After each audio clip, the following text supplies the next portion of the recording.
He's the one telling me.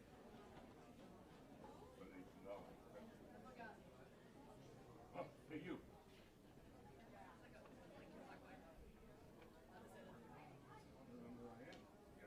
Chaim and good yontif.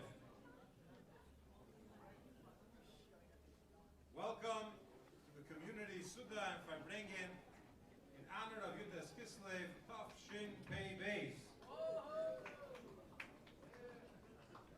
Special welcome to the men, women, and children that are watching online, from your kitchens, from your dining rooms,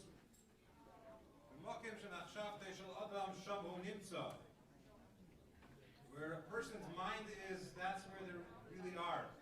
So don't let space or time tell you otherwise. You're here together with us, we're there together with you. And join me in pouring a liquid of your choice. Let's say l'chaim, and wish each other a shana teva, v'limud achsidus, v'darchi achsidus, v'kasev v'zichasev, should be written and inscribed for a good year in the learning of chassidus and in following the directives, going in the ways of chassidus. L'chaim, l'chaim, l'chaim, l'bracha.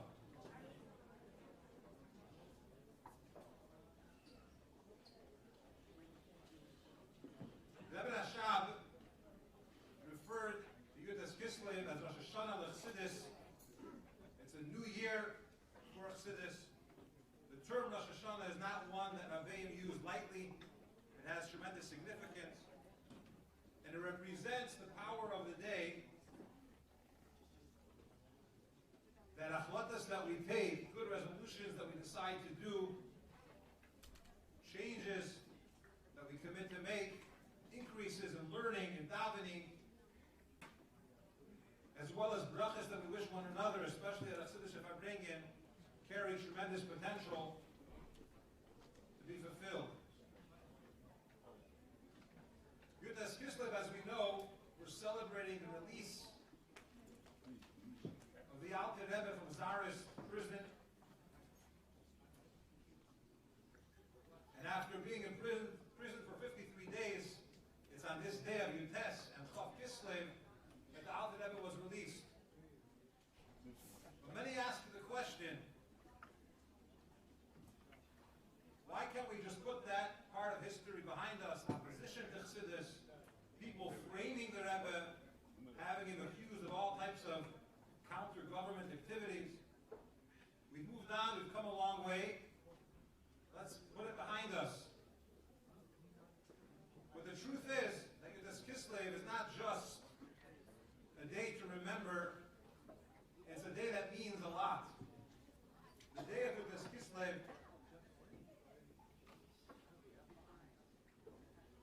reminds us about something else that happened on this day.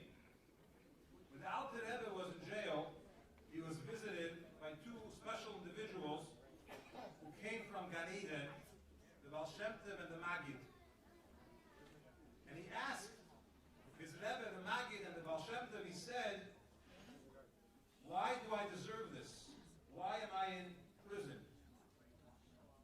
And they told him that in Shamayim, in heaven, there's a kitrug, there's opposition, there's a grave decree to stop your spreading of Chassidus.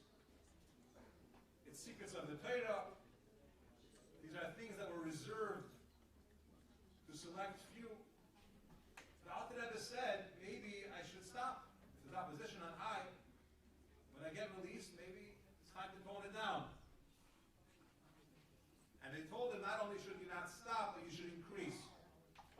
Your getting out of jail signifies the victory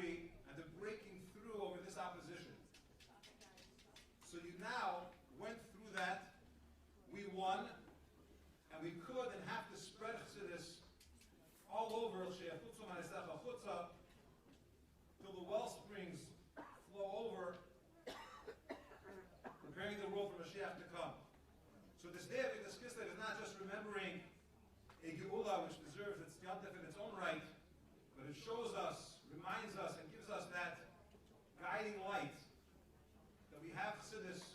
We have to reconnect on a deeper level than the past year, learn more of it, follow more of it, and share it with others. On this Kislev, we start Tanya again from the beginning. As Chassidim, even in general, we follow the Rebbe's directive, instruction of learning Chitas and Rambam every day. And the section of Tanya, by learning one part each day, we finish Erev Yutas Kislev, and we start again from the beginning today. It's a very opportune time to strengthen the learning of Chitas and of Rambam. If you're not doing it yet, start learning it. There are many, many tools online, print, pocket size, and larger editions that you can learn it, understand it, listen to it, watch it, whatever works for you. It's a great time to strengthen our learning of Chitas and of Rambam. To do the siyum of the entire Tanya, it's my honor to introduce my father, the Rebbe's Shliach, the Russian Jewry in Illinois, Executive Director of F.R.E.E., Rabbi Mendel.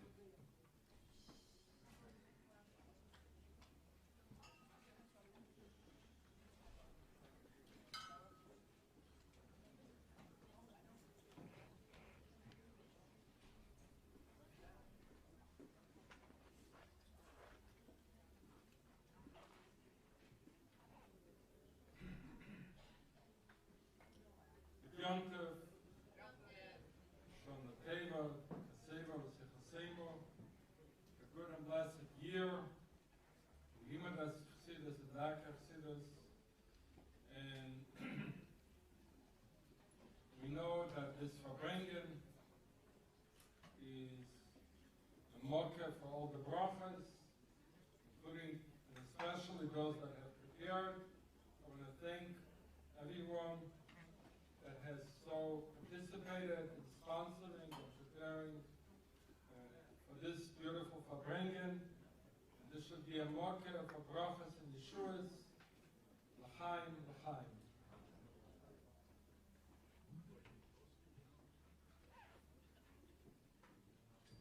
Especially would like to thank my wife, Rabbi Natik and Rabbi Natik, for really, making it beautifully in every detail. We know that the Sefer Tanya is called Teresh B'Ksav of Chassidus. Leka Mili V'Leremize Be'Raisa. Everything that you learn in the whole Teresh of all time, you have a remes for it in Chumash. The same is in Tanya. Everything we learn in Chassidus, we find it also in Tanya.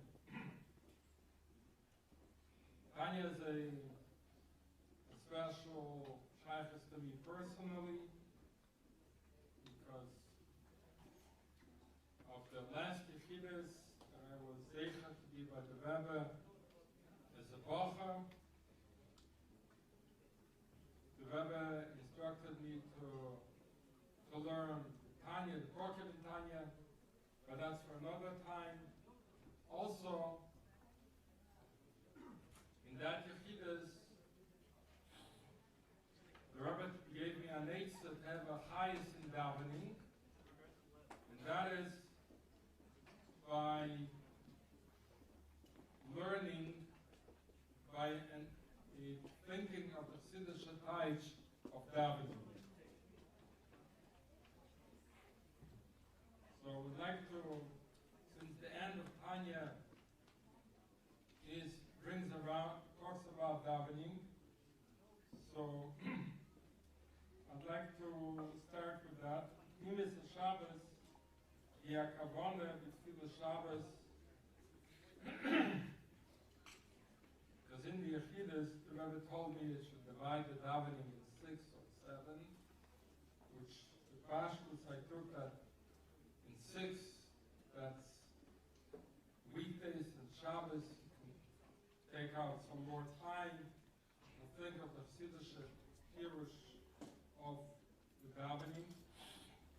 And that's what the Alter Rebbe writes here. The Tfilas of Shabbos is the Kavan in the Tfilas of Shabbos. And Talmudera, the Dovke, Bavai Achot, Shabbos, Bavai Mikecho, the Zui Kinnen Zoch. And the Shoma, the Tfilis, Schließe, in the Goren Gashmin, Meshishovas, Bavai, and the Yud Mamorish, Nivro, Shemaim Boretz, Gashmin, Kizel, Umazeh. And this is how the Tanya ends. And the Tanya begins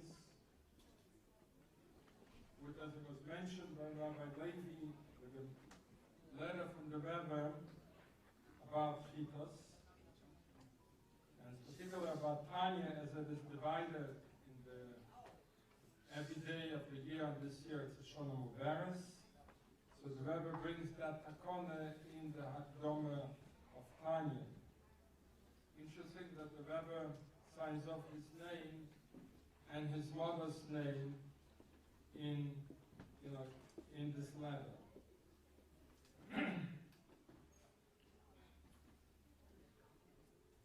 In the Hakdoma of Tanya, from the Ein Hakdoma, which is also connected to the Hakdoma itself. And it starts, Sifra Eis Chasidim Lubavitch, Kevitz Shal Israel, Hechel Shlishi, Shah Rishin, Sefer Lekut HaMorim, Chelek Rishin, Anikro B'Shein Sefer Shalbeinani. So this is what the Tanya is. The Tanya is Sefer Shalbeinani. And Alter Rebbe writes that although this is a new derech, Navedas Hashem, derech of Chassidus Chabad, that as we know, the Alter Rebbe was in jail for 53 days. This was the 53 portion of the Lekut HaMorim that he wrote, and he was Meson Nefesh for each and every perek. Nonetheless, he writes it Meluket. He collected it.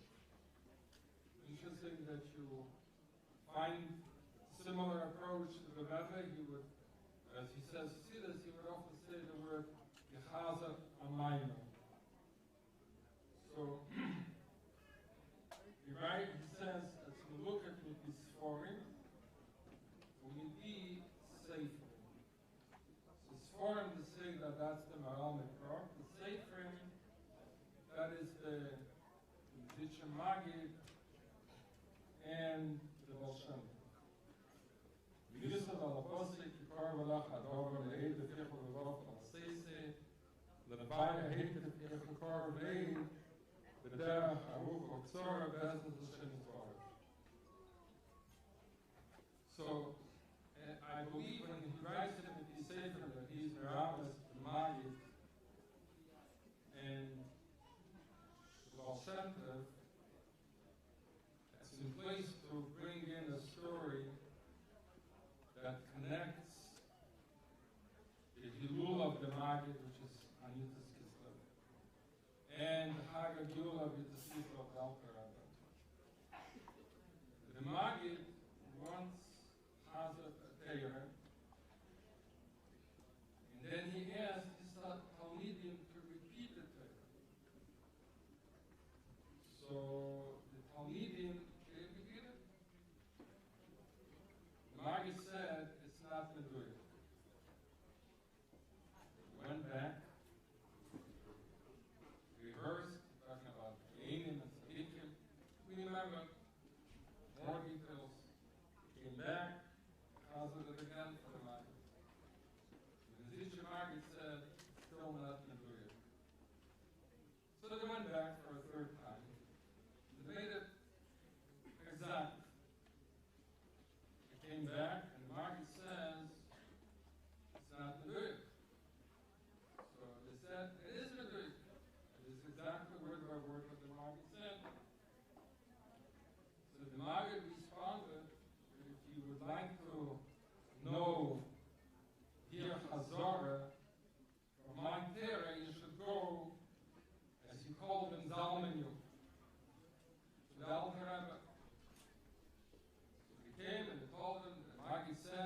Chazal B'Torah. The Alter Rebbe was Hatzim Lechas. He didn't, but since the Maggid said, he repeated the Torah. And he repeated the Torah exactly with all the tnuas of the Maggid. So, you might ask a question, how is that important? Why would the Maggid want to prove it to them? Why after the Alter Rebbe? So perhaps the Hagdom of Tanya, the Alter Rebbe writes that he writes the Sefer for Bigedai Umakirai Fa'amina. Those that know me, recognize me. And throughout the years, Bigedai Umakirai, that's the Rabbi, by us, connecting to the Rebbe, this is how we connect to the Tanya. So here, how do you connect? So the Alter Rebbe writes, V'yedu Makira. So who knows a person? The children. As the Gemara says, the children, they know the secrets of their home. The children know the parents inside out. So the Alter Rebbe says that it's not enough that you learn Chassidus. You learn Chassidus B'Shufi, you learn a lot, and you should be boki in as many Maimorim as possible, especially the Maimorim of the Rebbe. But it is important to have that Yedai Umakirai.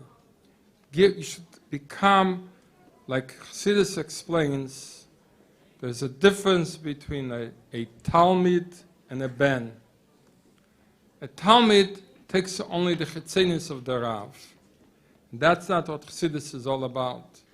Chassidus is to be the Ben, the Mesirah und the Sina, the dedication to what you learn, to the extent that you have the Re'iyas Pnei Rav. Interesting, when they printed the Samach Vov, the Rebbe wanted it that there should be the picture of the Rebbe Nishma Seiden in the front of the Sefer. Because as you learn, you should be able to connect to the Baal HaMaimer. So this is what the Alter Rebbe writes, B'yedai u'makirai, and this is what he means, Mipi Sforim, Mipi Seferim. You have to connect, as the Maggid has instructed the Talmidim, to see how the Alter Rebbe connects. And this is why you find the Alter Rebbe, he called the Baal Shem Tov the Zayder, and the Maggid the Tata. Why is it so important to say he's a Zayder?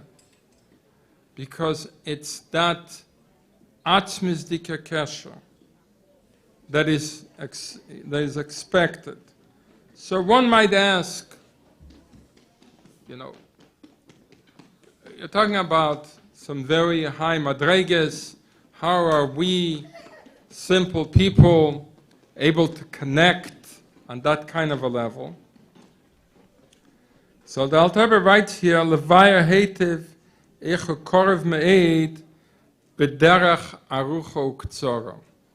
The Derech Arucha is the learning Chassidus, and the Mizbeinening Chassidus, and the davening Chassidus. What's the Ktzora? There's a Maimer of the Rebbe where he explains the concept of Poda V'Sholim. What's the Poda V'Sholim? The Poda V'Sholim is the Yechidah Shebenefesh. The Rebbe talks about the Yechidah Shebenefesh. This is Madreges for Tzadikim. The Rebbe explains that the Yechidah Shebenefesh means just the thinking of the Yechidah, that commitment, that dedication. At that moment, that helps and shines that ultimately we can feel as a ben, as children, as the Rebbe and the Rebbetzin pointed out on many occasions, that Chassidim are their children. L'chaim, we should be true kinder of the Rebbe. The Rebbe soll haben Nachas von uns, and we should be zeichet to this galus and the Rebbe Bekorev Mamash. L'chaim.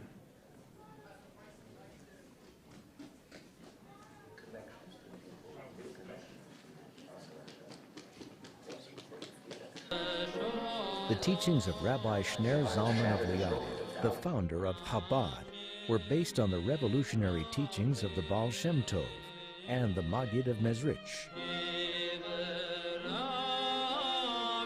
Yet it was Rabbi Shner Zalman in particular who suffered czarist imprisonment for disseminating them.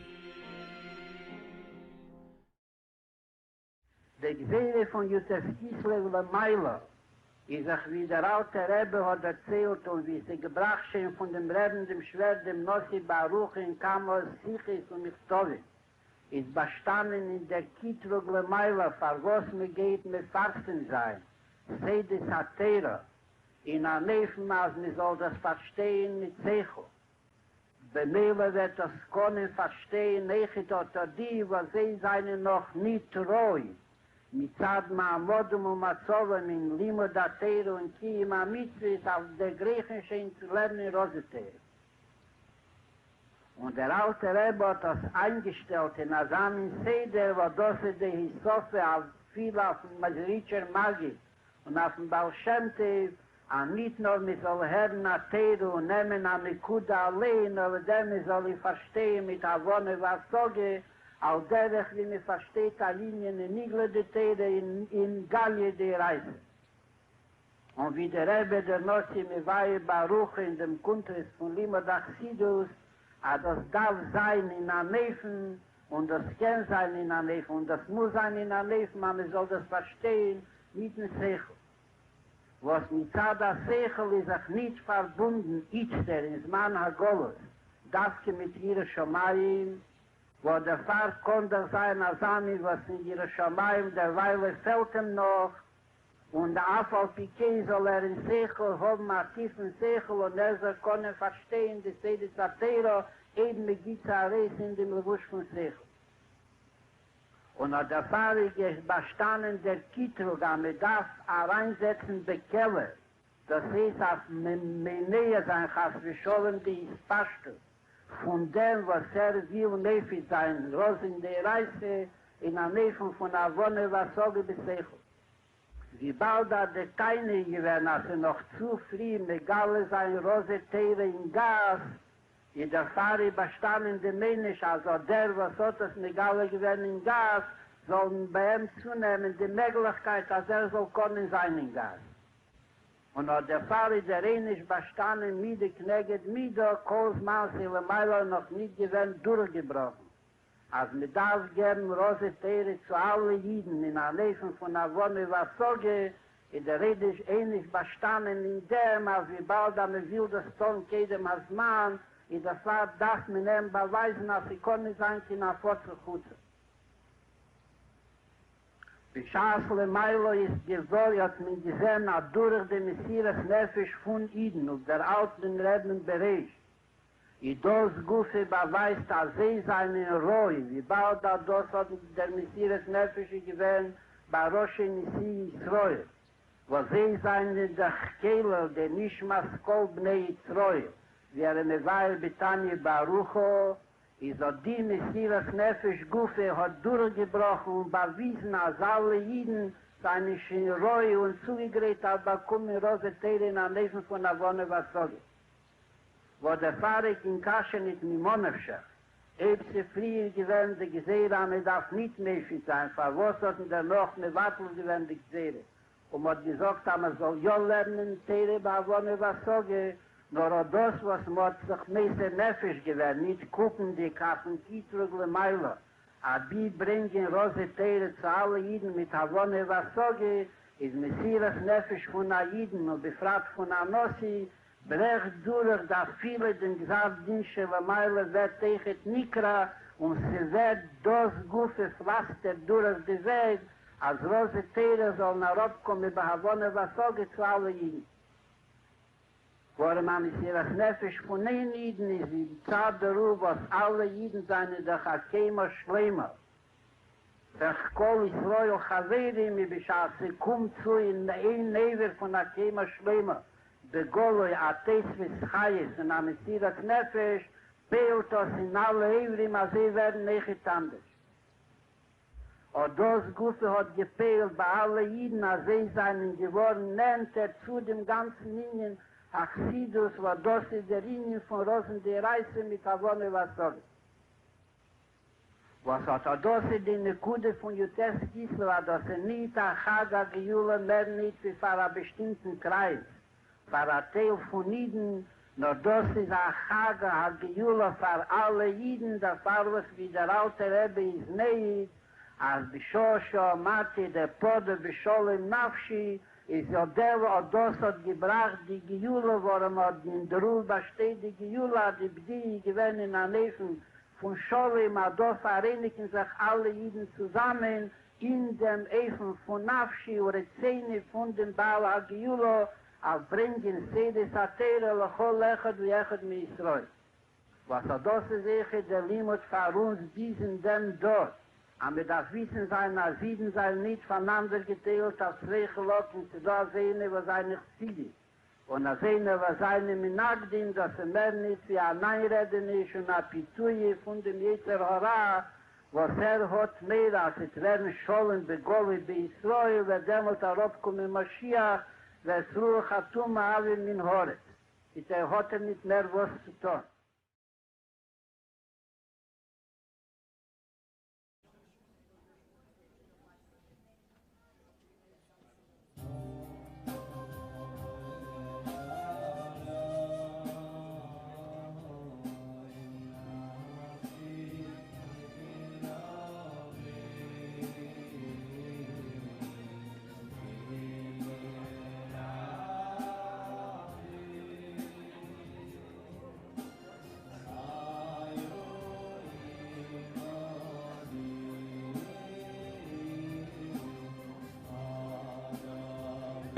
Shalom.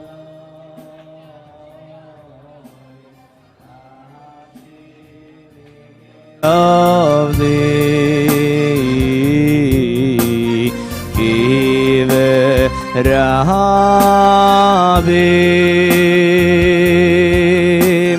ayu imadi,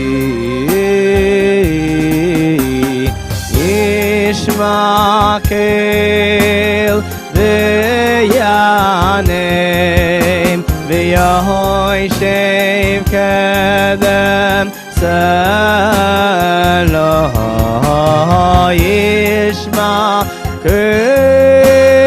v'yanem v'yahoyshev kedem Salah Asherein Khalifa Islamoy Asherein Khalifa Islamoy Asherein Khalifa Islamoy V'layaru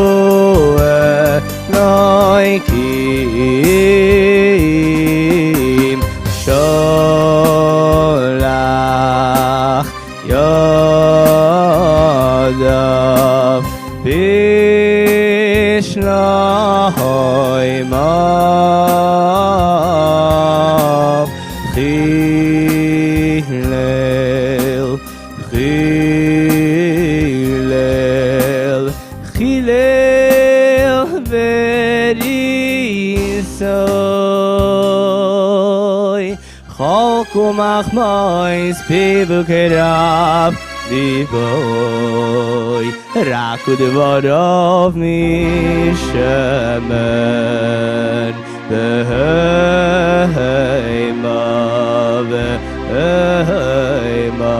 sichois Ashlich al Hashem Yehavecha veho veho Yechak elecha La yitzein Li'olam moed latzadik Moed latzadik Viato Elohim Toiridem Diver Shochas Viato Elohim Toiridem Diver Shochas Anshei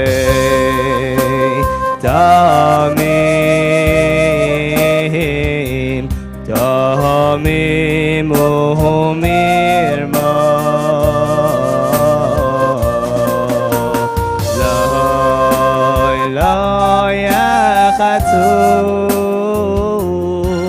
Lo yachtu yehem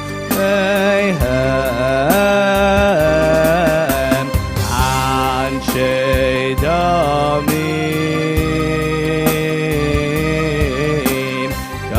Damim Umirma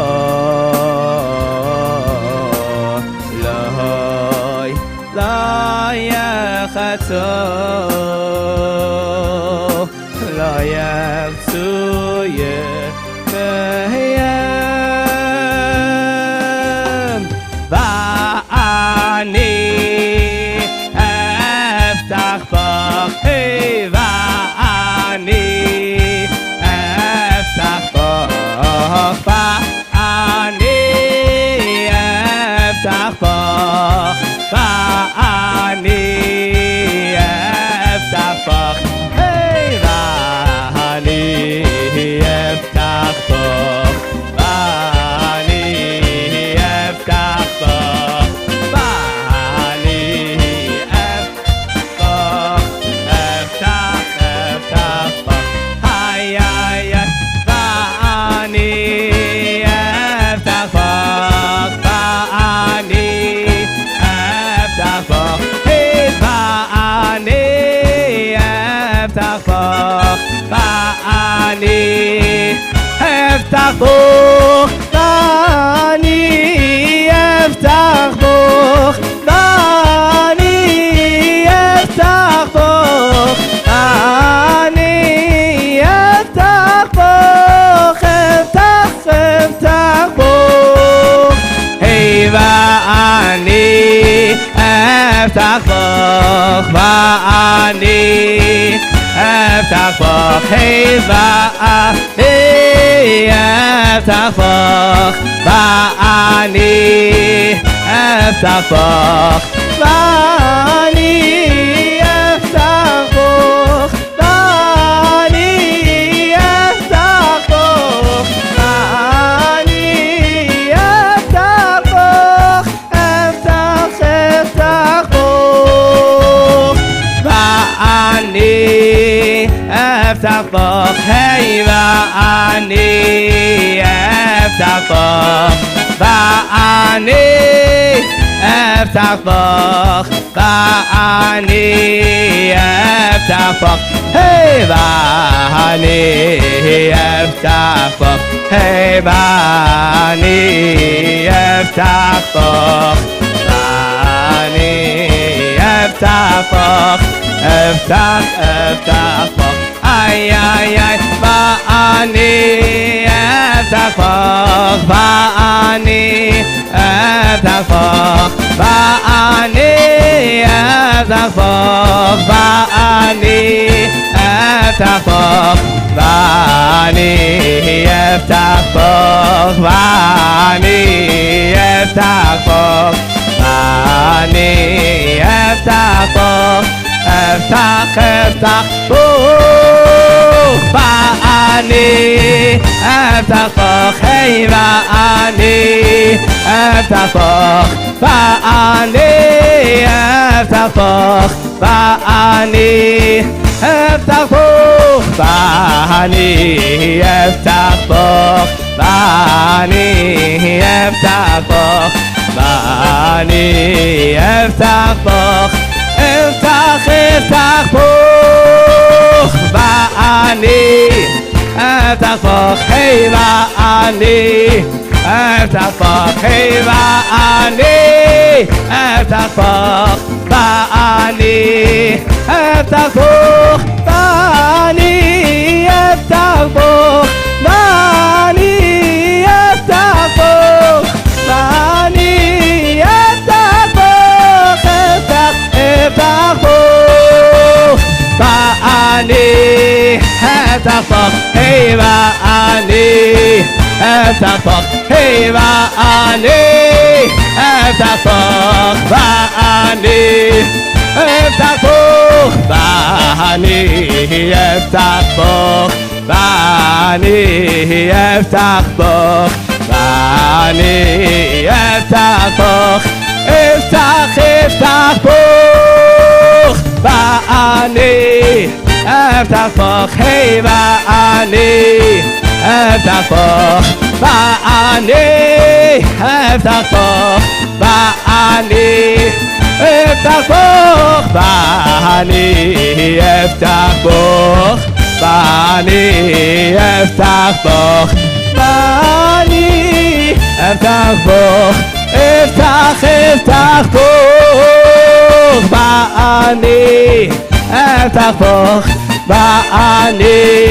eftach bach, va'ani, eftach bach, hey va'ani, eftach bach, va'ani, eftach bach, va'ani, eftach bach, va'ani, eftach bach, eftach bach, va'ani, eftach bach, hey va'ani, eftach bach, hey va'ani, eftach bach, hey va'ani, eftach bach, va'ani, eftach bach, va'ani, eftach bach, va'ani, eftach bach, eftach bach, va'ani, eftach bach, hey va'ani, eftach bach,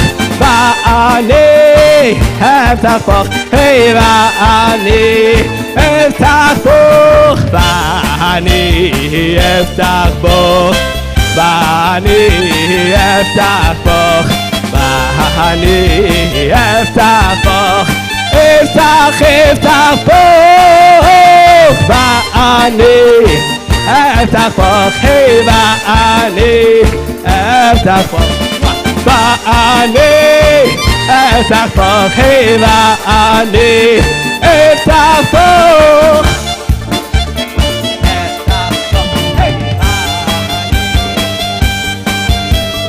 va'ani, eftach bach, eftach bach, va'ani, va'ani, eftach bach, va'ani, va'ani, eftach bach, va'ani, eftach bach, va'ani, eftach bach, va'ani, eftach bach, eftach bach,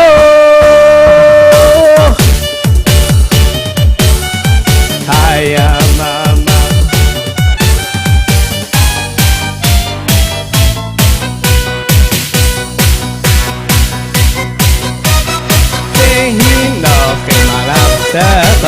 Sabeinu labai kelcha, tegolani nam nitmecha l'chol yameinu. Tegolani nam nitmecha l'chol yameinu. Tegolani nam nitmecha l'chol yameinu. Yeroel avolecha po'olecha v'adacha b'neihem.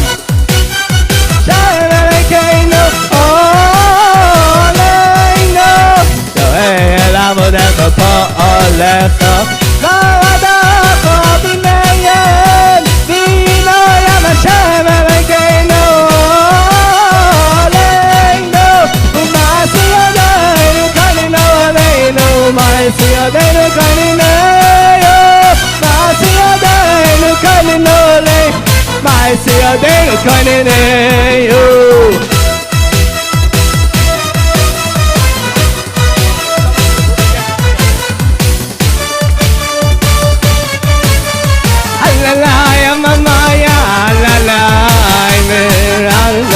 ונשמחה ונשמחה בכל ימינו ונרעננה ונשמחה ונשמחה בכל ימינו יראה עוונך פועלך ועדך אביני אביני עם השם אלוקינו עלינו יראה עוונך פועלך ועדך אביני אביני עם השם אלוקינו עלינו מעשה ידינו כאלנו עלינו מעשה ידינו כאלנו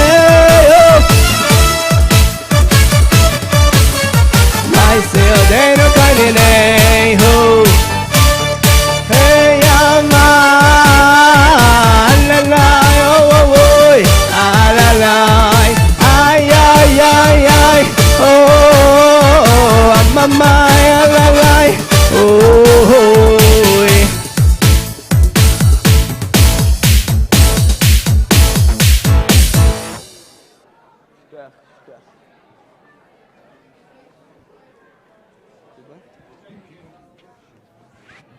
Chaim l'chaim, it's a Sudas mitzvah. Please make your way to the buffets on either side of the room and join in Sudas mitzvah of this Chag HaGeula Yutes Kislev.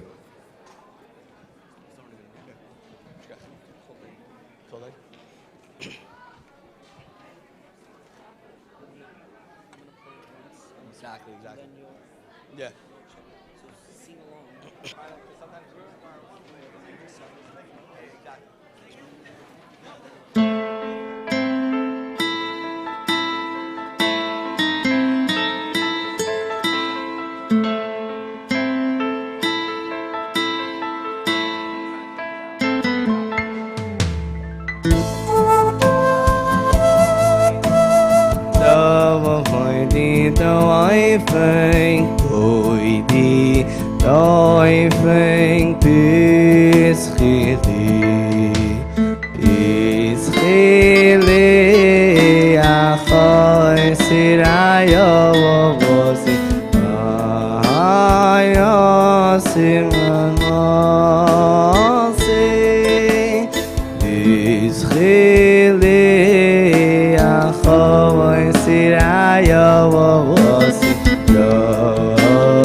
sirayo si ahoy no si amo si ili ahoy sirayo si yoy no si amo si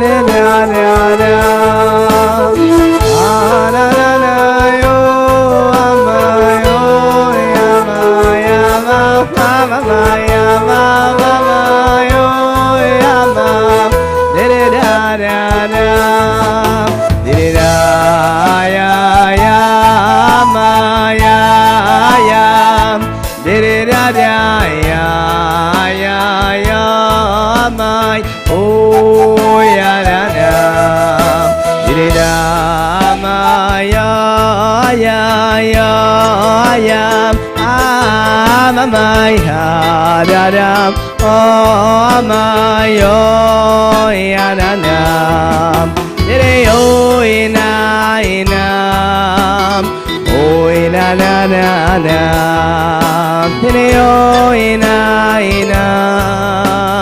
oh inananam oh inanana oh inam oh inanana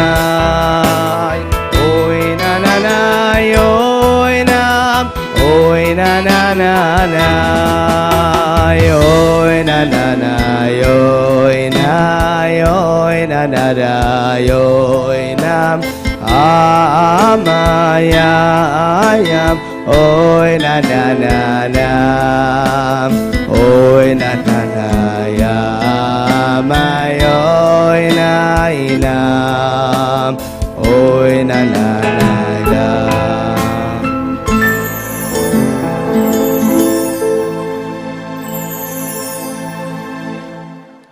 Let's hear it for Rabbi David Goldschmidt and Mendel Gans on the keyboard.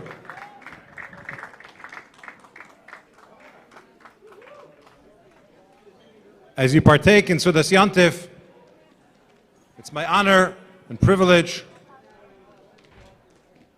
to call on the Rav, Rabbi Baruch Hertz, to address us in honor of Yutas Kislev.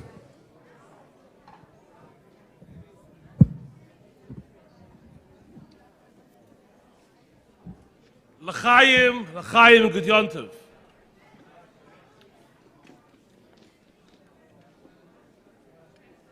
I want to begin by first giving a huge ashakayach to the Notik family for putting this together.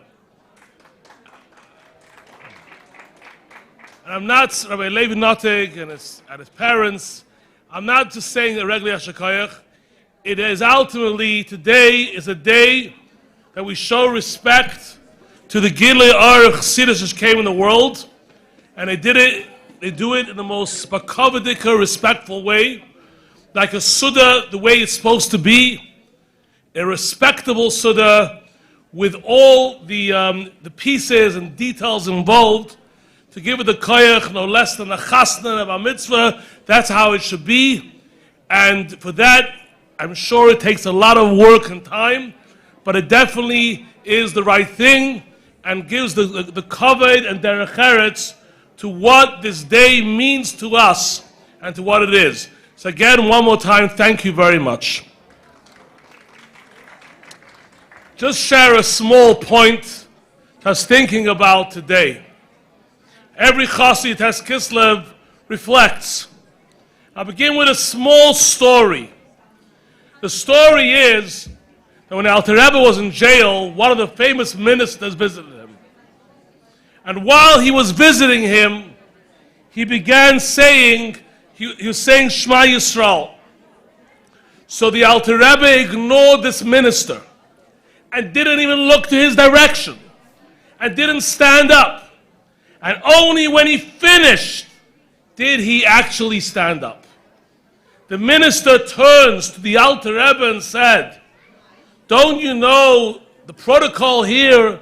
I'm a minister, I'm respectable, you couldn't get up for me.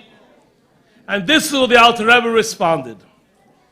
I know, we just learned now in the Torah, that when Yaakov met for the first time after 22 years, his son Yosef, the parshas we are dealing with right now, the pasuk tells us that Yaakov read Kriya Shema.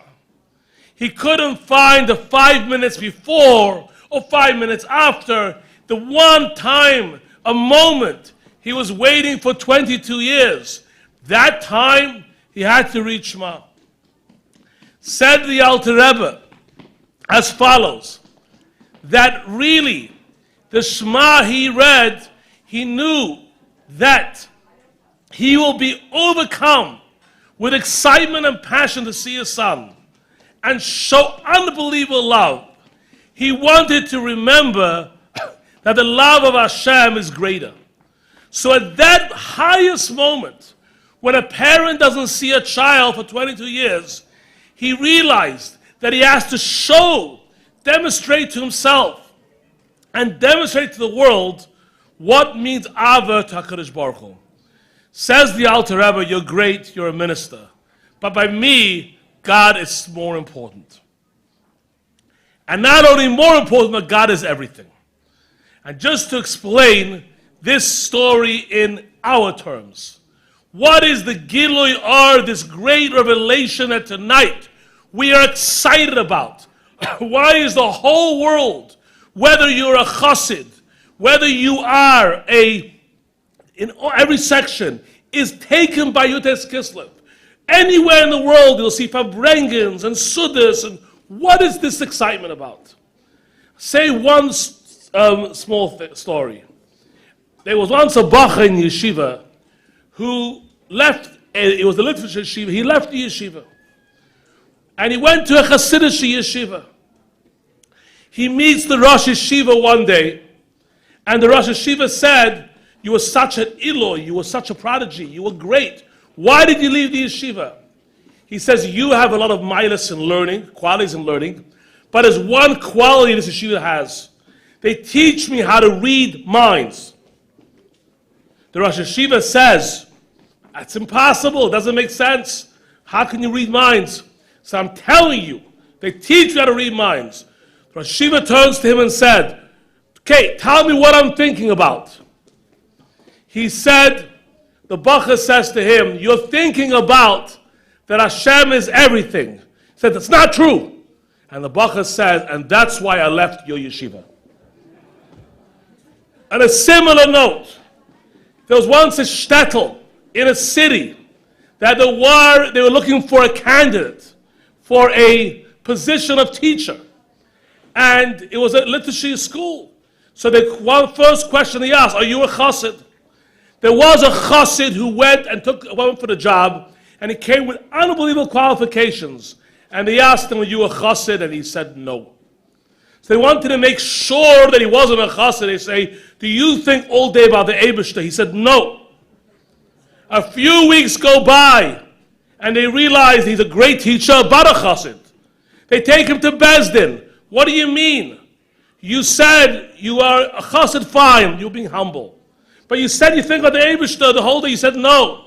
He said, I don't think about the Eibishter the whole day. He says, you think about the Eibishter the whole day. Said, what do you mean? He says, by me, he said, by you, everything is, the world is a world. Now you got to fit God into the world. So you think the whole time, does God fit in or does not God fit in? By me, it's the other way around. The Eibishter is a fact, and I think, does the world fit in? Does the world not fit in? So I don't think about the Eibishter. I think about the world, how it fits in with the Eibishter. Now you may think these are just stam stories, but this is the truth. That by us, and I've seen this time again and again, by Chassidus, it's a way of life. In the last few years, we've been in a turmoil world. People always, the first question they try to apply, the emes of the Eibishter, you see the language, the style, the thinking. It's the Erech Chassidus which shines in the world. Today, it says the Lashon, v'chayis nafshenu. It's the light and our energy. Energy means chayas. What's the difference in a frozen dinner and a dinner? It looks the same. One has fire, one doesn't have fire. A person who has life, it's exactly the same parts, but it's life. A dark room and light room, same thing. But the difference is the light in the room illuminates the furniture. And that is the difference. We are zeicha to be able to be connected to our Chassidus, to the Alter Rebbe, to our Rebbe, and we know that this light is the light which sustains us, which keeps us, which energizes us, which makes us who we are, and this light will lead us to the coming of Mashiach Tzidkeinu with the Rebbe here Lamata, L'chaim.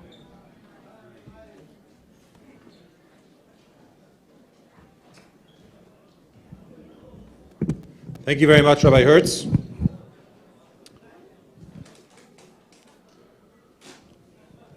Before I introduce our guest speaker and Farbrengen,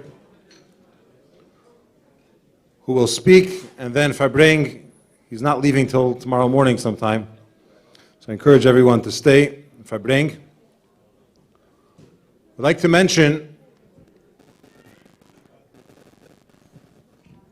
Olav Shalom, Rabbi Daniel Moskowitz, the Rebbe's head shliach to Illinois, who was very instrumental in starting these Farbrengens from the onset, and every single year was very encouraging that it should be bigger and better.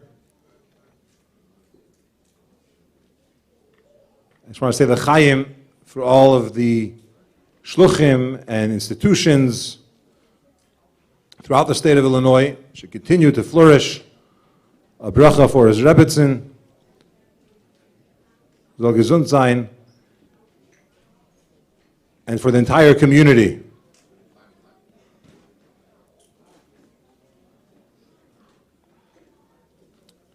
Our guest speaker,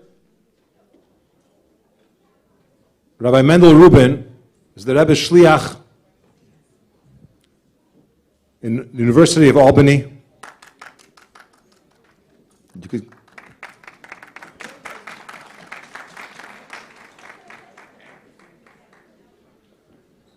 and in looking for a speaker, many people here suggested, requested, and I'm very glad that he was able to come. And without further ado, I introduce Rabbi Mendel Rubin.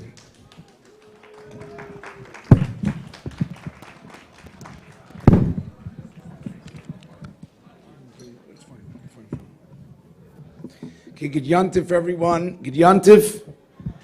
And L'shana Tova b'limud HaChassidus, b'darki HaChassidus. It should be a great Chassidish year for everyone. I'm going to speak today in the speech part. I'm going to speak about the Tanya. But the truth is, and Rabbi Silverberg reminded me of this, the truth is that one of my strongest and most memorable memories of Yutas Kislev is in my formative yeshiva years. We were together, and I believe there's other people in this room that remember this. It's actually hard to Farbrengen with strangers, because the whole point of a Farbrengen is that we're in it together. And so, but B'yayday Makirai Ka'amina, this theme of the Alter Rebbe, is that really we're not strangers. We're all Chassidim Mishpacha, and from far and near we share the same values and seek the same things and work on this together. So yes, I'm going to speak about the Tanya, but before I speak about the Tanya, I have to recall quickly, briefly, this memory of Yutas Kislev. And it's something I actually wrote about for Chabad.org once. And to me, it's not just Yutas Kislev. To me, it sums up a lot of Chassidus. And so somehow in the Farbrengen tonight, it's probably going to come back to this idea that in the beginning of the night when we were in Olei Torah, I see Rabbi Binyaminson is here, Rabbi Bergstein, there's other people who remember those Farbrengens at that time. And the beginning of the night, Rabbi Chaim Reitbot used to Farbrengen. And Rabbi Chaim Reitbot had a nusach, had a special slogan or motto that he would share that basically summed up Chassidus as selflessness. And then later in the night, Rabbi F.R.E.E used to Farbrengen Alav Shalom, Rabbi F.R.E.E, and he would Farbrengen with Tuv Tam, he'd Farbrengen with a lot of Geschmack, and he would Farbrengen about the same words every year. Every year, actually, Rabbi L'chaim used to say the same nusach, the same language, the same melody, the same. And Rabbi F.R.E.E would Farbrengen about the same 5 words from the Hayom Yom, Or V'chayis Nafshenu Nitan Lanu. So Rabbi L'chaim spoke about selflessness, Chassidus being higher than us, greater than us, beyond us. And Rabbi F.R.E.E spoke about internalizing Chassidus, making Chassidus our own, making Chassidus part of our lives. And this balance of Rabbi L'chaim, Rabbi Yisrael, was, for me, really framed Yitzchak Kislev. Let's get back to Tanya. It's kind of hard, actually, to speak about Tanya to a room like this. I mean, everybody here has studied Tanya many times. I see some younger Bachrim here. Perhaps they're getting exposed to Tanya for the first time. It's actually a marvelous thing to imagine.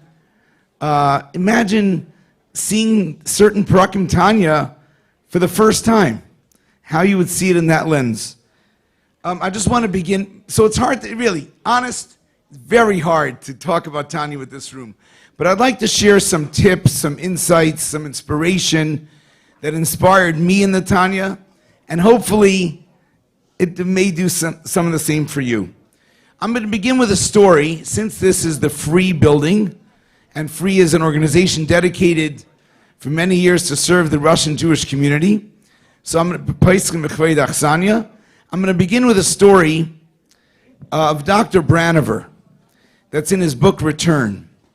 It's an intro to Tanya. By the way, I'm actually fascinated, maybe by the Farbrengen, we'll share some other stories, of introductions to Chassidus. When people get introduced to Chassidus for the first time, that story is very beautiful. So here's a story. You know, Herman Branover was a secular Russian Jew, a great physicist, a brilliant scientist, who was denied entry to the great academy that he was aspiring to simply because he was Jewish. And that was a wake-up call for him, and he got involved in the Jewish underground in Russia. And in Riga, he met a chassid. The chassid's name was Natke Barkan. And many of us actually remember Natke Barkan, because Natke Barkan came out of Russia. We remember him in New York. Later, when Russia fell apart again, I believe he went back. He went back as a shliach. And Natke, people must remember Natke Barkan. Natke Barkan was a smiling chassid, rosy cheeks, sparkling blue eyes. He was a lively, a sweet chassid. And Branover was a genius, a world-class genius. And one day Branover asks Natke, and he says, you know, you always tell me these deep thoughts about the meaning of life, and spiritual and physical, and higher worlds and lower worlds, and creation of the world from nothing, and all this spiritual stuff. How do you know this stuff? Where do you get it from? And so Natke laughs, and Natke takes out a little book, takes out a Tanya, and he says, here, it's the book by the old Rebbe. This is where I get it from. So Branover asks, and you learned it? And Natke answers, no, I am learning it. So Branover asks, for how long? And he says, a few decades. And this is really like a beautiful introduction to Chassidus. And Branover says, what do you mean? I'm a scientist, I zip through textbooks like it's going out of style. I read these things so quickly. And here a person is living with a book for years and years and years. That's a little bit the challenge of Tanya. Because on one hand, we learn it over and over again, and we become more and more familiar and more connected with it. At the same time, it gets old. And a lot of people may not see the same excitement or the same enthusiasm in Tanya this time around. This takes me to a story. So last night I got a text. I got a text from a student, alumni, graduated a couple of years ago, and he, while a student, got hooked on Chayenu. By the way, shout out to the campus shluchim in the room. We're a close-knit chavra, even though we're all over the world, all over the country. We have Dov Hillel here. I saw Yossi Brackman before. and there's probably others. Benzi Shem sure will roll in at some point. And so he loves the Farbrengen. So he'll tell us, and the Farbrengen is going strong. There's a Benzi code in the Chabad and campus world. Anyway, so this alumni of ours got interested in Chayenu while he was a student. And then when he graduated, he kept it up. And he wrote me last night that he's so excited to begin Tanya for the 4th time. And that he had that eagerness and that enthusiasm and that excitement to learn Tanya again. And the truth is, this is what we have to ask ourselves. Do we feel that zest, that enthusiasm, that excitement? What are we going to see new this time? So I'd like to share some tips, I think, about how to see Tanya a little different. That's what I'd like to share. How to see Tanya a little different. The first tip I want to share with you is a game-changing tip about Tanya from the Rebbe's Rishimus. Basically, everybody knows that Tanya talks about the Beinani. Tanya is supposed to be a very accessible book. It's supposed to be relevant. It's supposed to be personal. It's supposed to be good for everybody. Sefer Shel Beinanim. It's not a Sefer Shel Tzaddikim. But the problem is that, you know that Halavai Beinani phrase? That Halavai Beinani phrase is a little bit of a turnoff. Because it basically says, Beinani, that guy is a Beinani, maybe. Beinani is something that seems so out of touch and so disconnected from our reality. It seems impossible. Really, the Tanya is addressed to the possible Jew, and the Beinani seems impossible. It seems unrealistic, out of reach. And so, I want to share with you something that's really incredible that the Rebbe says, and thinking about this, it really changes how we see the Beinani and the Tanya. The Rebbe says that in Rishimus, it's Rishimus V'shnayim Oichazin. It's actually, I believe it's the first Gemara I learned with Rabbi Silverberg. Is that correct? We learned some nice Gemara together. That was our first Masechta we learned as Chavrusas. And in the Rishima for Shnayim Eichazin, the Rebbe says that Tzaddik, Rasha, and Beinani are not necessarily 3 different people. Tzaddik, Rasha, and Beinani can be the same person. Each person has aspects that are Tzaddik-like, aspects that are Rasha-like, and aspects that are Beinani-like. And this changes everything, because all of a sudden, we are the Beinani. The Beinani is not some impossible to achieve ideal. The Beinani is obviously something we aspire to. We aspire to grow that part of ourselves. We aspire to intensify and deepen and enrich that part of ourselves. But a Beinani is possible. A Beinani is very much part of who we are. So the Beinani is accessible if you see it through this lens of the Rebbe, that Tzaddik, Rasha, and Beinani are not necessarily 3 different people, but 3 parts of the same person. You know, I keep kosher. I kept kosher all my life. I always keep kosher. I'm a tzaddik when it comes to keeping kosher. I have no temptation to eat treif. If I were to eat treif, I'd feel lousy. I'd really feel very uncomfortable. So for me, tzaddik for me, kosher is my tzaddik. But there are a lot of other areas, and we don't have to spell them all out. Tzaddik, Rasha, and Beinani exist in each person. The next thing I want to share with you is what I call the wow factor. Do you ever see the word in Tanya? Very often, actually. Alter Rebbe uses it a lot. The word is vihine. Vihine, you see it in a mimer too. Vihine happens a lot. And a lot of people say vihine means their inyan is, or whatever, we continue. Really, vihine, if you know it from the Parsha recently, vihine is a sense of wonder or excitement or unexpected or something unusual, something phenomenal. Yaakov Avinu saw that God was there, vihine Hashem nitzavalav, this was incredible. And we have to realize that the vihines in the Tanya are also like that. The vihines in the Tanya are telling us something fantastic, incredible, unusual. Actually, I'm going to tell you a story. So going back to that guy, that kid, that student that wrote me that he's excited to start Tanya for the 4th time. I'd like to share with you how he got started. People's introductions to Chassidus are beautiful. So, he was a high school student whose parents were traditional, but they were not observant. But they were traditional, and they sent him to a Jewish high school. In the Jewish high school, one of the teachers gave him a book by Rav Kook and said, I would like you to go to your campus rabbi and ask him to learn Rav Kook with you. That would be very good if you go to campus and you learn Rav Kook every week. So the boy came over to me and he said, Rabbi, would you learn Rav Kook with me? I said, sure. So for a couple of weeks, once a week, we learned Rav Kook. Now Rav Kook has background in Chassidus. He's familiar with Likutei Torah. He has ancestry in Chabad. And so every time in the language of Rav Kook we came across a deep piece of Likutei Torah, a deep piece of Chassidus, I got excited, I started to explain it, I got into it.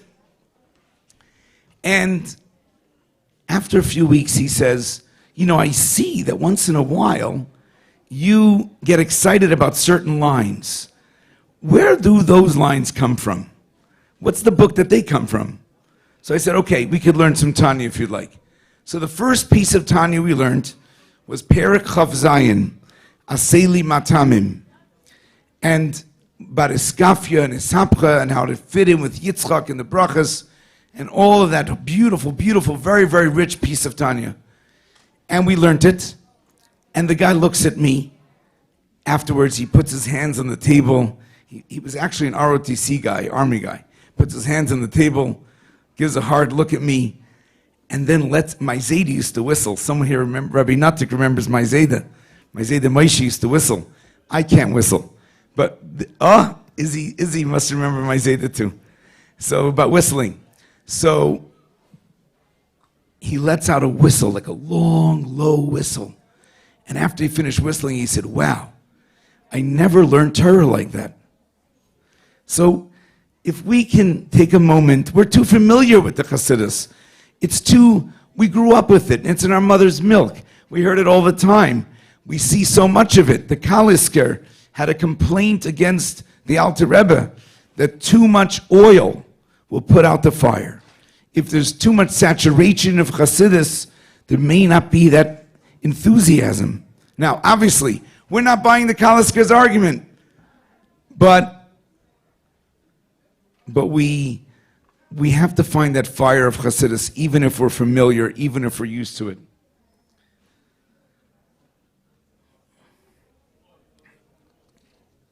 I want to share one story, actually, because I saw Dr. Steinberg here. Around the time that I met Dr. Steinberg many years ago, we were together in the Ivy League Torah Study Program. It's now called the Jewish Summer Fellowship. And one of those summers, I don't know if it was that summer or a different summer, there was a boy there, orange hair, from Yale University. And we were learning Tanya then, chapter 26 to 31, which is a lot about sadness, happiness, different forms of sadness, different solutions for happiness.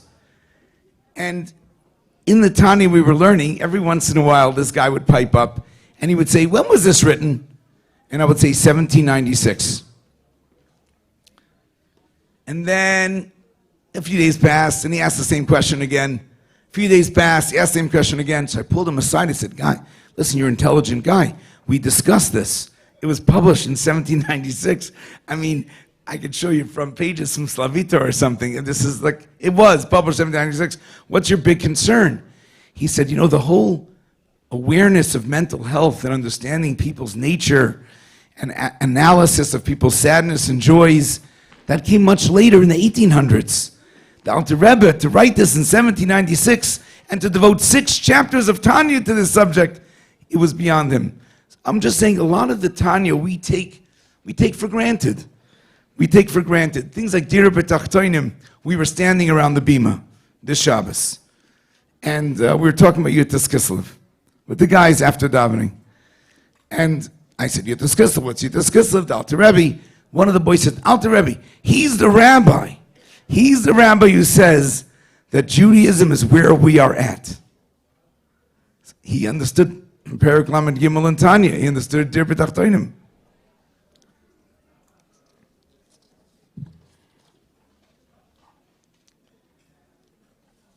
Okay, so my first tip to you was, remember, Tzaddik Rosh Hashanah are all inside of us.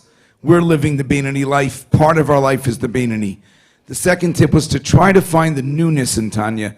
Try to find its specialty. Try not to take its riches for granted. Try to see how unique it is and how it's a game changer for life. The third thing I want to share is based on a story of the Berditchever. The Berditchever, when he saw the Tanya for the first time, again, introduction to Chassidus. Obviously, the Berditchever didn't need to be introduced to Chassidus, but introduced to Tanya. When the Berditchever saw the Tanya for the first time, he said, wow, the Alter Rebbe, great God, and put him into such a small book. So when I was explaining this to the college students, I told them the following.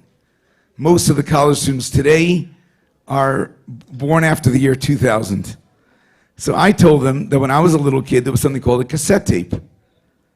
How many people in this room remember cassette tapes? Probably a lot.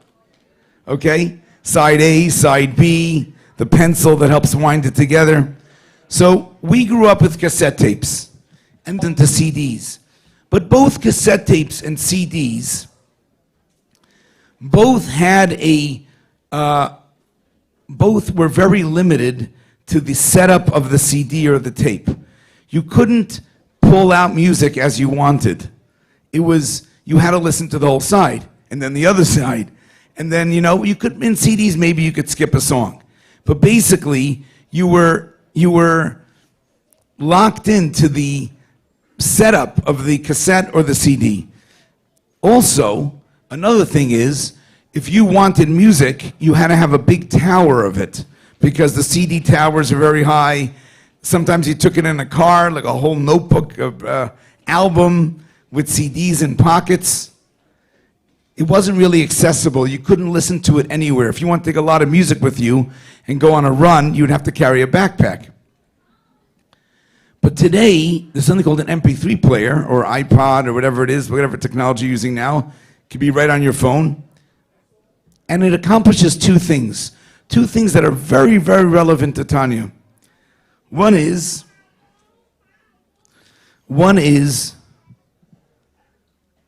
it accomplishes is, we'll get to the Farbrengen. I just want to share with you these beautiful ideas of Tanya. One thing that the new music digital method accomplishes is that, in the language of Tanya, is that godliness is accessible, it's handy. It's not something you have to go to a great big library or a certain place or a certain rabbi. Wherever you are in the world, the Rebbe, we all remember the Rebbe's Michtav Klali. That Michtav Klali, the most beautiful part of the Michtav Klali, I'm getting sidetracked here, but just for a second. Michtav Klali was when the Rebbe used to write, Rebbe writes, El B'nei B'nei Yisrael B'chol Makom Shehem. Wherever they are geographically, wherever they are emotionally, wherever state of human experience they're in, B'chol Makom Shehem. And by the way, Alter Rebbe also, in the Akdam of Tanya, uses Basher Husham, the borrowing the phrase from Yishmael, wherever you're at, where you're at now.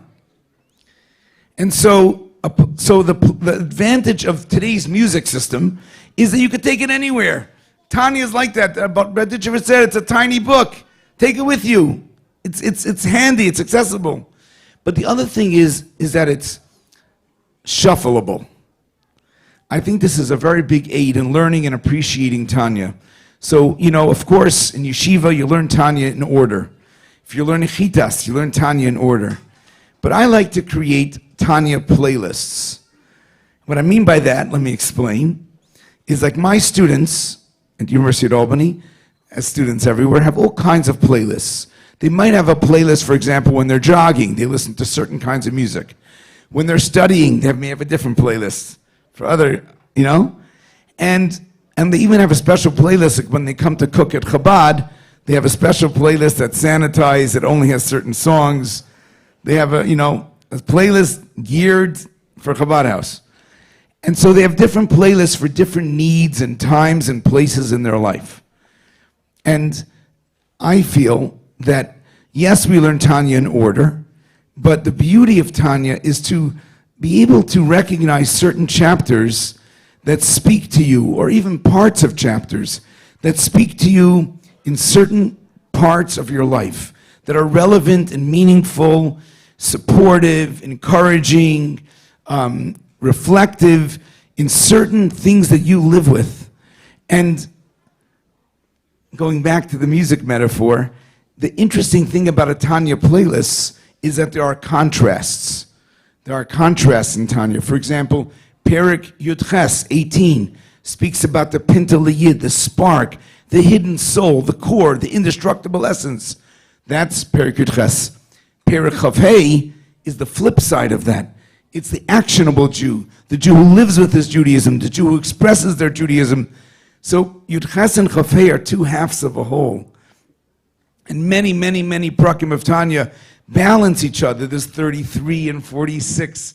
There's so many prakim of Tanya that there are balances. Even Perek Lamed Ches is a balance in itself, because it speaks about the balance of intent versus action, and what's stronger, and both are right and both are important.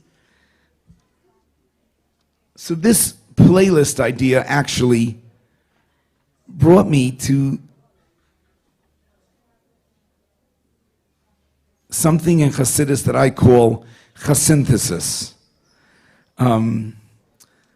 Chasynthesis is the beauty and the charm. Norman Lamb read Perek Lamed Ches in Tanya. And Norman Lamb said the Alter Rebbe seems incredibly ambivalent. The Alter Rebbe is unsure. The Alter Rebbe can't decide if it's intent or action, action or intent. What's the primary driver in Yiddishkeit? But Norman Lamb didn't understand that Tanya, the way we're taught Tanya, is that these balances, these paradoxes, these juxtapositions, the synthesis of those things is really the harmony of Chassidus. That is the beauty, that is the richness of Chassidus. And so I actually created a game, not published yet, but it's a game we play in Albany called Chasynthesis. It's a blend of dominoes and apples to apples, and it uses a lot of contrasting words in Chassidus. And this takes me back actually to what I started with. It takes me back to that Rabbi Yisrael Friedman, Elochaim Reitblatt juxtaposition. Is Chassidus about selflessness, or is Chassidus about self-fulfillment and self-enrichment? And the answer, of course, as Chassidus always answers, is both.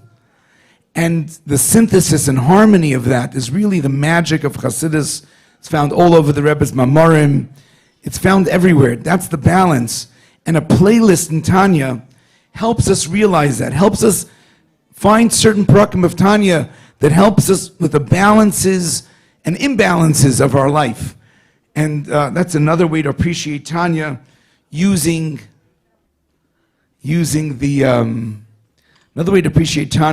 playlists, prakim that balance each other, prakim, certain chapters of Tanya that speak to you, that call your name, that you could think about, that you could chew over. I see some young kids here.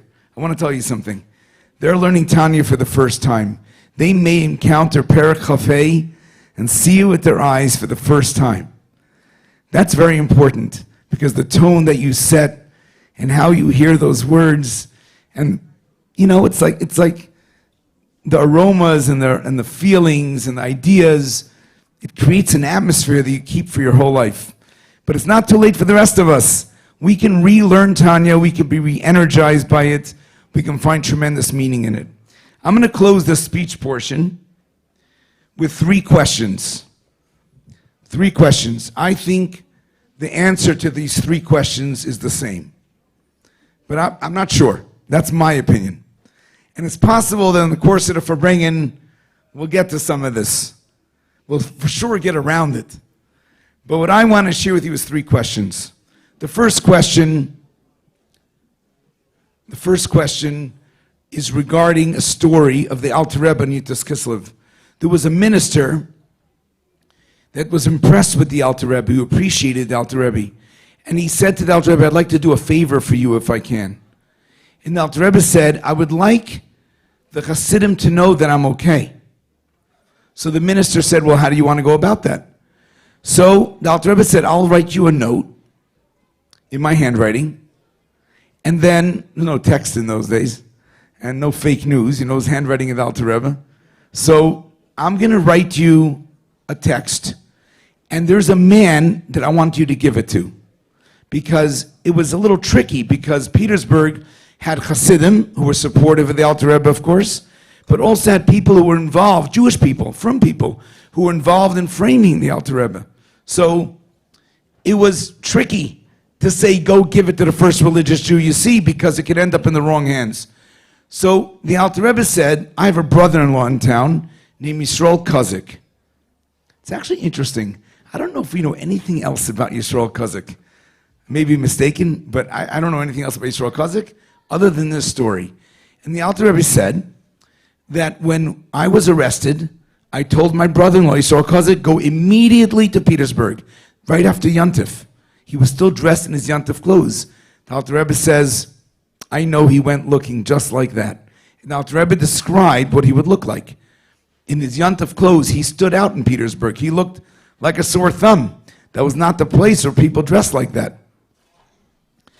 Find this man, give him this note. So the officer goes out into the street. Sure enough, he finds someone matching the description. He goes over to him, and he says, are you Yisrael Kozik? The guy says, no, I'm not. So he goes back to the Alter Rebbe, says, I met the guy, but he says he's certainly not Yisrael Kozik. The Alter Rebbe said, well, he probably left without his passport, probably borrowed papers. So go back to him. So he went back to him. This time he says he is Yisrael Kozik, because the chassid realized something was up if the officer was coming twice. The guy says, follow me. Follows him. The guy goes into a house. Very strange story, by the way. Very, very unusual story. The guy drops some kind of, it's sometimes translated as watermelon, but I've heard a lot of research in this that it's a gourd. It was probably closer to like a pumpkin. He drops this object, this vegetable, out of the house. Inside the vegetable, wedged in, was this message from the Alter Rebbe. Now, if you wanted to tell people that you were okay, what would you write? Here's the question of the story. You could ask a lot of questions. Why'd it have to be in a gourd? Why couldn't the Yisrael Kozik get it directly? What's all this? I don't know what that whole is about. But my main question is, what the Alter Rebbe wrote on the note was, Shema Yisrael Hashem Elokeinu Hashem Echad. Now, if I would get a message like that, Gimel Tammuz, that's what was on the beepers. That's not like a affirming, comforting, reassuring message. So why would the Alter Rebbe write that? In the hopes, all this contraption, that the Hasidim should know he's okay. That's question number one. Why was Shema Yisrael the message that the Alter Rebbe used to tell the Hasidim that he's okay? Okay. Question number two. In Likutei Deburim, which is something that I very much enjoyed reading when I was a bacher, a young bacher, Mesifta bacher actually. At night, I read it to myself. It was translated by Uri Kaplun. It's one of the best examples of translation that exists because he translates it in English that captures Yiddish. Yiddish Likutei Deburim is almost impossible to capture the spirit of it. But my Yiddish was new, It was probably even before my mitzvah that I started. I came to New York when I was 10. I didn't really speak Yiddish, and I learned it for the Rebbe's Farbrengens, for my grandparents. But in the beginning, I read Likutei Deburim in English. By the way, the same Uri Kaplun has recently translated Sefer Sichos of the F.R.E.E. Rebbe, like from Tuf Shin. Unbelievable, same idea. Well worth a read. The kid should read it, the adult should read it. You get so much flavor from the F.R.E.E. Rebbe Sichos. lachluchis, that's the word. Juicy, moist, you know? So, here's question number 2. Question number 2 is, in Likkutei Deburim, there's the F.R.E.E. Rebbe records a Farbrengen from the Rebbe Rashab. By the way, you know, like Torah Shalom, the Rebbe Rashab Sichos is a very slim volume. And you think there's very few Sichos from the Rebbe Rashab. But the truth is, in the F.R.E.E. Rebbe's writings, we have so much from the Rebbe Rashab. So much of Hayom Yom, by the way, is the Rebbe Rashab. So, the Rebbe Rashab says the following. He says the years of toil, the Yarn von Avodah, the years of toil have given a deep appreciation to a Vart from Shamshin Astropolier. Most of us hear Astropolier, we think of Herschel Astropolier. He was the jokester. This is an earlier Astropolier who actually was killed in the Kazakh uprising. And the Vart that Shamshin Astropolier said is as follows. Toiv haprishus b'toich b'nei adam. Loneliness is good in a crowd. This is what he said. Loneliness is good in a crowd. And the Rebbe Rashab said that if you understand this Vart, you understand what the Alter Rebbe, all the Rebbeim, what their vision was for Chassidim, for Chassidus, for the individual, for the community. You know, a few years ago, Rabbi Eliezer gave out a book called The Secret of Chabad. It's a great book, by the way. There's a lot of riches in there.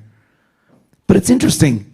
The Rebbe Rashab says that the secret of Chabad is hidden in that enigmatic, strange statement. Loneliness is good in a crowd. What does that mean? What does that mean? Why is that the secret of Chabad? And then I have a third question. I think all these 3 questions are answered the same way. The third question is, you know, this is a Chabad house, right?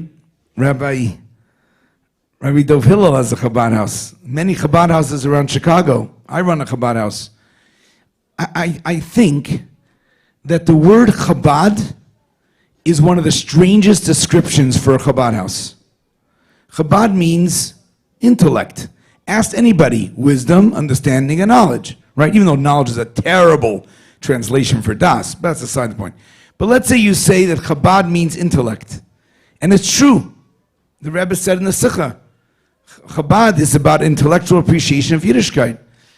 But let's be honest. I mean, Chabad houses do offer classes, and we teach a lot of Torah, but primarily what we do is love Jews, feed them, bring them close, give them an atmosphere. Chabad is not about, this is not a cerebral environment. Why are Chabad houses called Chabad houses? You get the question? How does Chabad typify who we are? And it does, obviously it does. We're Chabad Chassidim. But it gives pause. It makes us wonder, why is Chabad the description of a Chabad house environment? You know, Chabad on campus, the slogan is the heart of Jewish life. Our slogan, home away from home, where every Jew feels like family. None of those say Chabad, do they?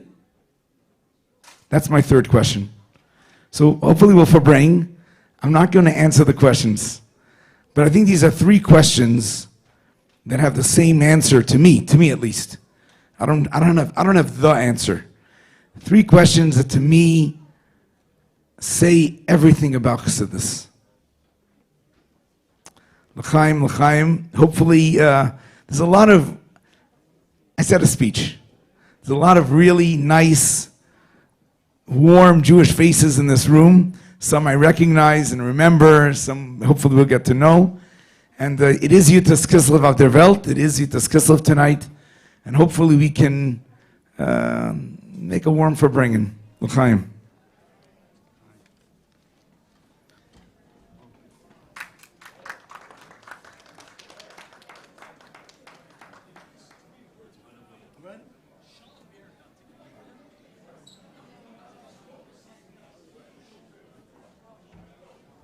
Wow.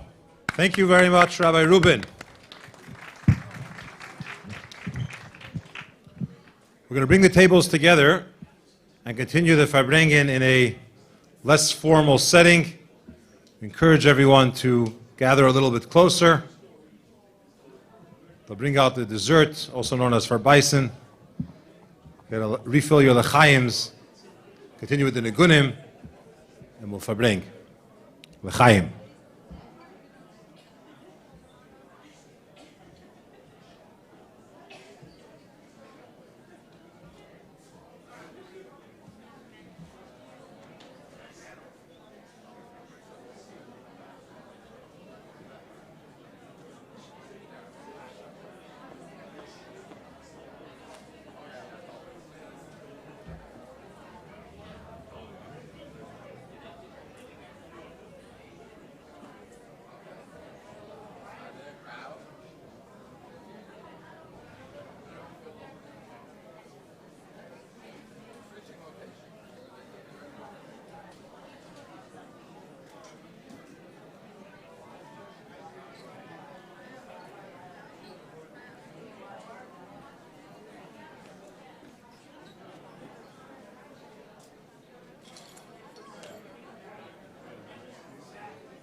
Where is Reb David Mendel?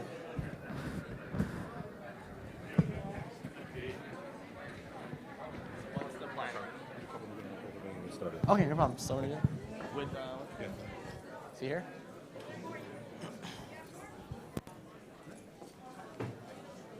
Okay, hopefully we'll find the right. Find the right key and everything. I heard the video. Sound really good. We're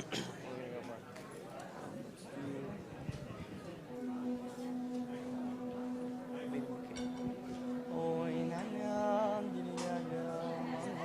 It's all singing. We can find it.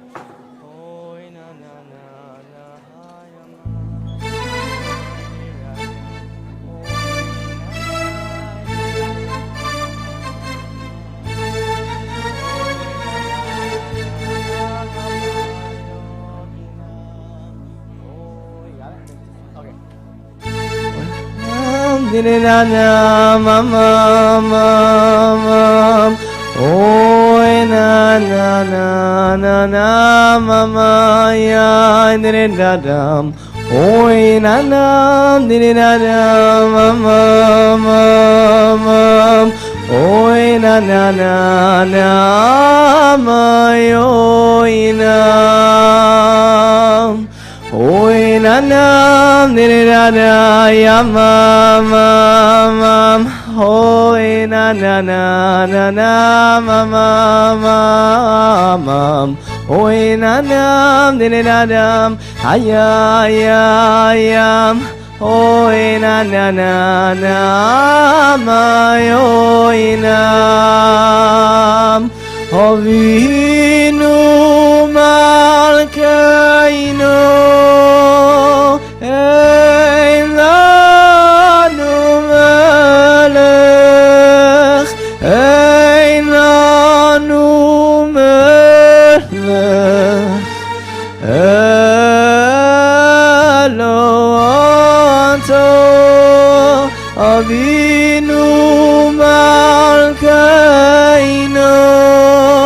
Ein lanu melech Ein lanu melech Eloto Hai Oi nanam Ai amama Hamayoinam Oinanam Amamayoinam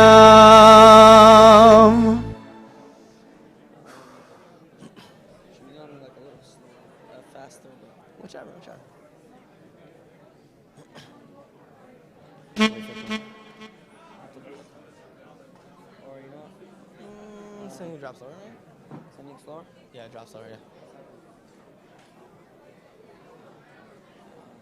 Let's do... Yeah, love that one.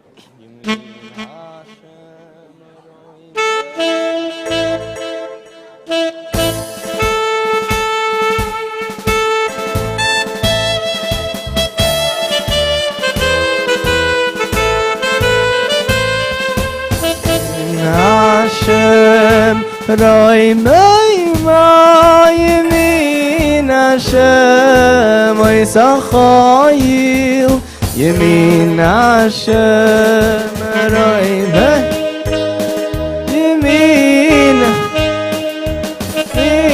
Hashem, Oy Sachoyil, Yemin Hashem, Roi Mei Yemin Hashem, Oy Sachoyil, Diraya, Raya, Oy Naina, Oy, Oy, Oy, Oy, Nam, Aya, Raya, Oy Naina, Aya, Oy, Oy, Aina, Aina, Nam, Oy Nam, Oy Nam, Oy Nam,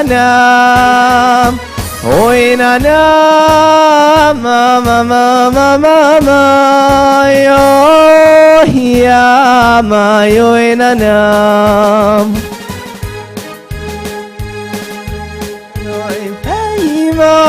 Yemin Hashem, Oy Sachoyil, Yemin Hashem, Roi Baimo, Yemin Hashem, Oy Sachoyil, Didiraya, Hoy Nam, Aya, Hoy Nam, Ay, ay, oy, oy, oy, nam, oy, oy, oy, oy, oy, nam, oy, na, nam, oy, yam, oy, na, nam, oy, na, nam, oy, na, nam.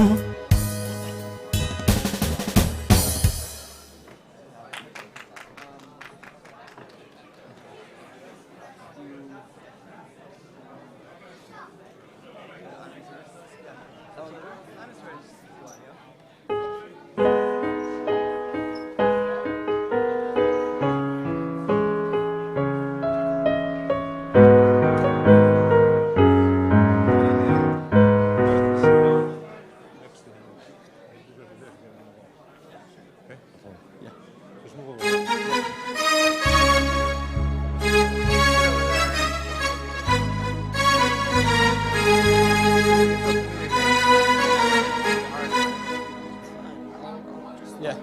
Let's start. If I start, will you be able to play mine? Oh, okay. You play right here. Yeah. Yeah, exactly. Okay, same. Okay, we'll try to communicate.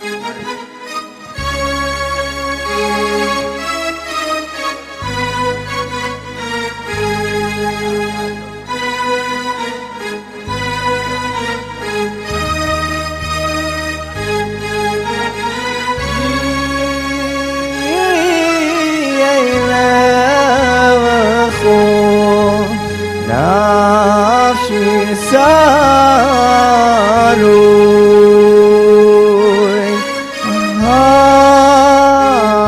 hanim smirois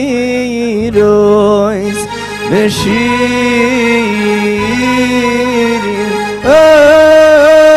eroi ki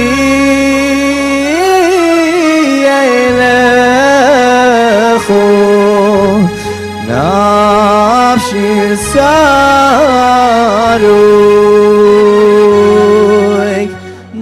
נפשי חומדום אצל ידך לא דעת כל עשייך נפשי חומדום אצל ידך לא דעת כל עשייך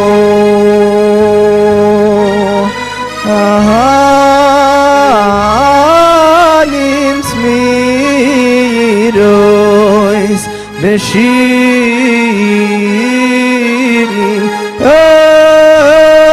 Eroi ki yelewacho nafshi saroi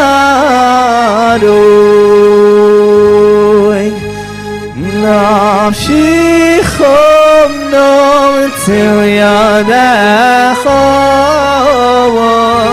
לא דעת כל עשייך נפשי חומדום אצל ידך לא דעת כל עשייך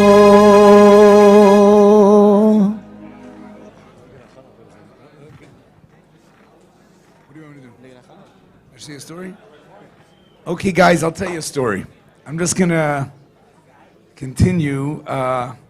So I shared with you that one of my extracurricular activities, besides yeshiva, when I was together with Rabbi Silverberg, one of my extracurricular activities, I had like a home life. I lived in my bubby's house, and I had a... what was the brand then? It was a really cool brand of like boombox to get. It was what? Iowa. That was what it was. That was like upper class Iowa. AIWA. That was like a fancy stereo. Maybe it was like it thinks it's fancy. But anyways, I had such a stereo, and I listened. Let me give you a little background. L'chaim. Listen, guys. We'll get warmer into the Farbrengen with your help. I need your help for that. But I'll do a little more about the Tanya, a little warmer way. L'chaim. So when I was 14, a little miracle happened. Maybe Rabbi Shai Ben Yaminson remembers this. Rabbi Bergstein might. No, you didn't come till Tafshin Nun. Nun Aleph? What? Mem Vav, you came to New York? Really? You were an altar Mem Vav? Mem Vav. Mem Vav, I wasn't even altar. I was a bar mitzvah. It was my bar mitzvah. Okay. When I was 14, this is Tafshin Mem Zayin, actually. The Butman twins, there's Butman twins from Israel, opened up a tape library. Somebody passed away, I don't know who. They opened up a cassette tape library in memory of that person. And the tape library was in a closet on the 3rd floor of Olatur, of the old Olatur in Troy Avenue. Do you remember this, Rabbi Bergstein? And it was like you could hear. So we had Tanya teachers. And I actually learned a lot from my Tanya teachers. But I was looking for something a little more. I wanted to appreciate the Tanya a little more. And so they had Rabbi Yoel's tapes on Tanya, the whole tapes. All maybe hundreds, it was hundreds, I don't know how many it was, a lot of tapes. Some prakim was more than one tape. You guys know what a cassette tape is? You've seen them in the house probably. Anyways, Rabbi Yoel's tapes on Tanya were available. And so I became a frequent lender of the library, borrower, and I borrowed all of Yoel on Tanya. And at night, late at night, I listened to Yoel on Tanya, I heard Nichoyach songs, and I read Likud de Berman English. And that was my, Likud de Berman English actually started earlier. So I want to share with you an impression. So the Tanya tapes that Yoel made were originally for the telephone. There was a thing, you could dial a number, and he was like, who remembers Dial a Jewish Story? Does that still exist? Still exists? Oh, still there. Ellie Ryder says, there's still Dial a Jewish Story. Guys, we have to make this Farbrengen personal, otherwise it's not going to work. I see Rabbi Turk. I see someone who looks like Rabbi Shmuley Posner. Ooh, someone who looks like Rabbi Shmuley Posner. Rabbi Shmuley Posner in our Chabad campus close-knit chevra is a mashpia for us. Look. As he's going to get him on the phone. While he gets Rabbi Shmuley Posner on the phone. Okay. That's very heavy, actually. Okay, but let me just share this. So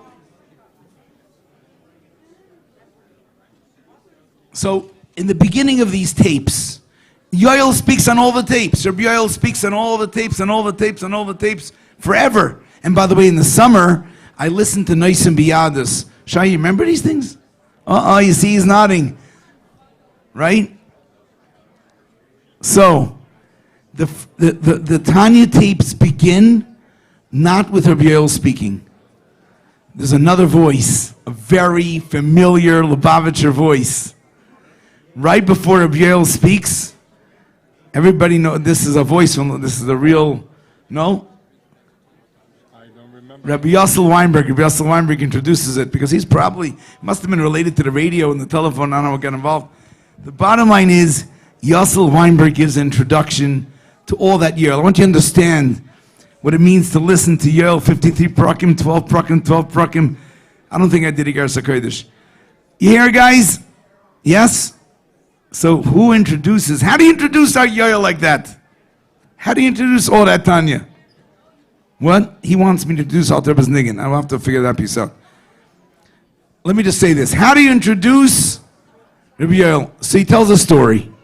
He has a vart. I can't even imitate him now, but maybe my Shivov can help me.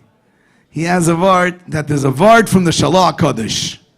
The vart from the Shalah Kodesh. Vart from the Shalah Kodesh says like this. It says, Barkiyas Yamsuf, Zeh Keli Van Veyu Eleki Avi Veremimenu. This is the God of my. This is my God. I will glorify Him. Eleki Avi Veremimenu, and it's God of my father. So here's how he said it. The Shalah says like this: Zeh Keli. If it's my God, if it's personal, if it's my own, Zeh Keli. V'anveyu. Anveyu could be broken up into the words ani v'hu. Me and God. As Buba would say, I and thou. Right? So Zeh Keli, if it's my God, if the Chassidus is personal, if it's my own, if it has my name on it, then ani v'hu. But Elokei Avi, if my Chassidus, if I'm a Chassid just because my father has a black hat, if I'm a Chassid only because I'm born into a tradition, v'arei mimenu, then it's derheben. Then it's high up on a shelf, then it's distant. This is the vart that Yossel Weinberg shared to introduce hundreds of Yoel Tanya tapes. This always bothered me. Yossel Weinberg, of all the stories in the world, of all the Vertlach, is this your Tanya introduction? Now it is a very important point, because Tanya is meant to be personal. It is a great point. I'm not denying that. It's a great point. And by the way, at the time of my concern, I didn't know that the Rebbe also quoted this story. But, the Shalah. But, you have to go krich to the Shalah to find the introduction to the Tanya. It sounds so, right? Moshe Wolf is not so troubled by this. But it bothered me. It's the one piece of Yossel Weinberg you hear in the whole thing. He's introducing these hundreds of tapes of Rabbi Yoel. And he tells you a vart from the Shalah, Zeh Keli, and you know how he says it, Van Nevehu, and there's probably got to be a Weinberg descendant in Chicago, right? Oh, there you are, this is a story. You look to me like a Bensi Shem Tov's son. He's going to soon put up he has an emoji. At 1 o'clock in the morning, Bensi Shem Tov puts on the Chabad on campus chat, Farbrengen going strong. Okay. Anyways, Benzi Shem Tov does appreciate it for bringing. And this Benzi Shem Tov's son is an anicle, or maybe an anicle of Rabbi Yossel Weinberg. So I want to share with you something really beautiful. Really, really beautiful. Years later, I'm married, I'm on shlichus, I have children. My father-in-law comes to visit. My father-in-law is Rabbi Galperin. Rabbi Natik knows him. Back from Samarkand, Tashkentes. And my father-in-law loves to learn the Friedrich Rebbe Sichos. Oh, Maishi's father-in-law. He loves to bletter. You know what bletter means? Just to look through, to sift. The Friedrich Rebbe Sichos, by the way, you have to sift. You have to sift through a little bit, you know? You know, Rabbi Natik, Junior, you know what I mean? You do, you don't. Okay. You have to sift through those sichos. There's gems here, there, you know? And he showed me that, and I think it's Tzadik Vav, Tzadik Zayin, I don't remember exactly the year, that the Friedrich Rebbe said this sicha by Farbrengen. This vart from the Shalah. In Varsha, or is it not Tvatsk actually? Friedrich Rebbe said this vart. And my father-in-law showed it to me, and I thought to myself, Yassel Weinberg then was a bacher. It was probably his first or second year in Lubavitch. He came to the Friedrich Rebbe. The Friedrich Rebbe didn't forbring a lot in those years. This is the vart he heard from the Friedrich Rebbe in the 1930s. And he carried the vart with him his whole life. And one day in the 1970s, or maybe it was early 80s, when this Tanya on the telephone happened, this was his introduction. So I want to say is that, you know, we learn so much Chassidus that it's hard for us to point to one teaching, that this was it. This was the teaching. And that's really a good thing. We're flooded with Chassidus. There's so many Mamarim, there's so many Sichas. It's endless. But it's important also to be able to find one Nekuda, one teaching that changes your life forever. And I don't know, I didn't ask Yassel Weinberg this, but I think this is what happened. I think this is the sikha that he heard from the Friedrich Rebbe, and he carried with him his whole life. L'chaim, l'chaim.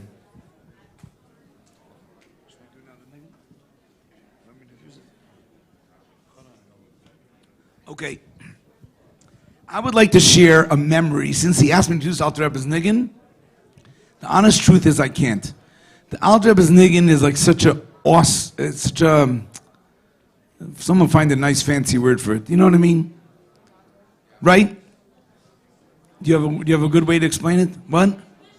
Auspicious. Oh, it's an auspicious Niggin. What's your name? You have a name or no? He's an auspicious bacher. Okay, so listen. It's a very auspicious niggin, but I have a beautiful, beautiful memory that is just a beautiful, beautiful memory. It's one of my nicest memories of the...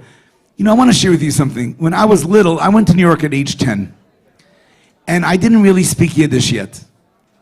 And I stood on the bleachers. Everybody familiar? 770 had bleachers. And like, you know, now it's like where the Rabbi used to come out, but before there used to be bleachers there. And every place in 770 was accounted for.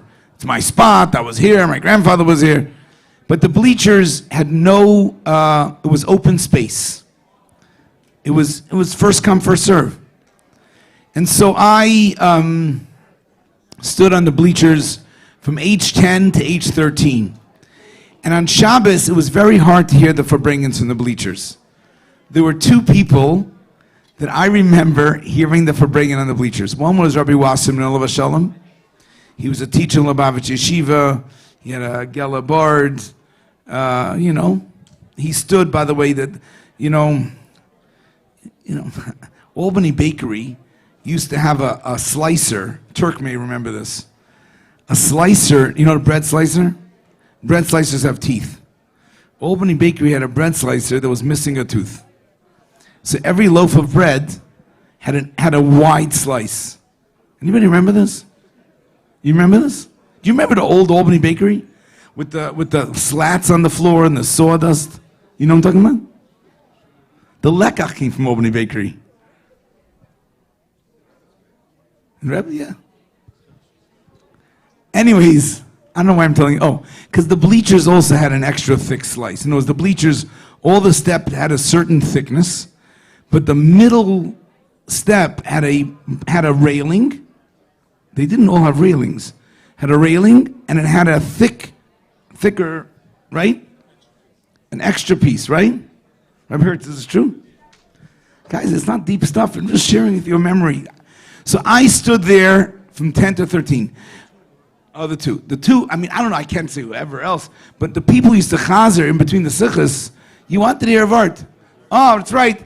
First was on the middle bench, not the middle bench, on the middle railing, no one sat in the bleachers, nobody stood. Rabbi Wasim Ralav Shalom, he passed away young, I don't know if you remember him. And Israel Wasim, his name was, there's a lot of Israels going around in that family. And he chazed between the sikhs, what do you remember, what he heard? And on the top, underneath the WLCC window, the old Zirkin, Eliezer Zirkin just stand. Other guys also heard there? Oh, see, but these are my two sources. Who else heard? Yeah, the kind of space. And Rabbi Zirkin used to take off his shoes, and he brought his own cookies. But he would chaz, he had bionic hearing, by the way. He had bionic hearing. He would hear unbelievable. And he had a lot of personal space. I remember that. You could not get too close. It was a whole thing. But akapanim, why am I telling you all this? I'm telling you this for a reason. Oh, I want to know why I want to tell this. I know why I want to tell this. Listen. So, I stood on the bleachers from 10 to 13. I didn't hear a lot. And I was slowly learning the Yiddish. First of all, when the Rebbe said the brachas at the end of the Sikha, the Rebbe started to speak louder. You know what I mean? So that was the way, you heard. And also, a weekday Farbrengen. A weekday Farbrengen was gold. Because it was booming. And everybody heard the Farbrengen. You know what I mean? So I have a special memory of weekday Farbrengens because it was my first time to really hear the Farbrengen. Yeah. By the way, I actually stood there because my father said that the neshama hurt, and so you have to stay. So I did. And the one time I went out was, they used to play outside in the driveway of the library. There was two, little guys, listen. There was two game locations for 10-year-olds by the Farbrengen. The bad place to play was near the Aron Kodesh. And then you saw Shem Tov or some other guys used to come and they used to catch you. Because making noise in that empty spot made a tremendous noise for the Farbrengen. Right? You remember this? I remember Shav Brachas. That's unforgettable, actually. Anyways, what I want to tell you? What? It was Shabbos. It was the Ufruf. Oh, it was the Ufruf. But listen. What were the two spots? Berkson, you remember these spots? Kugelach. Do you guys still play Kugelach? It's out. Okay. Kugelach was fierce competition. This was serious business. I see Turk shaking his head. Kugelach was people really meant it. And some people had lockers in 770, and they kept the Kugelach in the lockers. It was a thing to have a locker also. And then they played Kugelach in the Dollars Room. That had a marble floor, an amazing Kugelach floor. You know what I'm talking about? Where it says 770 etched into the thing. And if you weren't so chaverdik, you played Kugelach in the hallway, which is not exactly the best floor. And then they played sticks and belts in the driveway. Long driveway of the library. It may not be so long anymore. And there was some kind of game. So one Shabbos, I had enough. I was standing there a long time. I was a little kid. Everyone's playing outside. So I went outside, and I started to join the sticks and belts. And then there was a knock at the window above the driveway of the library. I looked up, and we all looked up, and everyone ran away. And I don't remember if I saw what I saw, but outside 770, it's hard to imagine this, but there were a lot of grown-ups during the Farbrengen. Yeah, there were a lot of grown-ups outside. And basically, they weren't playing. And basically, I know it sounds shtussim, I'm getting to a point. Basically, what I want to tell you. What was I telling you? Suspicious. Oh. Looked up. Officially, they said the Rebbitzin was there. So we all scattered. But I don't remember anything, but I remember that. I never left the Farbrengen since then. I always stood. Baruch Hashem, by my mitzvah, I got a little bit of a better place, and that was a good thing. But anyways, why am I sharing you this? Because the weekday Farbrengens had a certain potency for me. Very strong. The Mevinim used to say that by the cable Farbrengens, Rebbe would speak different kinds of topics. I don't know. For me, it was very auspicious. But at the end of the Farbrengens, a big Chashav Farbrengen, like it was Kislev, they would sing the Nigunim of all the Rebbes. No? Just Alter Rebbe's Nigun. Nachan and Alter Rebbe's Nigun. But what happened was, it was Yantif. Yantif was all the. What happened was, it's a simple thing, but for me it's just one of the most beautiful things. Maybe it even ties into this word. That there was the Alter Rebbe's Nigun, and it was so serious. And the whole room was singing, and it was so, so, so serious. And then it turned into Nezher Tzichlopzi. And the whole mood just like, it moved seamlessly, and the Rebbe changed, and the room changed. So I don't really have an introduction to the Alter Rebbe's Nigun. That I'll leave to some Chashav Yidden who can maybe say that.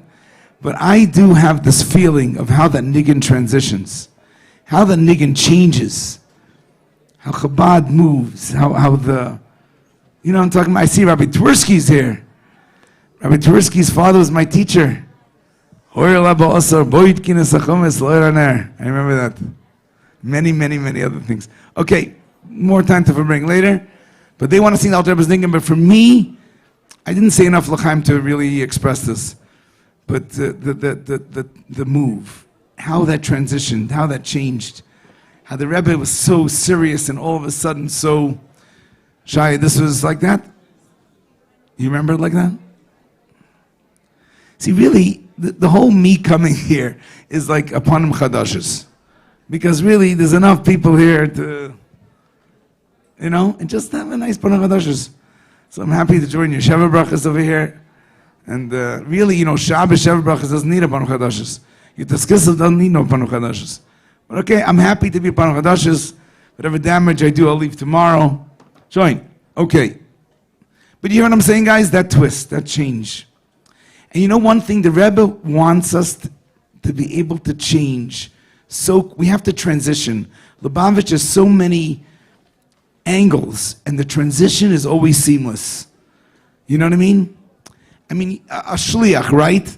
You take a shliach, learns a Maimer Chassidus, and goes right away and deals with some, I don't know what, Geschäften. The transition from the most serious to the most joyous, from the most innermost to the most outermost, there's no seam. There's no seam. You know the Vart in Karabelabavich with Wiener? Everybody knows that, right? See? Oh, look who's here. Okay, we go back a long way. So I'll soon stop talking because I want to share with you this Vart. So it's really not this Nakuda, but okay, another. I'll see you later. The Nakuda is that there's no hiccup. There's no hesitation. There's no hesitation. There's no hesitation between the Alter Rebbe's Nigun to Nezher Tzichlopzi. And think of the equivalent of that in life. So I'll share with you the Herbert Wiener. Herbert Wiener was a Reform rabbi who wrote a book called 9.5 Mystics. And he went to visit Kol Minei rabbis and this and that. And he came to the Rebbe and he had interviews, Bashi Yechidisim with the Rebbe that are written in his book that are very important. And in one of the things, the Rebbe tells him to go speak to the Bachrim. This is probably the 50s, I think. No? Probably the 50s. He went to speak to the Bachrim, and afterwards the Rebbe spoke to him again, and the Rebbe asked him, I forgot exactly who asked who. He told the Rebbe that he sees in the Bachrim's eyes like an innocence, simplicity. It was not a compliment. He meant to say they're nicht behavent in the Welt. They're very simplistic. There's no sophistication. By the way, station identification, I personally feel that one of the greatest ways to identify a Lubavitcher, everybody knows this trick, right? besides the facial hair and the hat and his eyes. I think we don't know what he saw in people's eyes, but Lubavitchers have sparkle, a zest, there's something going on there. But anyways, so, I don't know why I just said that. Anyways, so the Rebbe answered Herbert Wiener that what you see is not simplicity or naivete or something like that. What you see is that there's no split. They're not torn between living in two worlds. They're living in both worlds, no split. And that's really, really, really the Rebbe. That's everything. That's shlichus. That's life. That's a working chassid. His chassidishkeit, his working, his family, his life, his morning, his evening. It's one long niggin. The niggin changes, the tune changes, but there's no gap. There's no hesitation. In other words, just went from one to the next. Okay, sorry, bad introduction.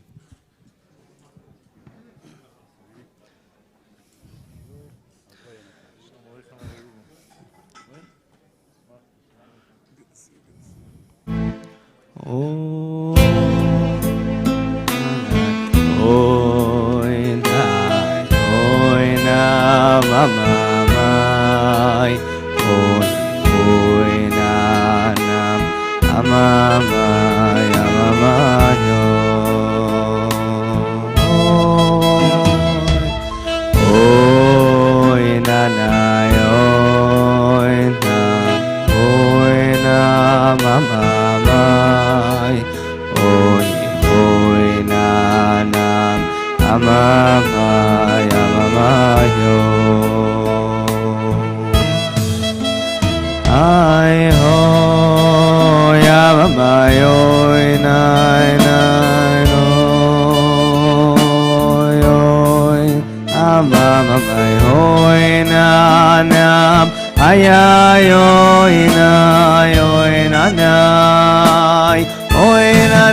na na na na na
Kachonke tame vodka bodit. Ay ay ay ay, dere mama mama mama. Ay ay ay ay, dere malal. Hey Allah, ay ay ay, dere mama mama. Ay ay ay ay ay ay, dere mama mama. Hey ama la la.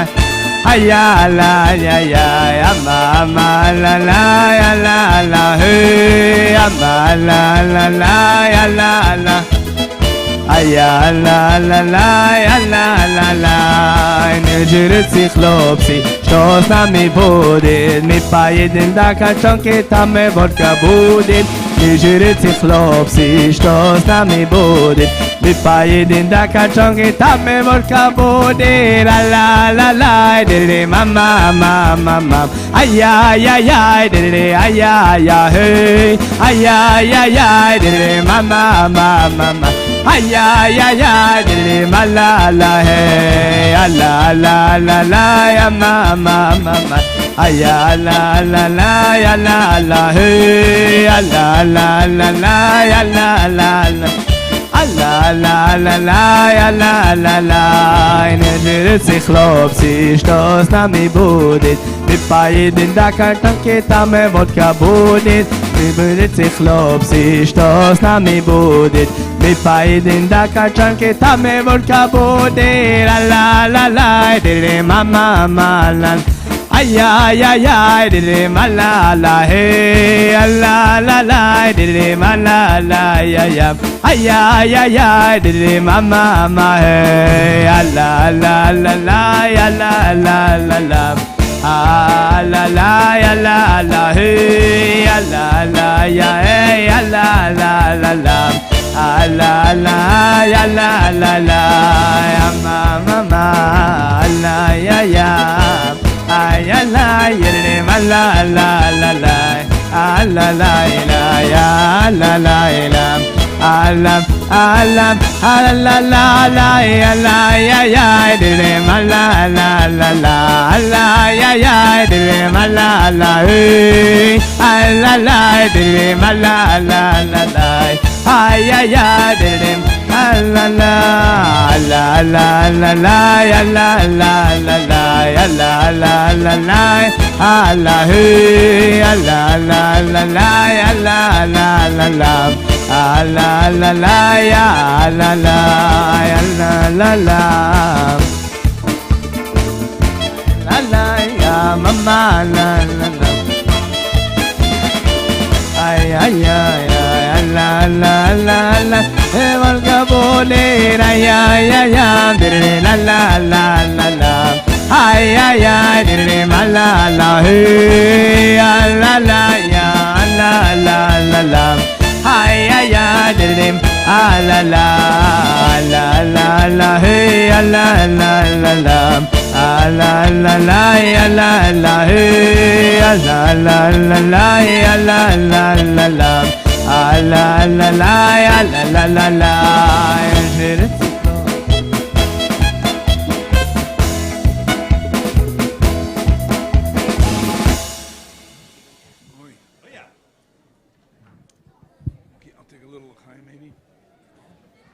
Chaim, fellow Chassidim. So what should we say now? Chaim, Chaim. My suburban laws. What kind of story should I say? Oh, he's advice. Yeah. Chaim, Chaim.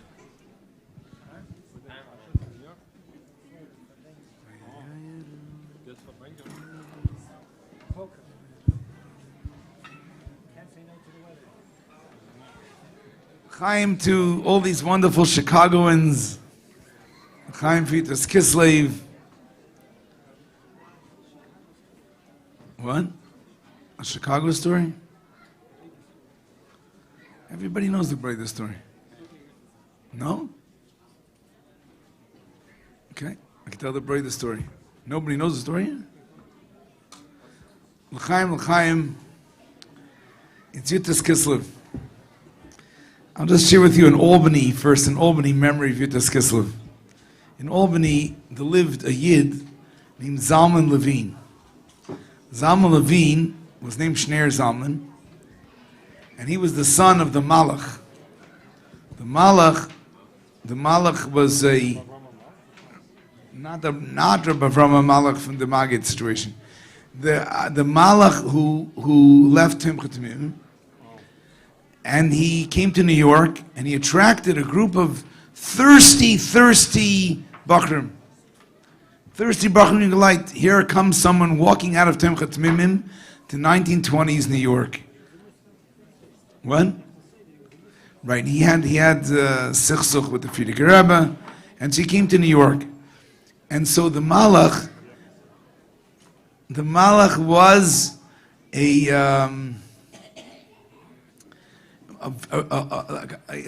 Martian, like an alien that landed in New York with big tzitzis and full of chassidus and Likutei Torah, you know? And New York didn't know how to eat it, but some Bachrim were incredibly thirsty for this. And the group of Bachrim circled around the Malach, and they became the Malachim, because they're called the Malachim, because they were like the Sehilika mentioned. And when the Malach died, half the group went to Satmar and half the group went to Lubavitch, something like that. Anyways, because the Malach himself had both sides. He had the Chassidus of Chabad, but he had like the Kanos of Satmar, something in the middle. Anyways, the Malach's son rebelled against his father. He didn't want to have this. So he got a job at the state of New York, and he moved to Albany, New York, and he married the daughter of the local Rav. And I remember the Malach went out, I remember the Zalman Levine without a beard, but later on he put on a beard in his old age. And he was a Yid who knew Maral, he knew Likutei Torah, you know. When my father came to Albany, he told him, Ich hab lieb Chabad, ich hab feind Lubavitch. You know, this is what? This is a breed that doesn't exist. No one even knows what the differences it is. Right? Are you Lubavitch of Illinois? What are you? Lubavitch Chabad. Lubavitch Chabad of Illinois. Anyways, Akaponim. So Albany, New York, when my father first came, really had no Lubavitchers. I mean, the Brickmans and the Chazanovs lived there earlier. They were actually Mekarev, a few young boys who were part of Hadara Torah that Rabbi Sol Jacobson started. I just want to tell you, for example, just to give you an idea, that those boys who went to Hadar Torah, Abba Pliskin was their teacher. I mean, just to think about it. You know, it's like really like an incredible thing. But they once told a story that they lived on the second floor of, you know, everybody knows the Eastern Parkway layout over there. The second floor of like NCFJE Hadar Torah. And the first floor was the Zal. No, vice versa. I don't know what it was. They were on the second floor. And Hech decided they had to replace the stairs. So the workmen came in the morning, they took out the stairwell, and the boys wake up and there's no stairs. That's right. So they said, okay, we're going to have a day off. And so they started schmoozing around, you know, what are we going to do? We can't learn. Teachers can't come, right? You know? How did I get into this? Abba Pliskin. So what happened was, then they hear some clanging. They hear clanging in the back. They look down the back. You know, fire escapes in New York have like a ladder that hangs, and you could drop it down to... And Abba Pliskin was a short man. Abba Pliskin is hanging on to the fire escape because he wants to get up, because the stairs are not there. He has to stay there. He has to learn with the boys. So what he said, one of the boys told me this. He's a grandfather. He told me like this. He says, we'll never forget how Abba Pliskin tried to climb a fire escape in the back. I don't even know how you get to the back. How do you get to the back? From Union Street? What do you do? The alley, maybe. Like upon him, is there still an alley, or JCM ate it up, maybe? There's still an alley there? For Band, where do you find the alley there? Agabanim, there's got to be an alley. You come from Albany. Agabanim, Abba Pliskin climbed up the fire escape. You boys, listen, in Chicago, I don't know if you still get snow days or something. Think about Abba Pliskin, right? He was a very close friend of Mendel Futafas. They were tight buddies. Why am I telling you this? Oh, so there were Lubavitchers in Albany before my father came. But when my father was there was very few Lubavitchers, or none. But in Albany, always had Yitas Kislev, because Zalman Levinit Kapravet Yitas Kislev. It was like a thing. Anyways, about saying L'chaim. So Zalman Levin always told a story that there was once a town in Russia that there was no L'chaim Yitas Kislev. Here I see an abundance of L'chaim, actually. Not so many L'chaim internalizers, but a lot of L'chaim there is. Anyway, so the few make up for the many. Mr. Stoll, are you compensating? Guys, we need to make this Farbrengen warmer. We need to warm up this Farbrengen a little bit. Okay, so the bottom line is, it was a town in Russia that didn't have mashke, and it's Yitas Kislev. What do? So they basically took water and they put it inside the old bottles, and it was a Yitas Kislev. And Zalman Levini says a story every year. This is a story that it's not the alcoholic content. It's not the content in the cup. It's the content in the heart. Rabbi Natik. In the undercup. What? In the undercup. In the undercup. Moichin. Okay, l'chaim. Let's sing like a nice niggin. You guys have like a nice niggin you like? Do you like niggunim? Yeah? Let me tell you something cool about a niggin. A niggin, unfortunately, fortunately I deal with college students. Unfortunately, they're very familiar with different melodies. And something I find fascinating by them is that the melodies associations form when you hear them first. Right? So they associate certain songs like with certain times in their life or people, and there's a lot of bringing up of those songs. You know what I mean? Zelu mazeh asa lakim. This is also true in a niggin. That whatever you imbue in a niggin at this age, or our age, whatever age you're going to hear a niggin, you create associations. In computers, it's like tags. You create a tag, right? The more tags we create with a niggin, the more a niggin will evoke. Otherwise, a niggin is just la la la la la, tra la la tiddly dee. You want a niggin to remember something. Niggin is like a transporter, I feel. The Tani talks about derech harucha k'tzara. I think it was Rabbi, not TikTok, but derech harucha k'tzara. So really, everybody knows derech harucha k'tzara is the famous story in the Gemara. But that's my latest Tanya interest. I can tell you about it later, maybe. But my latest Tanya interest is to find the Alter Rebbe was a king, a master of paraphrase. I found out later the word isn't called paraphrase, it's called intertextuality. That's the academic word for this, which means to borrow old lines, old psukim, and rework them into a text. And believe it or not, Tanya is loaded with these. And if you know where they come from, it has altogether new meaning. Like derech harucha k'tzara, right? You know what derech harucha k'tzara means. You know the story? You guys know the story? Yes, you know the story. L'chaim. It's a good niggin. What was I telling you about a niggin? A niggin. What was I telling you? What? Associations. You have to create tags. The more tags you create with a niggin. So a niggin. So I'm in a situation in life. So you guys learn Torah a lot, right? Yes, he says yes. They learn a lot of Torah. That was a happy yes, I hope. Anyways, obviously the life of shlichus is a very physically engaging and taxing life. It's not all kedusha. It's a lot of other things that go on.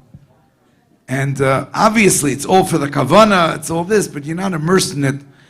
So to get immersed, there's two ways. There's derech harucha k'tzara.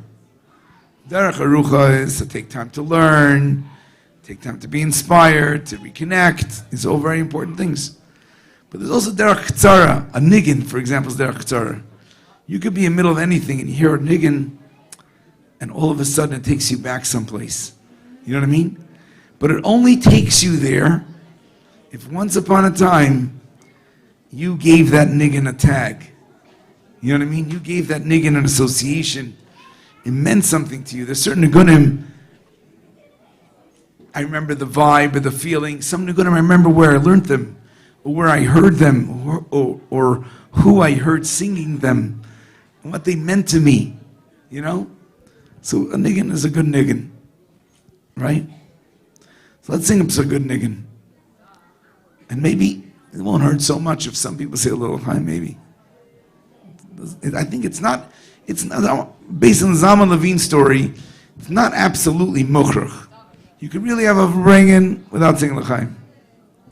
But you could also have Farbrengen with singing l'chaim. You can have, it's a little dark start. It accelerates the, Moshe says it accelerates the situation. Shai, what are you thinking? There's good Jews around the table here. Okay, l'chaim. Nu, who has a nice niggin?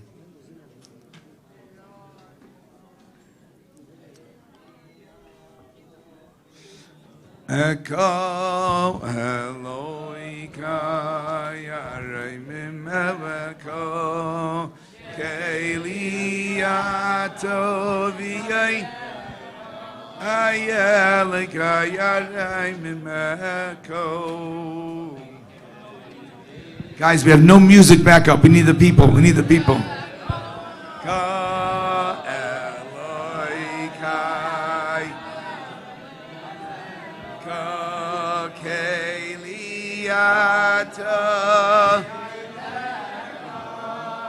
Elika Yarei Mimeko.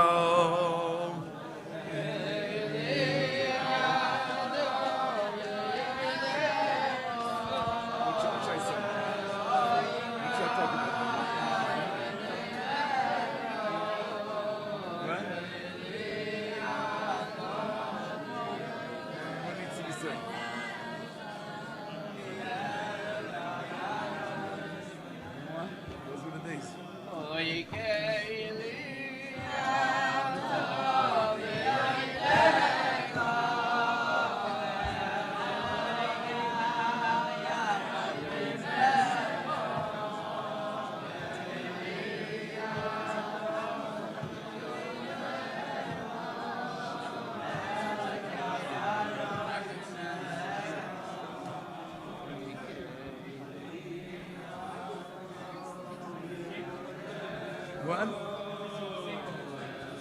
What? I can't bring that stuff. I don't think you guys will like it.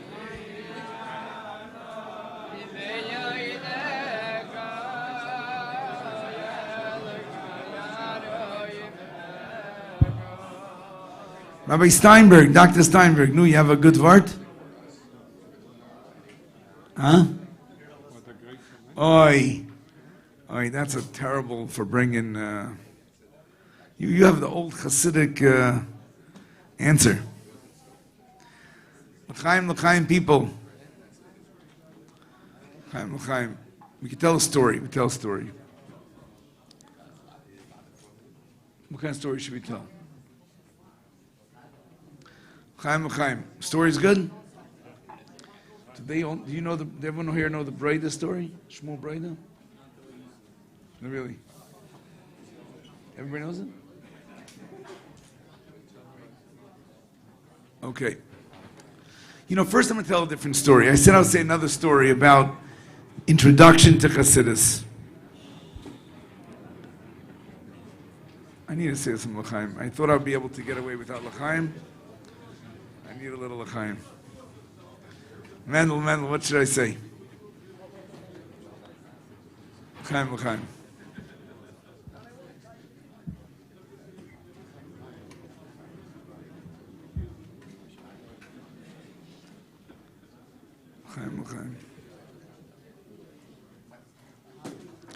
You know, I want to share something about the seamless. Really, we'll get there. I don't know, maybe if we get there, we'll get to a good Farbrengen. Let's try our best. L'chaim Yidden, I'm saying the story because, first of all, it's about an introduction to Chassidus. And we all have to feel that we're being introduced to Chassidus.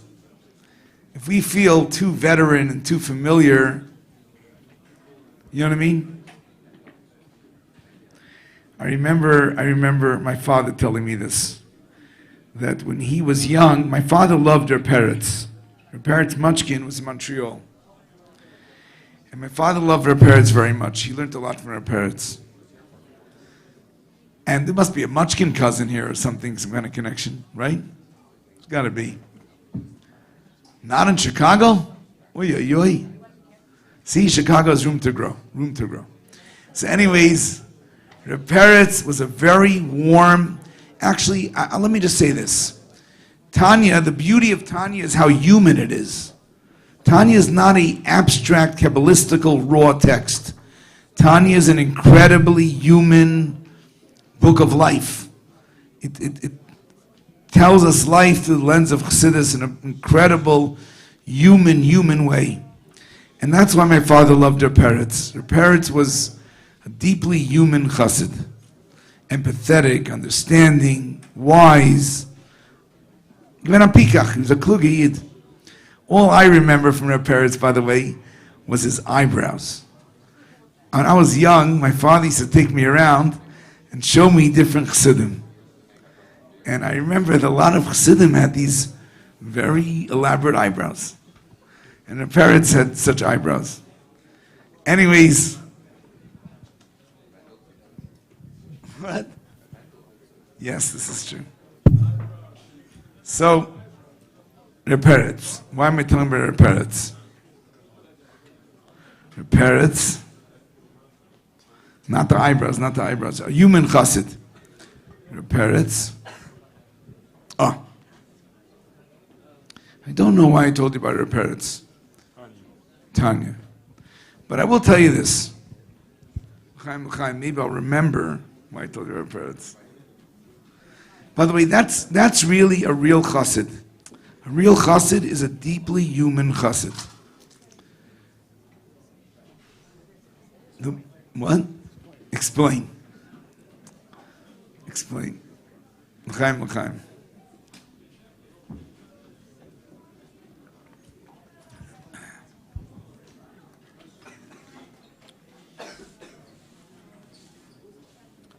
So I want to share this story because, first of all, it's about introducing ourselves to Chassidus. We can't say, oh, I'm a chassid a long time, been there, done that. A person has to always, Yutas Kislev, especially Rosh Hashanah, to reintroduce ourselves to Chassidus. You know? Okay, before I tell this story, I just want to share this. Another thing. There's a beautiful mimer. Achrei Tafresh Memtes, Rebbe Rashab, about Toyu and Tikkun. You heard of Toyu and Tikkun, guys? Yes, you heard about Toyu and Tikkun. So the Rebbe Rashab explains there's something really phenomenal. That Toyu is like a child, and Tikkun is like an adult. A child is curious, a child is adventurous, a child has a lot of spirit and spunk and energy.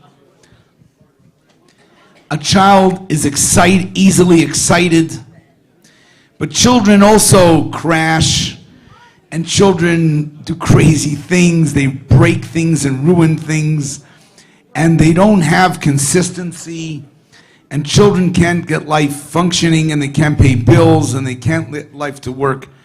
And so Toyu is kids. Tikkun is adults. There are systems. There's mornings, there's evenings, there's consistency, there's responsibility. There's systems in place, right?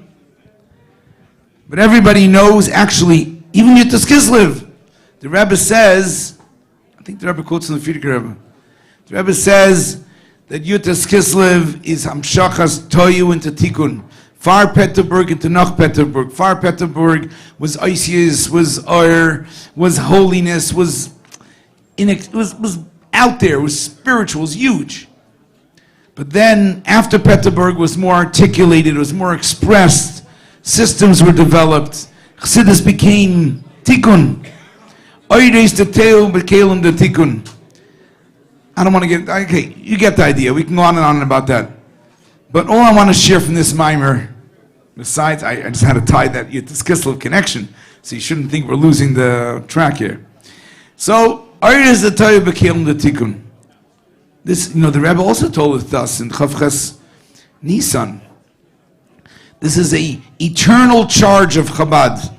It's a major mission statement. Oides the Teo bekelim the Tikkun. If somebody says Tikkun is the way to go, they're not Chabad. If someone says Toyu is the way to go, also not Chabad. Our mission is Oides the Teo bekelim the Tikkun. But back to the mimer. The mimer says that the goal is not to grow out of childhood and to become an adult. You're supposed to carry your childhood with you. Tikkun needs tohu. By the way, this is why teenagers have so much trouble. Yeshiva Bakram actually maybe a little bit less, but also probably go through a lot of stages and issues and moods and situations because they're transitioning from the tohu to the tikkun, and the transition is not always an easy one. Right? But Oides the Teo bekelim the Tikkun is our mission. I want to say is, you have to, like, daven l'dazeh atinoik, or sometimes loimid yeled, like it says in Pirkei Avos. You have to learn Chassidus with the wonder of a child. You have to learn Chassidus. Imagine you're a Baal Tshuva. Imagine you're learning Chassidus for the first time. What does this piece of Tanya say to you? What does this mimer say? Not old hat. Don't look at these words and say, I've seen them a million times in different configurations, Memala and Seiviv and Atzmos and up and down and inside out and the other way around. Think of Chassidus new. You know what I mean? Kachadashim. Learn Chassidus like a youngster. Learn Chassidus new, like you never saw this word before. But with the maturity and the understanding and the wisdom of an adult. Oh, this is better. You're the man. What's your take on Yitus Kislev? You have a thought? Leave it to the professionals. No, oh, he got it all wrong. That's the problem. Leave it to the professionals. That, Mr. Avitek. Listen. That is exactly what we're not supposed to do tonight, my friends, any night of the year. You know who does that? One thing I want to tell you, Jewish college students don't do that, but congregants of like formal shuls, they leave it to the rabbi. College students don't do that, by the way. They have a certain level of, am I right? They don't buy that shtick of leave it to the rabbi. I never heard of such a thing. Baruch Hashem. Okay, so where was I? So I want to share with you the story because it's an introduction to Chassidus. And it's so important to constantly reintroduce ourselves to Chassidus. Yeah? Moshe, emes? You don't have to shake your head. I feel it's emes. We can't look at Chassidus old. Has to be Loimid Yeled. Shaya, what do you think? So let me tell you like this. So I want to tell you another story of introduction to Chassidus. There's a man named Dr. Brower. Dr. Brower lives in Montreal. He was a professor of cell biology at McGill University for many years. He is a very, very, very smart man. Do you know this? Do you know the story? Do you know how he got exposed to Chassidus for the first time? I want you to listen to this. Yeah, Dr. Brower. By the way, I want to give you an introduction to this. I taught Rabbi Steinberg, where are you? He's still here. He's from Texas. I remember. We had many nice conversations walking up and down the road of the bumpy trail, right? Remember? See, guys? Yeah. Anyways. Yeah, the book of life. Okay, listen. Boys, you ready? You want to hear the story? I want to tell you the story. So there was Brower. So when we were in Ivy League, I had a little child. Steinberg, remember, had a little child. Baruch Hashem, she's a mother already. And you walk the kid back and forth. The kid wakes up early in the morning. You take the stroller and you walk back and forth. They also maybe had to get hot water from the dining room, So we walk back and forth. By the way, this is the days when had a luxury. Summer, Machaya. What's on the campus the whole year? Easy. You take off in the summer. I taught in Ivy League. It was Gan Eden on this world. Beautiful. In the end, the shlichus grows and it's impossible to... Right now, I can't even imagine how we ever took off summers like that. But we used to do that. So, I remember going to the dining room. This is 6 a.m. and coming into an empty Hadara Torah Ivy League dining room, right? 6 o'clock in the morning. It's empty, and Dr. Brower is sitting by one of the family tables, and he's learning Eter. Eter. Tafresh Ayin, what is it? Tafresh Ayin Aleph. Eter. Sitting in the morning, the guy's summer, he's in Dacha, he's on vacation, he's teaching a couple of classes. 6 o'clock in the morning, he's learning it in earnest. Eter. Anyways, this is how Eter came about. So Dr. Brower was in Boston. Boston! Boston University. He probably was in Harvard Medical School, if you ask me. Right? From the Schenner mention, upper crust. So Dr. Brower was in Boston, and he's in medical school, and he's modern Orthodox, and he's troubled because he can't pray like a mensch. Every time he sits down to daven, by the way, I'm going to kill the story. You have to read the story. Dr. Brower is an amazing writer, which itself is a story. You know that story? It's a good story from Pegisha. It's a very good story. What? You talking about the car drapsing blue exhaust? No, the story on the airplane, davening on the airplane. Oh, that's another good story. With the jazz singer. Yeah, very good. See, it's good to Farbrengen with a guy like this. Come on, we got to say l'chaim. Let's say l'chaim. Me and Mr. What are you, Mr. Dr. Reb Stoll? Levi. Let's have a little l'chaim. Let's say l'chaim.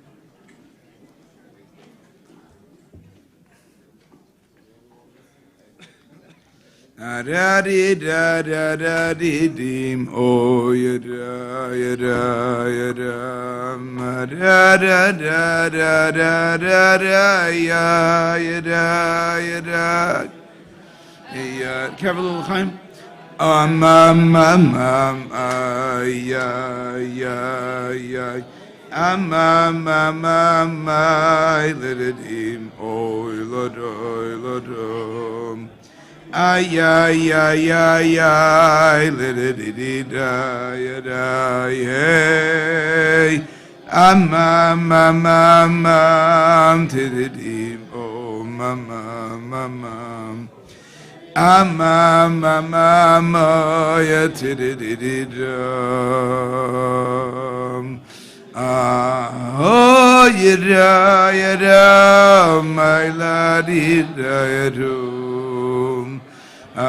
Hey, da, ya, da, my ladi, da, da. Oh, ya, da, ya, ladi, da, da. Oh, ya, tididim, oh,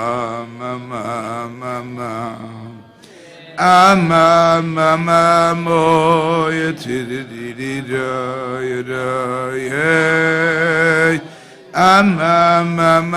Oh, ya, tididim, tiddy, ya, ya, ya, ya, ya, ya, lididididum. Ay, ay, ay, ay, oh, ya, tiddidim, ay, na, ya, da, da, ya, da. Triya ya ya ya yo yetiri mayna ya da ya ram. Triya ma ma ma mo yetiri mo ma ma ma ma. Ama ma ma mo yetiri da ya ram.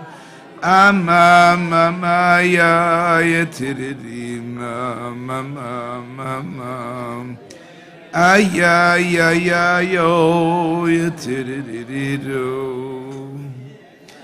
Ay ay ay ay yo yetiri ma ya ya ya ya. Tri ay ay ay ay yo yetiri ma ya ya ya ya. No, you did it, mama, mama, mama. Did it, la, you did it, ma, ya, ya, ya, ya. Ama, mama, mo, you did it, oh, ya, ya, ya, ya. Ay, ay, ay, ay, oh, you did it, oh, ya, ya, ya. Ama mama mo yetiri mama mama ma ya ya yo yetiri. Hey la di di my la di da do. Ay la da yo hey la di di hey la di di oh yedam.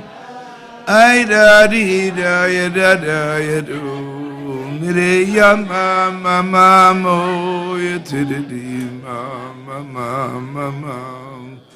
Ay ya ya ya ya di do ya do. Ama ma ma mo ya di ma ya di do. Ama mama mo. By the way, there's a niggin that always comes back to the beginning. You know that niggin? The Poltavarov. No? You know that niggin, guys? Hello? You know the Poltavarov? Sing the Poltavarov's niggin. The Poltavarov's niggin, every time it climbs, it comes back to the beginning. L'chaim, l'chaim. Sometimes coming back to the beginning can feel like a letdown, but sometimes it's refreshing. It reopens it again. Okay, I'll tell you the story first. Tell you the story. So but again, remember that if you read the story, he tells it much better than I'm going to tell it. So Dr. Brower was a medical student in Boston, Harvard University. And he was worried about his davening. He was davening, and every time he davened, the strangest, most bizarre, outlandish, unexpected, strange thoughts used to enter his mind. He would daven and he would think about who was Hopalong Cassidy's sidekick. He would daven and he would think about why his favorite can of tomato juice costs 50 cents more in the United States than in Canada. And all kinds of crazy thoughts would come into his head. And he would think to himself, I'm davening. Why can't I focus? And so he went to speak to his rabbi, and different rabbis told him different things, and it wasn't working. And one day he comes into Shul Shabbos morning, and there's a chassid standing in the back of the shul. And the chassid has a talis over the pleitzah. He has a talis, ready to daven, but not davening yet. And the chassid is thinking something. He thought, maybe I should go over to him. He's thinking, he didn't want to disturb. And so he starts to daven. And again, the weirdest, craziest, randomest, craziest, disturbing thoughts pop into daven. He can't focus. He tried. He starts thinking cholent, and which kind of cholent, what's in the cholent. And so he leaves shul unhappy. And he walks to the back of the shul, about to leave, and he sees the same chassid still standing there with the talus over the platza, thinking something. And so he goes over to the chassid, grabs him by the arms, and he says, I need to know what you're thinking. What are you thinking? And the chassid turns to him and says, I know what you want to know. You want to see the koyach hapoel benifel. And Dr. Brower says, and thus began my 20-year love affair with Chassidus. More than 20 years by the time I saw Ayater. So the koyach hapoel benifel. I'm not 100% sure who the chassid was, but I think I know who it is. And if it's true, I know another story about that chassid. Who said something? Moshe Gurkov, yeah. That's why I wasn't 100% sure. So Gershon Mendel used to Farbrengen with us sometimes. I have some memories of that. And Gershon Mendel once told us that when he came to New York, he came from Eretz Yisrael, and he had this, vision of a Dor Shishi Chassid. And he heard this talk of the Dor Shvi, a little bit torn, this image. You know what I mean? And so Gershon Mendel said that one Shabbos he was davening in 770, and there was a bacher davening in front of him with neimus, with pleasantness, with sweetness. And the bacher was davening long after the minyan. Not every Shabbos they're Farbrengen. And he was enamored by it, because he remembers in Kfar Chabad that there was that kind of davening. And so he sat there and he listened in to the bacher's davening. I also, by the way, used to do that sometimes. If you heard a bacher davening nicely, you sat behind him, good spying spot, and you listened a little, And so Gershon Mendel listened to this Moshe Gurkov daven. And after davening, Moshe Gurkov turns around and sees this younger boy there and says, are you busy? He says, no. He says, you want to come with me on Mesiba Shabbos? So he says, yeah. So he went to the dining room. He says he didn't even wash. He made kiddush, ate something quick. And they went on a long, long walk to a shul where the candies were stashed. And they did the thing with the kids. And Gershon Mendel said that was an eye-opening thing for him. Because he was a chassid who combined the best of his two worlds. You know what I mean? He was a davener. Anyways, the reason why I share this story is, first of all, because in the Brower story, it's this introduction to Chassidus. And I really feel that even though we're old and veterans and been there, done that, and learned Chassidus and saturated in Chassidus, and there are so many books we have on our shelf, and we've been around the block, it's very important to reintroduce ourselves to Chassidus, to see it anew, to see it fresh, to see a term in Chassidus and not take it for granted, to see it like a young child, to see it like a Bal Tshuva, like a beginner, a loymid yeled. And I share the second story because, to me, it's that same Alter Rebbe's Nigen Nezheritz Echlapzi seamless transition. You know what I mean? That's what I wanted to share. L'chaim, l'chaim. Let's sing the Poltaverov's Nigen. Do you like that Nigen, Shaya? Yeah. How does it start? Oh, we have a boy who knows the Poltaverov's Nigen. Poltaverov's Nigen always comes back to the bottom scale. It always returns. Doesn't fly away. You know what I mean? No, nobody knows the whole Chicago. How does this work? Oh, you know, oh, you know, no. Oh, you know, hey.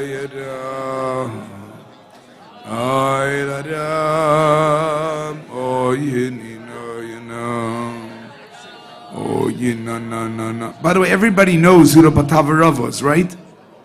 Rabbi Yaakov Mordechai Bespalov, friend of Rabbi Rashab. Oh, ye na na na na na. Oh, ye ni no, you know. Hey, da. Ay, la da. Oh, ye ni no, you know. Ay, oh, ye na, ye da. Ya da da. My Elohim. Amar Yezum. Hey, na, yeda. Ay, la da, moy. Yena. Yena.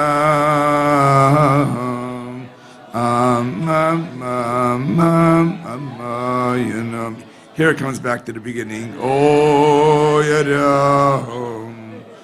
Ay, la da, ma yedida, yedu.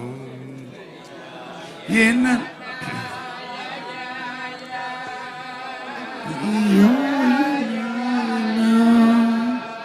Trio, yenina, yedu. Tria, yeda, ma yeda.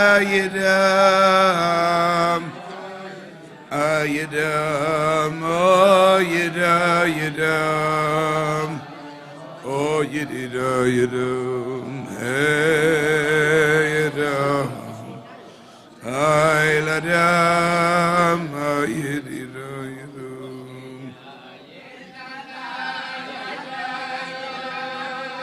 trio yena, ma yenina yedum. Triya yedida yedum. Triya yedida yedum. Yenam aradam yedida yedum. Hey yedam. Hey ladam yedida yedum. Trida yena.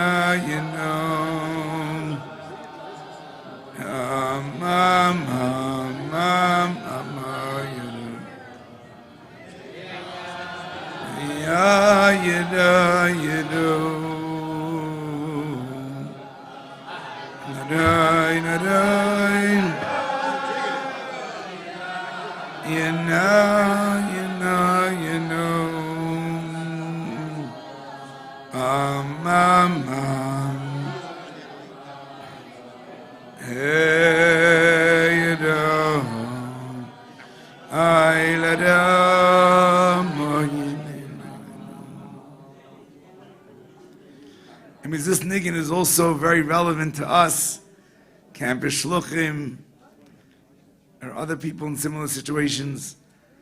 And it's always chayzer chalila. You know, you build up, you work on things, you meet people, and then from this night, every year, the new freshmen don't know your shtick, they don't know your style, they don't know who you are. Every year. This is my 25th year. Don't feel how many years? 37 years. 37 years of starting fresh from the beginning. Is that true? Every year is fresh from the beginning. And Eli Nassen, Take, also, no, they're only in Shigima once. So you're right. But it's not the same. Push it to start from scratch like that. Every neshama is from scratch. And really the only way is to be on scratch for ourselves. Nothing for granted. Nothing for granted. L'chaim. Chaim Yid, nu. Alinasen, was sagst du? Yeah.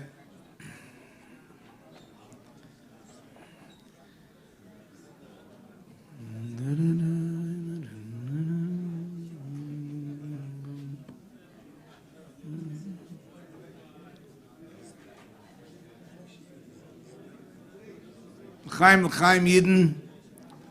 Rabbi Posner, what say you? All these nice Jews here. L'chaim, l'chaim.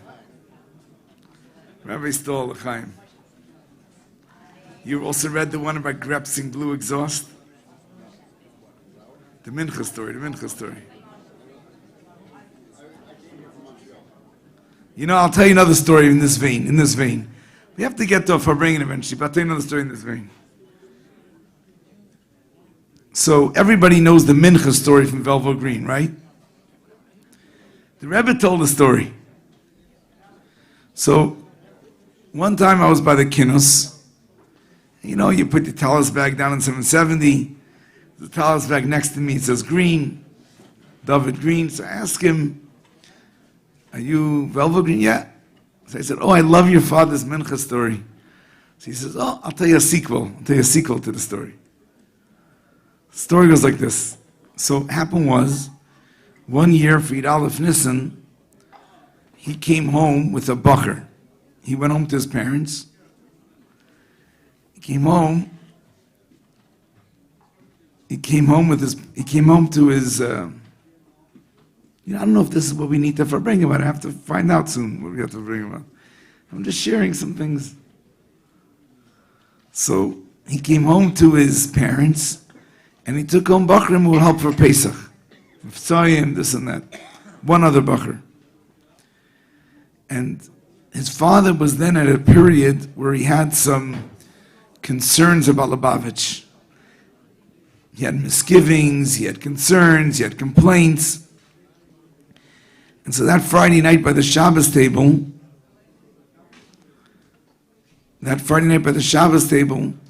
his father was voicing to him and his friend all of these gripes he had. He already became a chassid, but he was already sharing his malcontent. And David Green felt terrible. After the meal, he told his father, you want to tell me? Fine. I'm my friend here. What does he have to hear this for? You know what I mean? Let's not do it tomorrow. But that's what his father did. The next day, his father, by lunch, also unloaded all kinds of concerns and gripes, and Chassidim don't appreciate the Rebbe, and they don't know what the Rebbe stands for, and they don't do this, and they don't do that, and they should do this, and they should do that. Anyways, Motzei Shabbos, of that Shabbos, they hear from New York that the Rebbe said the Mincha story by the Farbrengen. That's when the Rebbe said the Mincha story with Velvo Green. And the Mincha story is how Velvo Green fell in love with Lubavitch, because Moshe Feller had to make a meeting and took all these steps to make the meeting, and finally got the meeting, and it was this beautiful office looking over the mountains of who knows what. And the bottom line is that it was Shkia, and Moshe Feller had a daven Mincha. And that impressed Velvo Green more than anything else. And the Rebbe told the story about Farbrengen. So Velvo Green says he saw what happened to his father. He saw that by the Rebbe saying that story, his father was the Rebbe was walking him back to what he originally, like in therapy. Couples go to therapy. One of the things a therapist tries to do is, how did you originally like each other? What did you originally see in each other? So the Rebbe was walking him back. You know? And that brought his father, turned his father around. So I want to say is that we have to,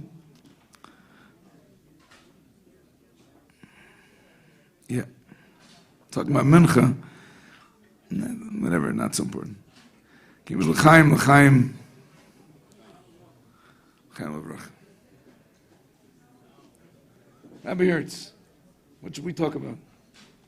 Was Munzich? Was the Tzav HaShor? What? I'm talking, I'm sharing. I'm talking because we can't get this Farbrengen. I don't know you. The Yoidem Akira Kamina is the only way for Farbrengen to work. You know? And I'm just here because we need a, what's it called? Panu Chadashes. We need a Panu Chadashes, and the truth is we don't need a Panu. We have a Rav. Do you need a Panu Chadashes on Shabbos? No? Yes or no? Chagim, we don't need Panu Chadashes. So therefore, really, I'll just be the Panu Chadashes. I have a 7:30 flight. No problem. I'm out of here. But really, Yitas Kislev Yidden. L'chaim, l'chaim. Rabbi Stoll, 1 for 1. Let's do this. L'chaim. He's not. It's not the challenge. Say 5 for 1, maybe. You have to work tomorrow. So they say. Thanksgiving. Yeah. Thanksgiving is every day. Arab Yom Kippur. Oh, Bensi, where's Bensi? Bensi, your son said something. Oh, it was about Weinberg. Yassel Weinberg. Oh, that was like the beginning of Tishrei. Right? The whole mixed feelings of slichas. Anyways, akabonim. B'yoyda mekira kamino. By the way, everybody knows where that comes from, right? Gemara Tainus, yeah? Okay, good. So many languages in Tanya like that. Like, for example, Aleichem Ishim Ekra. Right? Shai bin Yamtsin probably learned a couple of prakim Tanya by heart, right? Aleichem Ishim Ekra, Shimel Eirit Fetzedik Mevakshi Hashem.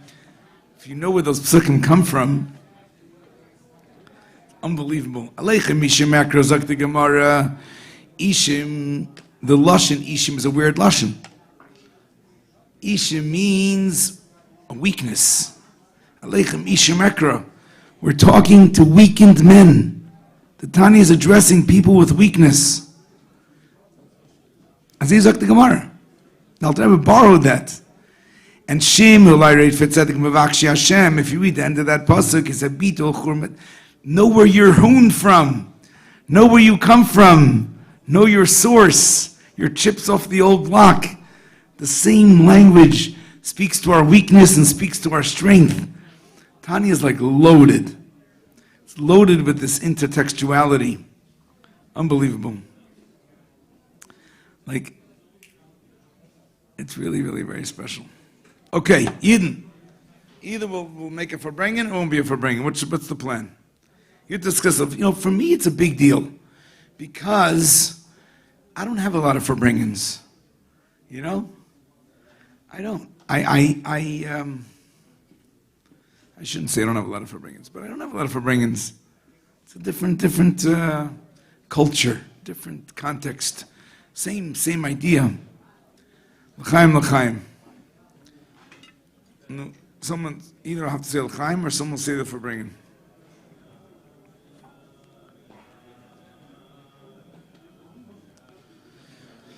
Oh,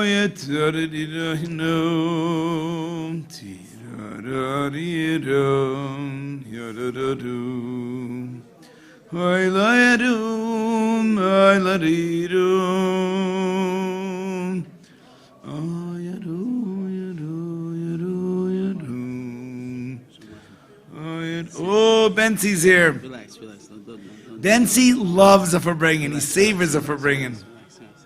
A lot of guys on campus are with you right now. Oh, that's terrible. Don't worry. It's there.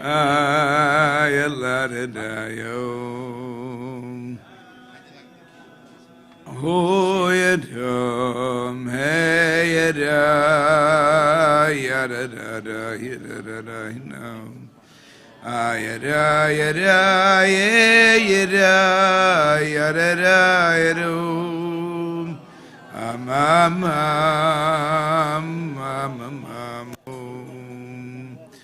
hey, ladoi, tiya, mama, yada, yada, yada, yada, yada, yada, melody, mama. Ay ladam, amama yadu, madadayu. Yadidadam, madadadam, madayadam, yada yada da yada yada da yadum. Hey lada yada da yadum. Hey ladim my la yadum. Amama yada yada da yum. Hey na yada da yum. Yada yada da yum. Ayada madada yada adada yada yada yadum. Ayada yada da ayada malada yum. Aylada yaylari ladada yum. Ladida yadum. Oh yada yada yada ladidam. Ladida yada ladidim yadum. Aylada yum. Yada yum. Oh yadam aylada yum. Yadam aylada yadam. Aylada yada yanadayim. Hey yadam aylada yum. Oh yadam aylada yum.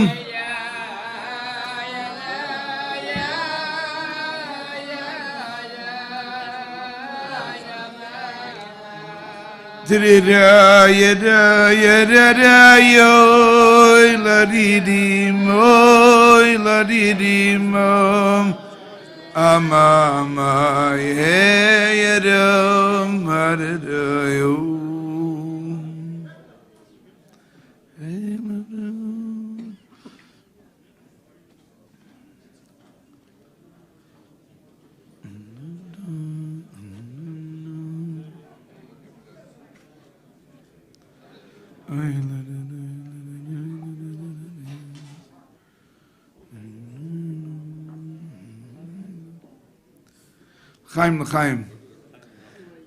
Chaim, today's Yud is Kislev.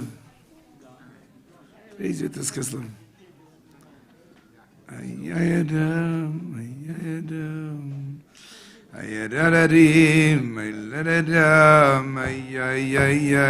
ayadadadim, bam bam, bam bam, wayo, ayadadai, Layadam, ladadim,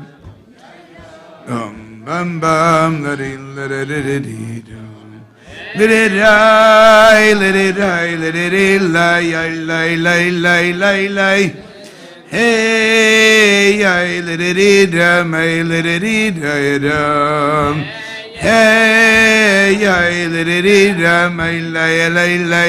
lay. Hey, lidididam, lidididam. Hey, lidididam, lidididim. Lidididam, lididim, bam bam. Lididai, lay. Lididim, lidididam. Hey, bam bam, ay, lididim, bam bam. Hey, lididai, lay, lididim, hey, lididai, lididam. Hey, lididai, lay, lididim, hey. Oh, let it Allah, let it him, let it them. Let it let it Allah, Dum bum bum bim bum bum bum bum bum bum way lidim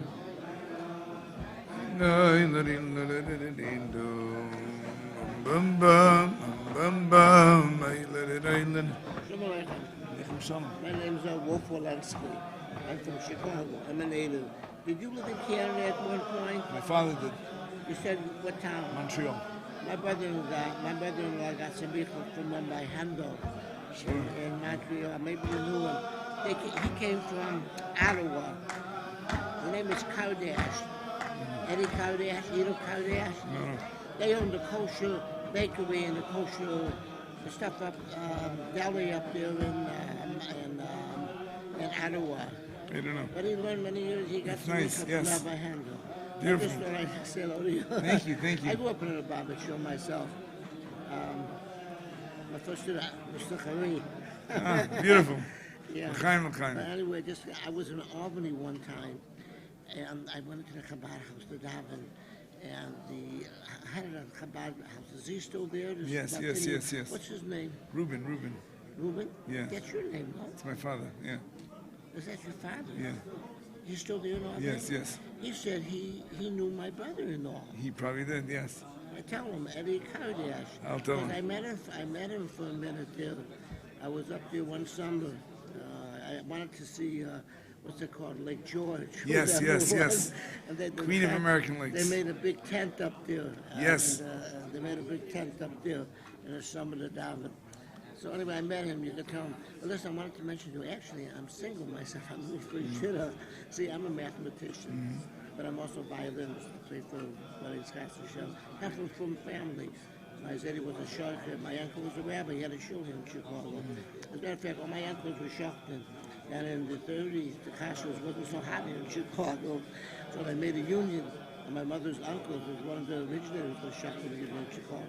It's the kind of family I come from. Down at the Skokie Yeshiva. Beautiful. So if you know somebody, Yes. I could give you my number. I can Okay. write it down for you. Yeah. I'll write it down. I'll give it to you.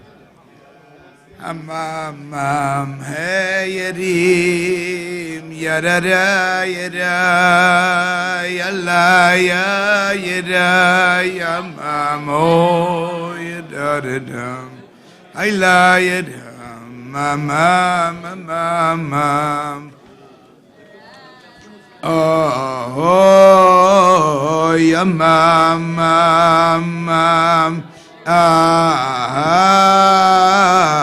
Ayla yada ayla yada hey yada ayino yetadadi mama ayla yo yetadada mama yada ayla yada ayla yada hey yada ridam ayla yo yada yo yetadadim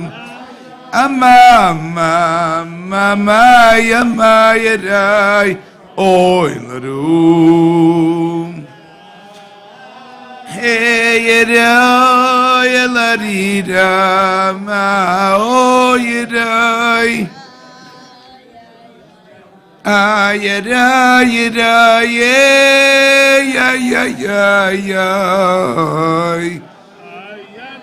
Tiridama yadu yatiridim yada mama yo yada maila yada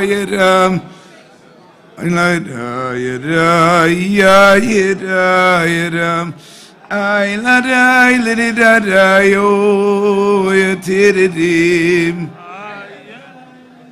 mama yada mama yo yada maila yada ladum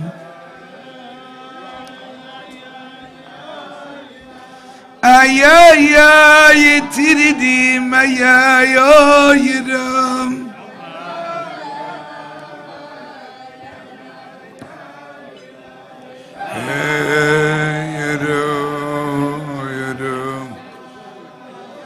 Ya mama mama hey ya mama yudum Tididi mama yudum mama tididi mama yudum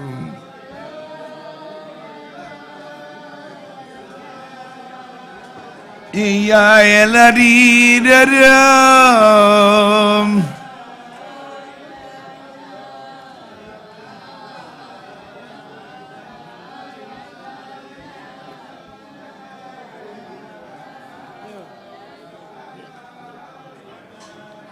Okay. I put down my brother-in-law's name. You don't count that. He told me he knew him. Went to school with. Could I have the number to come up there? Yeah. What's your number? Write it down. What's your name too? Yeah, I can't make that out.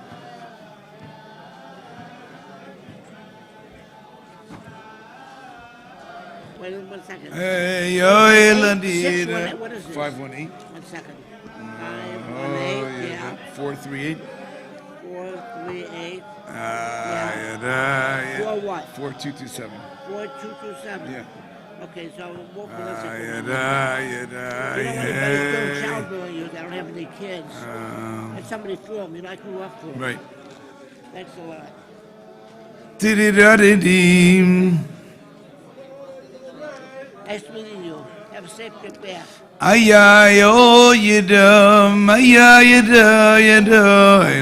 Ellie Ryder, you still here? Is that Ellie Ryder? Not him? Or L'chaim Yidin?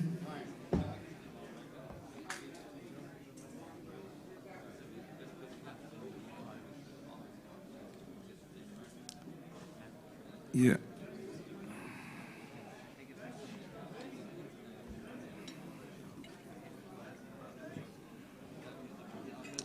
Chaim, listen.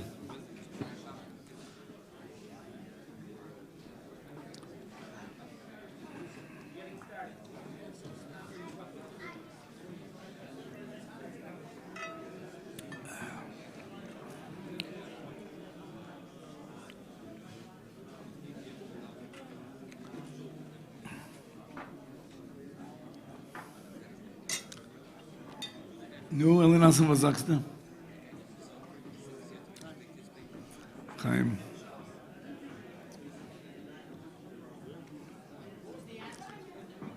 Oh.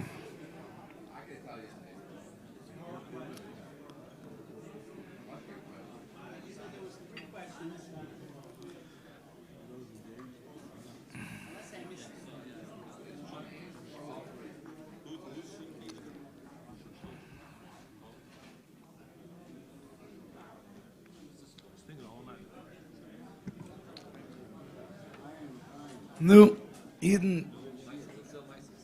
Amaisa? What kind of story? What kind of story? What kind of story? Everybody knows all the stories. Yeah.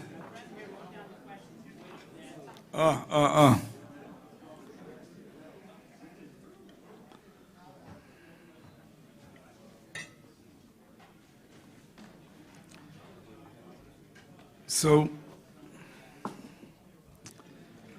there's this blessing of having a lot of Chassidus and having so much available and so much to learn, so much abundance. But there's also a danger or a risk that the Chassidus comes and goes and it doesn't stick. And the goal of Chassidus really is to really stick. It has to be life transformative. It has to be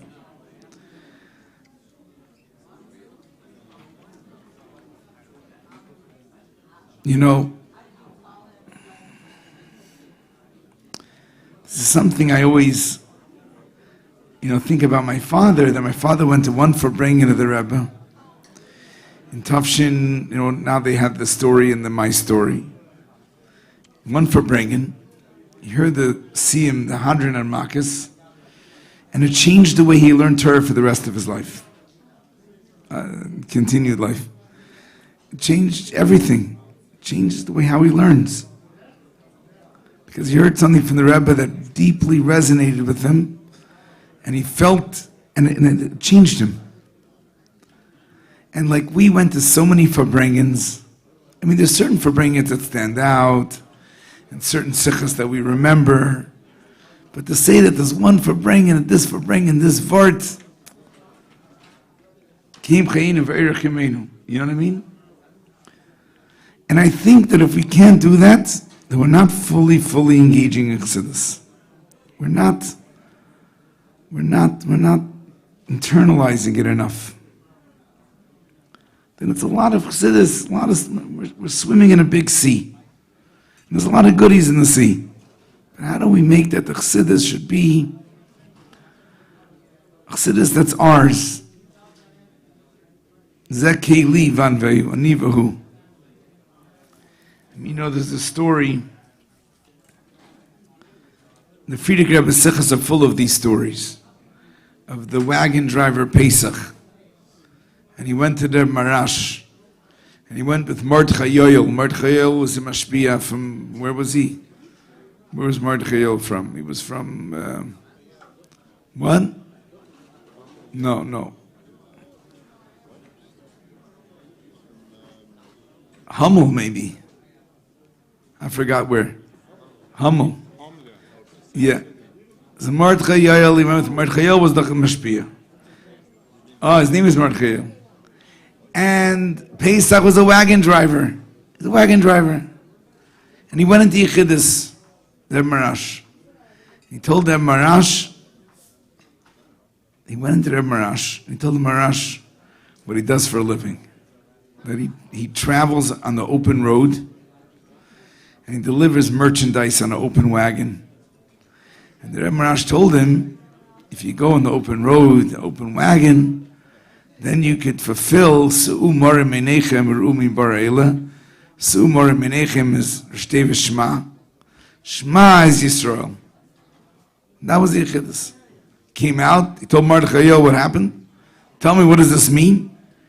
And Mordechai Yoel unpacked it for him. And he took this to heart.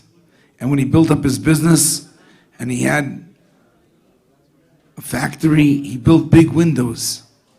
So he should still be Mekayim, the Rebbe Marash's words to him. The Friedrich Rebbe describes what it means to see a chassid who remembers a Yechidus. Yevel Shanim? Yevel Shanim. You know what I mean? So this is, the Rebbe Marash told him something, and there's a Torah that he lived his whole life. And we have so much Chassidus, and it's hard to pinpoint. Like, when we have a campus shulchan picture, you have to waste time, because you have to wait for the dignitaries to come to the front. So it takes time. So what do you do when you waste time? So I like, one of my fun icebreakers is to ask as many people as I can, what's your favorite Perek Tanya? And you can't say Lamed Beis. So what is your favorite Perek Tanya? You know? All the Prakim, I like all the Prakim. That means you like none. That means you like none. So we have to find a way that Chassidus appeals to us, resonates with us. This is Yitas Kislev. Look, I'm on a college campus. If a Jew, and you know what? Sometimes those kids take to one vart of Yiddishkeit stronger, because that's the vart that they have. But because boys learn and daven and the whole day and the whole night, so we don't know. We don't know.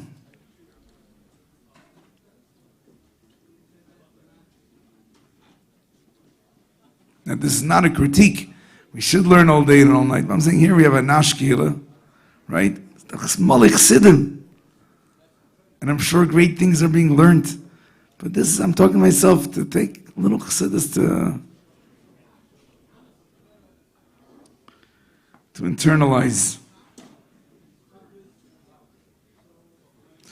You know, this guy here, Turk, says he wants stories. I get those stories probably. Probably have stories. But at bedtime in our family, we have two kinds of stories. One kind of story is a story, okay, from a book, Sipur Tzadikim, I don't know. Then we have, there's two names for them. One is called a tell-about, and one is called Book of Life.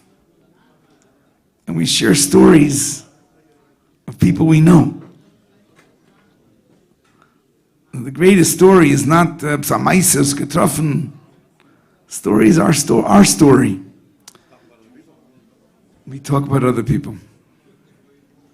I really feel it's very important in our shlichus that our kids feel that, I don't know who's watching this, that our kids feel that,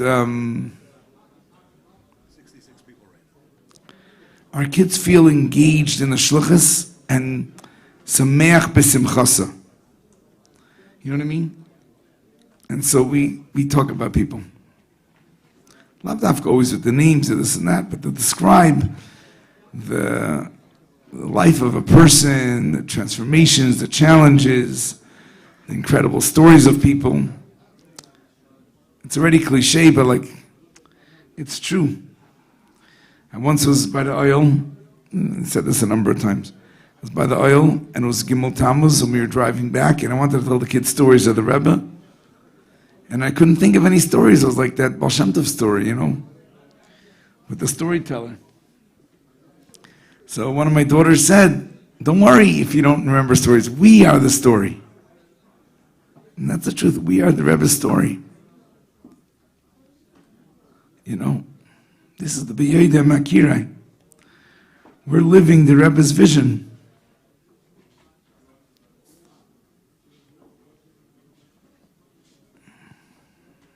You know, the Rebbe wrote the letter on the Shem, Bnei Yisrael, B'chol Makim Shem. Yeah. Okay. So maybe we're seeing a lively niggin. You look familiar. But the white beard is throwing me off. Who is this guy? Who is it? Oh, man. Oh my gosh, look at this. Yeah, many memories. Okay. The white beard. I also probably have a white beard.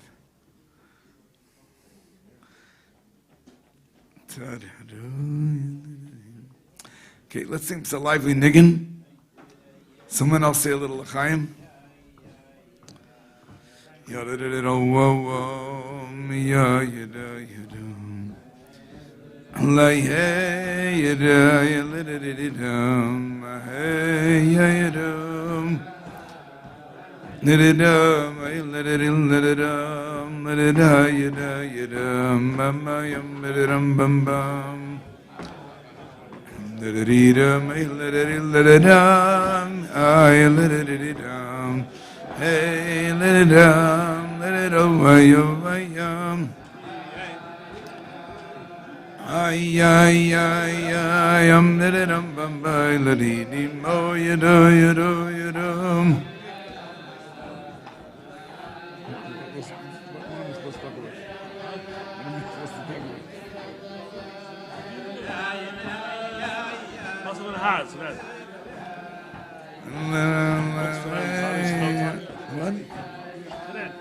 see Rabbi Telsner, also Chabad on campus. Hey, let it all let it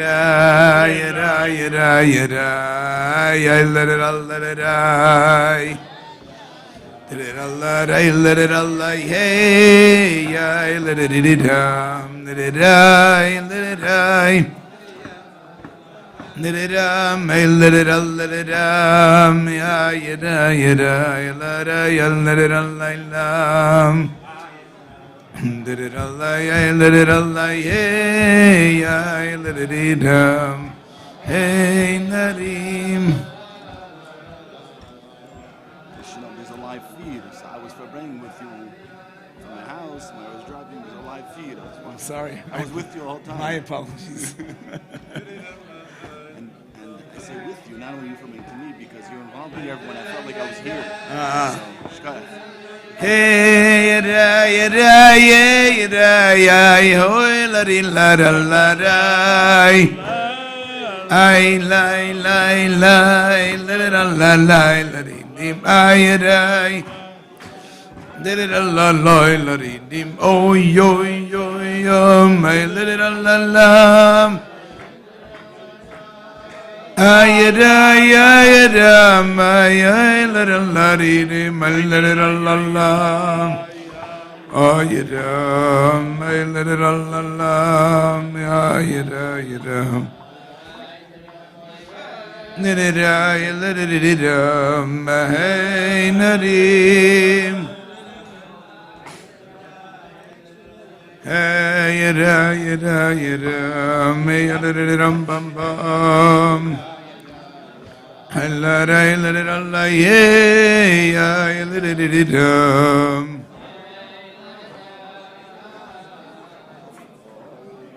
Anyways, Yutas Kislev is really Rosh Hashanah L'Chassidus. And so, all this talk is about how to reintroduce ourselves to Chassidus, how to see Chassidus different, new light, refreshed, personal. Personal is really the key. Personal. Anyways, like the wish of Yutas Kislev is B'limud HaChassidus u'b'darkei HaChassidus. So you could say limud is limud, and darkei is darkei. They could be two separate items. But nothing in Chassidus is separate. It's all unified. Achdus is the big word. And the goal is to have a limud Chassidus that could be darkei Chassidus. The goal is to learn Chassidus in a way that it's livable. Livable learning. It's vivid. It's real. It's not abstract. You can't learn Chassidus. The relevance is very important. You know, I want to say something, especially, let's say to a working person. If you're a bacher, you have the time, you have the leisure, you could throw yourself into worlds that are worlds. You know? You could afford that. I remember, Nelson remembers this, I'm sure, that the year we had Rabbi Wahlberg, he was our teacher. We learned a lot from Rabbi Wahlberg. Only Nelson's probably Makaba a lot more. Rabbi Wahlberg's son is here. How do you like that? So, so the year we had Rabbi Wahlberg, he was either in Avelis or his wife was sick. What was going on then? He couldn't Farbrengen with us for a long time. In other words, he couldn't Farbrengen with us for hours. But he made a commitment that he would come for 1 hour for our birthdays. And if there was like a few birthdays that week, he would come once. But he told us it would be Ki'ilu after L'chaim. He wasn't after L'chaim. But it would be, this was in the Blue Room days downstairs in the back. It wasn't the Blue Room? What was it? His wife was sick? I think his wife was sick. Something was going on. Whatever it was, that was the Metzius. And those Farbrengens were unbelievable. I remember a lot of them, actually. You know, usually at Farbrengen you go. I remember once there's a house on the corner of Montgomery and Brooklyn. It has a lot of cabbages in front. You know the Crown Heights cabbages? The ornamental cabbages.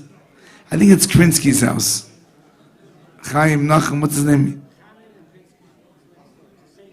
Same house. So Gershom Mendel was there for a simcha or something. Montgomery in Brooklyn, I think. Right? You go in through the side. Basically, there was a P'sasheva Brachas. And Levi Wolf was in our class. And Levi Wolf is related to them. Somehow. Right?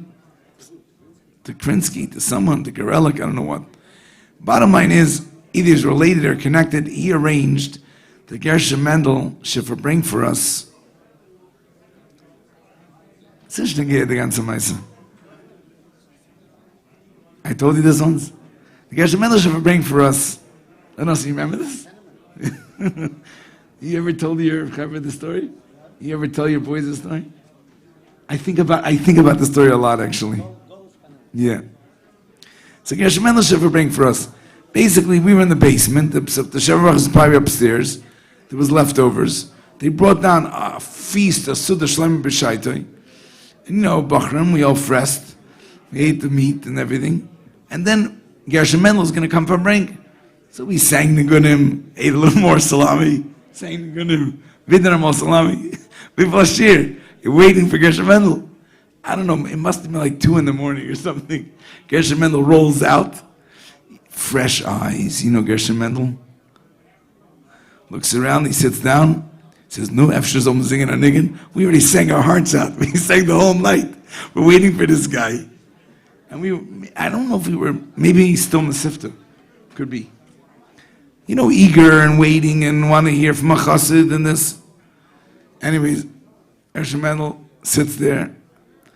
And then we sang another niggin. Me and Alyssa were plotting. We couldn't handle it. And then Gershon Mendel says the following statement. He says, you know, when he was a young child, there was a lot of gullus penemer. You know, people were after the Holocaust, they were poor, they were oisgedart, you know, the pictures and the kasketten and the narrow suits and the oisgedart penemer. So he says, it used to be gullus penemer. And now, he says, he looks around the room. You have to understand, this is not just regular, but the unfressing from the whole. He looks around. Ich seh nicht in Golas Penemer. He looks around, looks everybody in the eyes. You know, he's an actor also. He looks around. No more Golas Penemer. And then waited 5 minutes, another whatever. Aber wo sind die Geula Penemer? And I left. I had enough. I couldn't handle it. This is craziness. Waiting all night for this guy. And he starts telling us about faces and mices. But you know what's funny? That stuck with me. I think about it a lot. The whole Mashiach Galus Gula, I think about it in Gershon Mendel's Penemer. Anyways, why am I telling you this? I'm telling you this. Oh, because usually a Farbrengen takes time to develop. You know what I mean? You have to warm up, you have to get into the mood, you have to be, you know what I mean? Right? But Rabbi Wahlberg, those Farbrengens were right away to Tzumzach. Do you remember them all? Very geschmacka Farbrengens. I remember a lot of them actually. Anyways, so I'm saying a working Jew, even a shliach, can't afford, I mean, I'm speaking for myself, maybe they could afford. Can't afford to worry if there's kelim and atzilus. It's not, you know what I mean? Or if it's radla or ak, or if there's mashal, if there's, what's that? S.F.R.E.E. Sakinusis. You know what I mean? It's like, you have a little bit of time to learn chassidus. It's got to be usable. Now there's a counter argument to this, by the way. The dafka, what you learn. I remember once someone critiqued me that all my learning is preparing. I have to learn just to learn. Okay, emes. That's another side to this equation. But really, a working Jew is going to learn chassidus. It better be usable. It better be translatable into the day. Because otherwise, what are you going to the day with? That you learned chassidus. Okay, it's a darga. Something. It's beautiful. But really, chassidus is usable. The Gilui Chassidus is not just that there should be fancy language and holy terminology floating around the world. It's that it's giving us a gift of how to look at life. Now here's the magic. There's a way to learn S.F.R.E.E. Sakinuzis and know how to treat your wife, and know how to relate to your children, and know how to go to work. There's a way to do that. But that's what needs to be done. working person, a shliach, a chassid, can't luxuriate in fantasy. I don't mean fantasy, in spiritual abstract.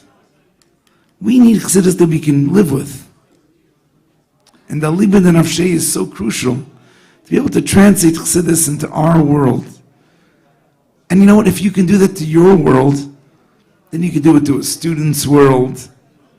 You know what I mean?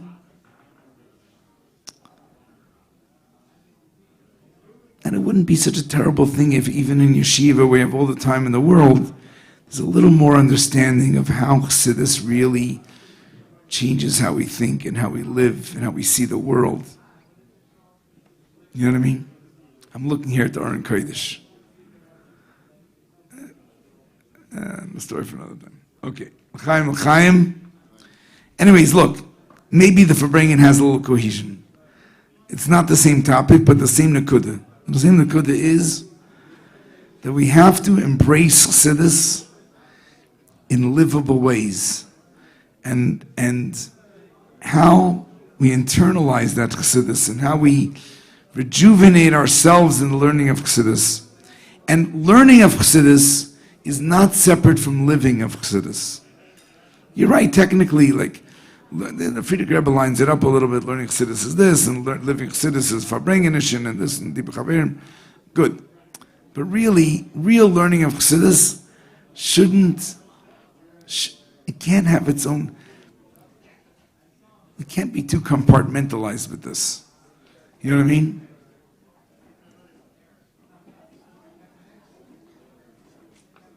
All right.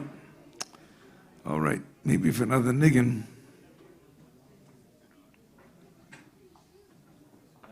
I mean, one of the Rebbe's greatest, I want to say something. It's like my father took from a single Farbrengen and changed the way he learns Torah. I mean, he wrote Sfarim on this. He continues to write Sfarim on this. He has like hundreds and hundreds and hundreds, maybe thousands of pages in PDF unpublished on this. He loves this idea that the Rebbe pointed out in that Farbrengen, and it changed how he learns Torah. Okay. I don't have a sikha that I can point to. I don't. But there's like certain things that you take away. We have to have those takeaways. You know, even if it's not a certain sikha, it's a takeaway. There's certain takeaways from the Rebbe. You know, that you learn from the overall. Yutas Kislev. Mendel Perlstein. It's Yutas Kislev. Happy anniversary. Oh, happy anniversary to Mendel Perlstein. Yeah. L'chaim Mendel.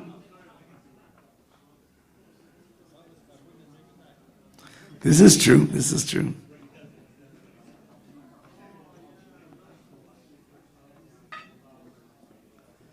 Yeah. Chassidus aliba de nafshei. You know, I want to tell you something interesting.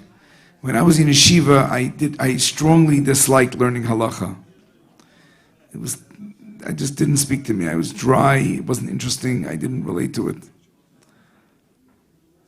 But then, when I learned smicha, it was really fascinating to me. The tracing the idea from its source and down, and how it goes through the process, and how it comes down. You know what I mean?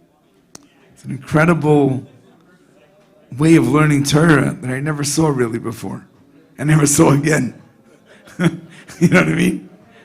I mean, here and there, but I don't have the energy or the time to devote myself to that. But really to trace the chassidus into our life. To learn chassidus aliba de hilchasa. You know what I mean? Not a liba de theory. Or a liba de chassidus and a mimer. Again, abzogen. You know what I mean? I mean, this was Rabbi Shol's Farbrengen Nitas Kislev. Was it not? Nitan Lanu. Where's the Nitan Lanu? I mean, Rabbi Yisrael, we miss Rabbi Yisrael. Well, he passed away this year, right? 2 years ago. So Rabbi Yisrael Farbrengen Nitas Kislev. But Rabbi Yisrael had a tenua. in Chodesh Kislev, and I don't remember him outside of Chodesh Kislev, he used to sing this tenua. Oh, Yidam, ay, ay, ay, na-di-da-dam, na-di-da-dam. Oh, Yidam, na-di-da-dam. Remember? Na-di-da-dam, na-di-da-dam, na-da-da-dam, ay, ay, ay, oh, it's very mershkartik tenua. Na-di-da-dam, ay, ay, ay, yadai-ladam. You remember Shalosh was by you like this? Is there Shal by you was also like this? Yadadadam. Oh, Yutas Kislev was there. The whole Chodesh Kislev was his day. But Yutas Kislev, did all the Chaim Reitblatt also in your time do the Heintes Yutas Kislev? He did the same Nusach? Hey, Chaim taught a Shitani? Really? The only one in our class who talked to Chaim Reitblatt was Shalom Ber Spielman. I was telling you. He used to go over to him and ask him, Shas, look at the Torah.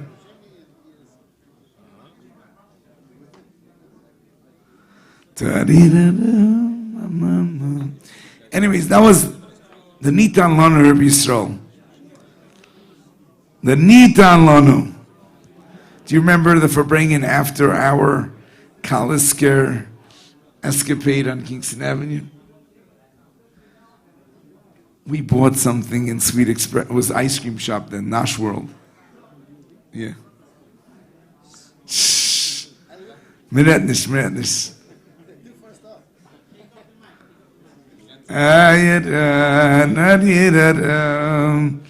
Oh, yada. No, sorry, this is silly. Yeah.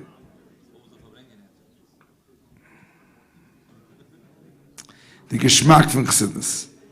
That was the Farbrengen. Really, it was about Gerder Mesifim V'Darshan. You know about Gerder Mesifim V'Darshan? Yeah?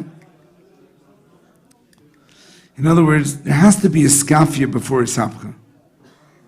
Right? You know, shlichus can say, embrace the world, dir b'tachtainim. You know what I mean? You have to embrace the world on Yiddishkeit's terms.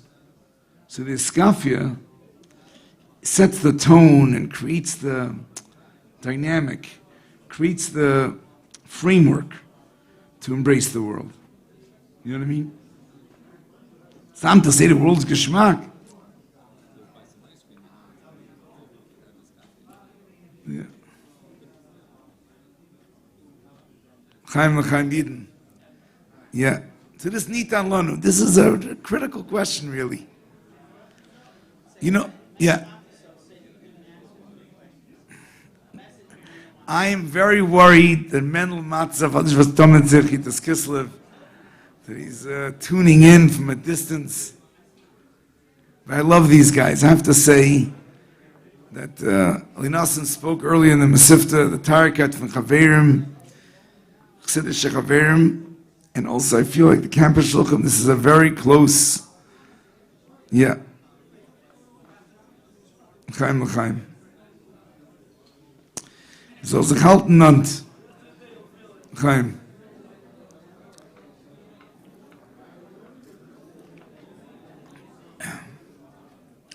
Linasan, you probably have, yeah.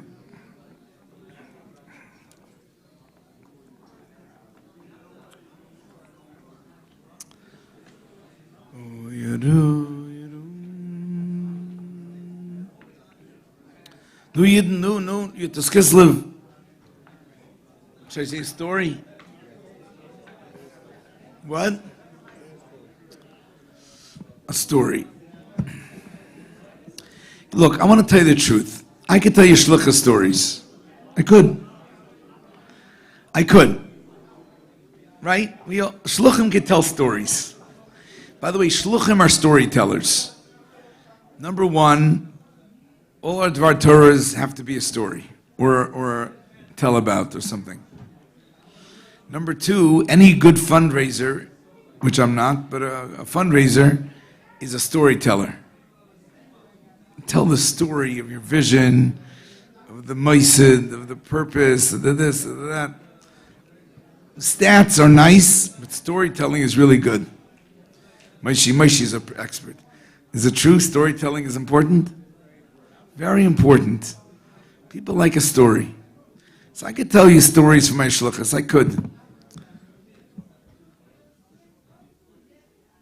But you know what? We're sitting here to Chassidim at this Kislev. Yeah, I could tell you stories in the shluchas if you want. I could tell stories in the shluchas. But really, we want to talk about learning Chassidus. That's really Yudis Kislev. How to learn and live Chassidus. How to see it in a real way. How to internalize it, engage with it, make it personal. I should tell stories of Shluchas? I can tell stories. Malav Malka if you want, I could tell. Yeah? Yes. What?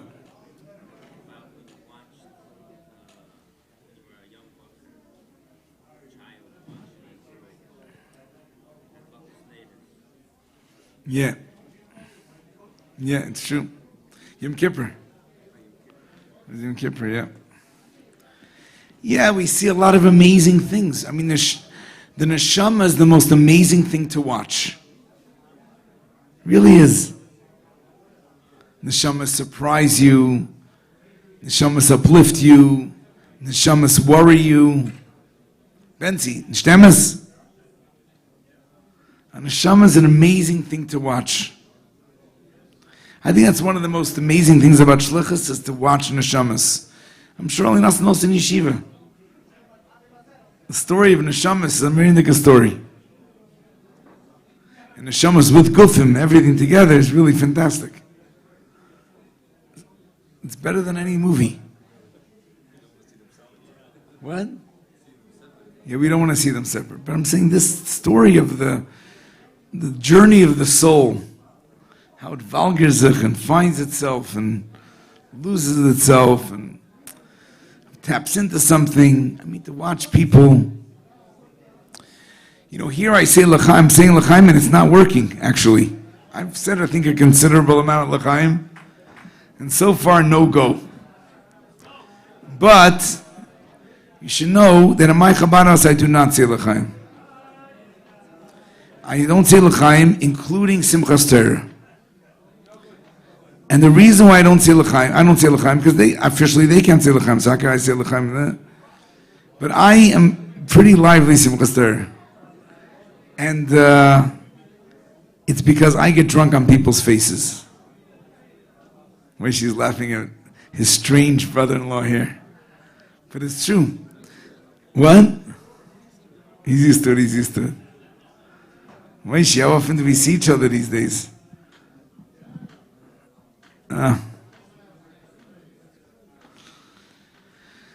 Yeah, but here I'm saying l'chaim and it doesn't, how do you make that work? On shluchas, I sit with the boys for a few minutes, you know? I don't have all this time to develop. What's the answer, Rabbi Notik? Another l'chaim. Okay. I'll say another l'chaim. Look, I'm coming home. It's not a busy week, you know. There's things to do, but it's not like a people week. In a people house. We live in a people house. Benzi, when can the Farbrengen get strong? What do we need to do? I don't say, now here I am. I don't say l'chaim in general. But it's not working. The l'chaim is not helping. Maishi Wolf is worried. L'chaim. Chaim, we should be chassidim, we should live with chassidus, we should dream chassidus, we should feel chassidus.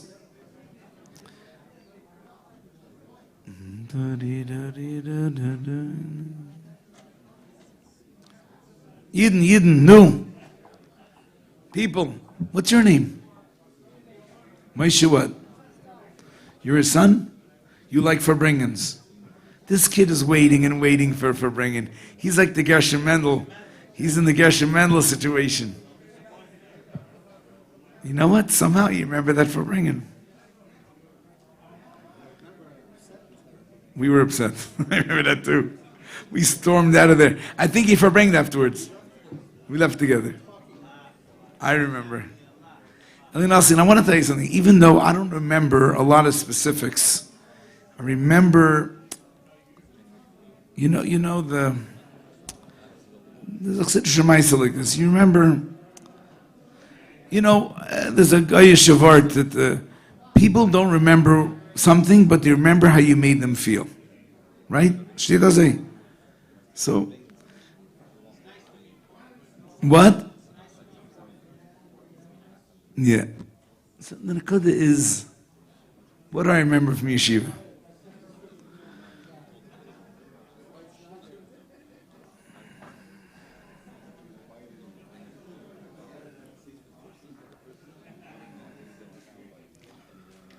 I'm a poor Farbrenger. Rabbi Notik, I hope you have no regrets. But I did say yes. I said, I never say yes to this. I did say yes. I'm happy he said yes, but listen.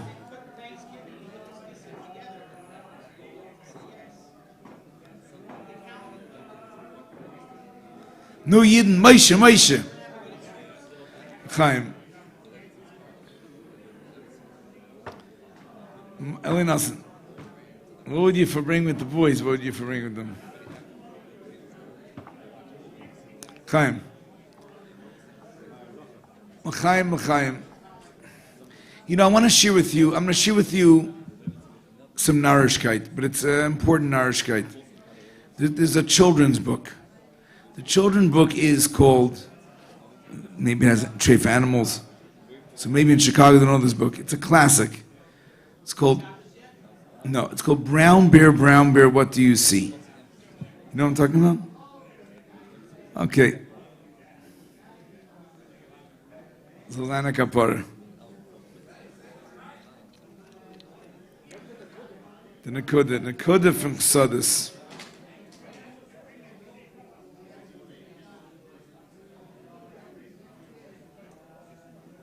I want to share with you something. I'll share with you a different Nakuda. Give me a second.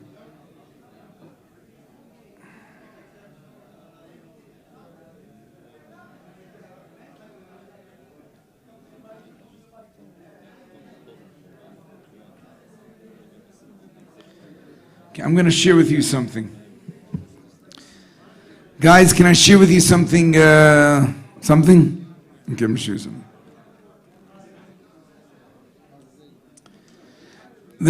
Ever heard of an author, Eric Carla? This is deep Chassidus. And I feel like I don't know. I feel trucken. Why is the L'chaim not working? Moshe.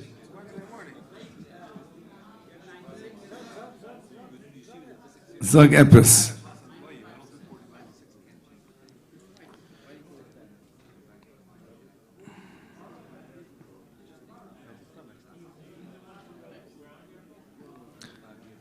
What?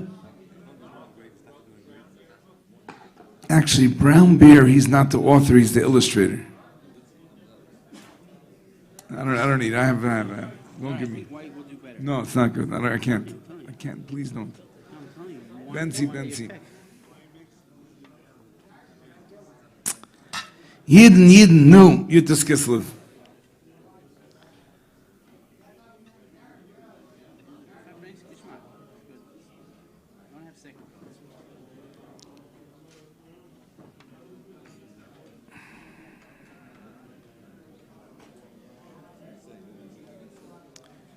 Okay, Akapanim, L'chaim, Yidden. L'chaim. A personal story? A personal story.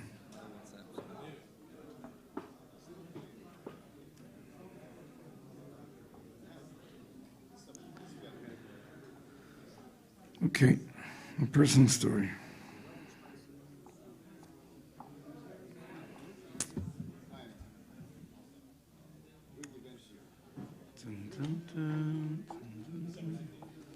Guys, I'm sorry, Rabbi, not think I'm sorry. I'm sorry because I can't Farbrengen. Okay, I'll say l'chaim. I'll say l'chaim.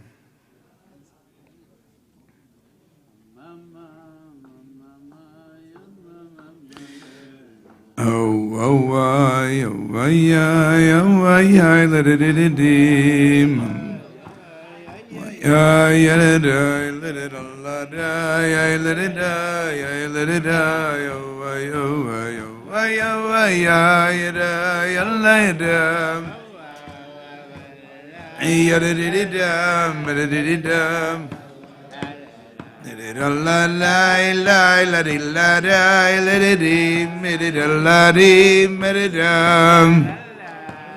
la da la da la la ya ya da la da da da da ya da dim da da da da my ya ay ay la da da mi yo yo yo yo yo la da la la yum bum bum bum bum bum bum ya da ya la da ya la hey, let it die, hey, let it die, oh, oh, oh.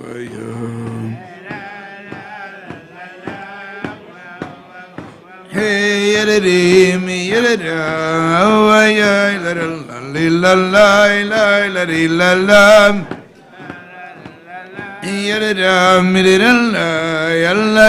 let it me, ay, let la. Hey, let it up. Because 15 years ago, I heard you Farbrengen about it. Where were you 15 years ago? In the stuff here. What's your name? Mayor Kislev. Yeah? So you remember that? We were Farbrengen for a while about it. Hey, la.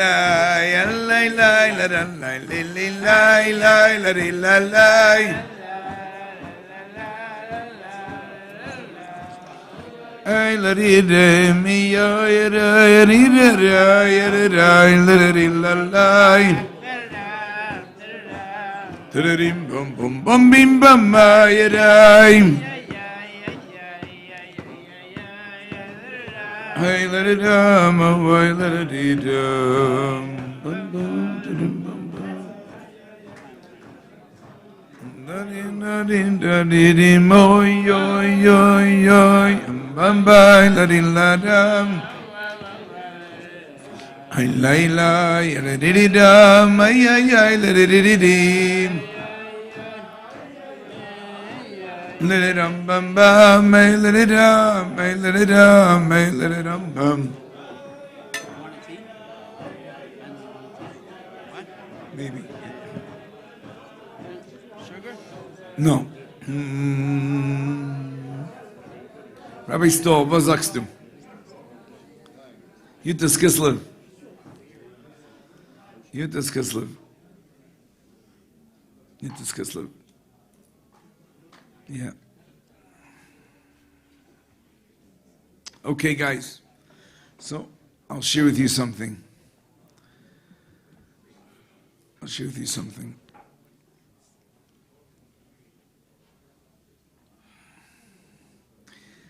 I'm thinking about this Aron Kodesh here. Torah Tziva Lana Moshe Marshakilos Yaakov. So I was once given a project.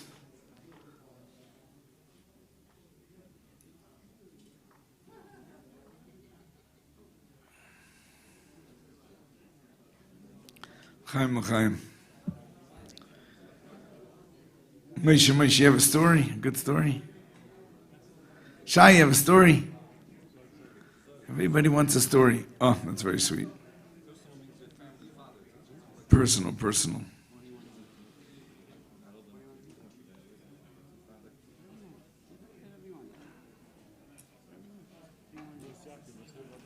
What?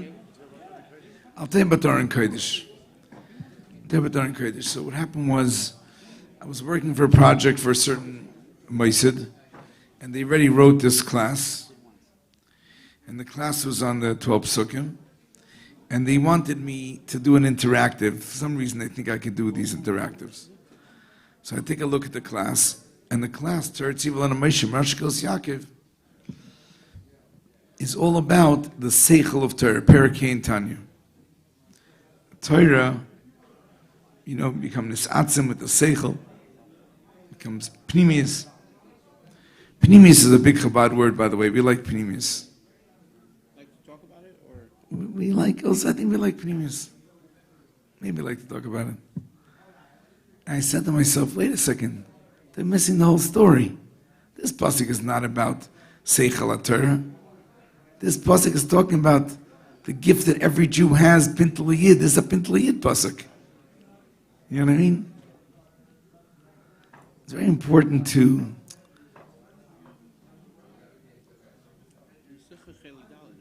What's Simchas Torah? Of course, the Simchas Torah is all about Asher Shibarta. You know what I mean?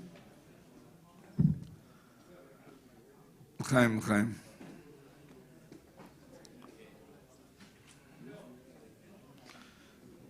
Rabbi Brody. Guys, who's next to Rabbi Brody? What's your name? Goodman? What's today, guys? What is today? Etzchaf? Okay, Etzchaf. Chaim. Chaim, we should really... Oh, yeah. Chaim. Should I say L'chaim? L'chaim. Can't hurt so much. Chaim.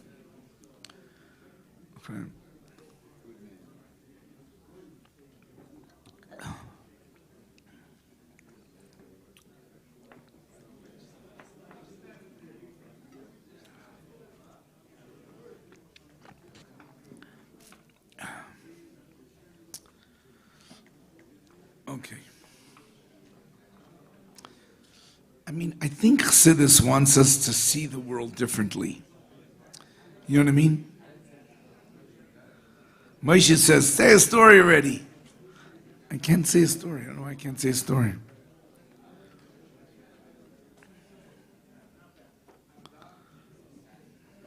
Don't worry. Don't listen to him. I didn't hear one story from your grandfather. Oh, my story. Oh, I can tell you a story from my grandfather. I'll tell you a story from my grandfather. It fits. Pasuk. Nazir the Moshe. So the story goes like this. We say Shema every day. And after Shema we say V'yatziv, V'nochin, V'kayim, V'yashar. Right? 15 synonyms. There are 15 words that mean the same thing, that it's true. And if you look in the Tilas Hashem Siddur in English, there's an asterisk, like a little star. And it says in the bottom, that which we have affirmed in the Shema. You know what I mean?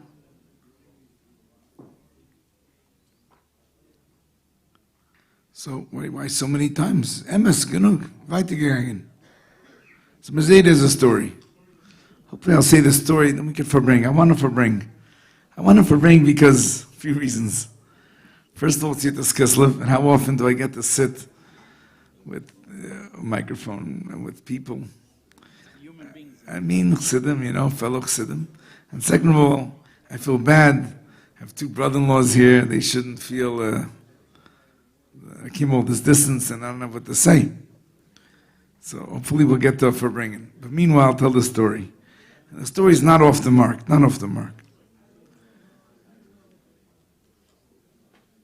So there was a mashal. My Zidi gave a mashal. He probably got it from somewhere.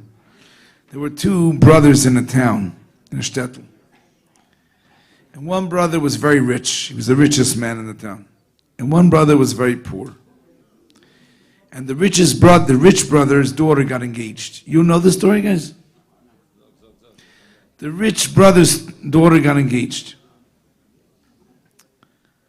And the poor brother sees him the next day in the market, and he sees that the rich brother is fachmurit. He's upset. So he goes over to him. He says, "You don't like the chassan? What's the problem? The mechatanim?" So he says, "No, mechatanim are nice. The chassan is nice. So why are you upset?" "I'm thinking about the wedding. This rich man was a miser, He had a hard time parting with his money. And he was just imagining that he would have to make a wedding. And he's the richest man in town. Steht im Stand, Stam. He has to invite everybody. And he has to make a nice wedding. So the rich man was like having nightmares of like spending all this money on people that he doesn't care about. And how is he going to manage? What's going to happen here? He was like, couldn't sleep at night. So the poor brother wanted to get something out of the rich brother. And he said, I have an idea. He says, you know what? Friday, when the market's full, go into the fish market and out loud, on top of all the Yidden is shopping, make an announcement to the fishmonger that you want 500 pieces of the best of flesh, the best of fish. Good. And go into the meat market, same drasha. Go here and there, order all this food. I don't know how this worked before refrigeration, but we're going to store this in a warehouse. We're going to make the chasana. In the middle of the chuppah, when everyone's gathered around, I'm going to come running, and I'm going to say that the food burnt. Food burnt right before the middle of the wedding. What are you going to do? You'll serve herring, kichel. You know, no one's going to have tinus. You'll be happy, we'll be happy. And for the next months, we'll enjoy. And the rich man loved the idea because he didn't mind spending the money. And on his brother, something for his brother is not so bad. And like this, he didn't have to spend on the riffraff, you know, he just spent for himself. Okay, good. He goes into the fish market and he says, my daughter's getting married, I need 500 slices of the finest salmon. And everyone's listening. And then he goes into the meat market, he makes the same announcement, and the town is talking. Says, people were on starvation diets, they never ate like this in their lives. There's going to be a wedding. Good. There's going to be an amazing wedding. So the rich man, everything goes as planned. The rich man is standing with his daughter under the chuppah. And, you know the story? So, mazel tov to you. And to you also. So the chassan, the shver, the rich man, the miser, is standing under the chuppah with his daughter, and he's schwitzing, because it's already, they gave the ring, they read the ksuba. Where's the brother? He's not, and if he doesn't come now, it's not going to work, because they have to serve everything, because you have to strike when everyone's, you're not going to go around the table when the food burnt, but if everyone's standing, by the chuppah, now this is when you have to strike. So he's waiting. The first bracha, second bracha, there's no sign of the guy. He doesn't know what to do. Finally, the fifth bracha, there's a speck in the horizon. The brother comes running, he's screaming, eyes are bloodshot. He looks at him, and he says, he thinks to himself, this was ageret, this is planned. And the guy's screaming, everything burnt to a crisp, there's not a piece of fish left. He looks at the brother and he says, Mitanemes? Like, did it really burn? He says, yeah, nothing's left, mama's burnt, we have nothing to serve. So he says, Aber, you know what I'm talking about. Veneno, between us. Did it really burn? And he says, yeah. He says, I know, but you know what I mean. I have to ask you, really. And he asked him 15 times because he wasn't sure if it burnt, it didn't burn. So Isaiah said like this, when you say Shema Yisrael, Shem Elokeinu Hashem Echad, it's not a slogan, a sisma, a expression. It's daf kosten. This is a statement. It's a declaration that we're making. You know what I mean? Yeah? And so then we ask ourselves after Shema, yeah? Take? Mitanemes, really? We have to ask ourselves, how true is this declaration? Chabad is not into slogans. Maybe for Chabad houses, we're into all kinds of silly slogans, alliteration. My kids don't like that, I like alliteration. Mendel's Mondays, Torah Tuesdays, you know what I mean? But we're in this, but really, a statement like Shema has to evoke something in us. We have to test its realness. That's the word from Isaiah. And that's really the word of Chassidus also. You learn a mimer, you learn a Perek Tanya, what is it saying to you? What does it mean? You know, there's another thing from Rabbi Wahlberg. I mentioned Rabbi Wahlberg. Rabbi Wahlberg used to say, Wahlberg is very into making sure that we honestly understand the Gemara. You know, when you learn Gemara, you get used to a certain language. And you could spit it back in the language, or whatever. And same thing with Chassidus. You could say, etzem, you know, it all magic, it all works. Right? But, Rabbi Wahlberg used to say, explain the Gemara to your mother. Your mother didn't learn the Gemara, she's an intelligent woman. If you can't explain it to your mother, it means you don't understand it. And we have to be able to learn Chassidus in a kind of way. Who's here? Mr. Simply Chassidus, where is he? He was here before. The thing is, we have to learn Chassidus in a way that we can translate it to ourselves, to our families, to our shluchas. The Chassidus is not just a vart or a concept, but it's our reality, it's our real world, it's our personal life. You could share your personal life with someone, you can share a story, you can share an experience. That's how we have to share Chassidus. And the only way to do that is by understanding the Chassidus like that. I really understand. So yeah, I can tell you shluchah stories if you want. I can tell you a lot of my Zaydas Vertlach if that's good. But I think really we have to think about how we understand Chassidus.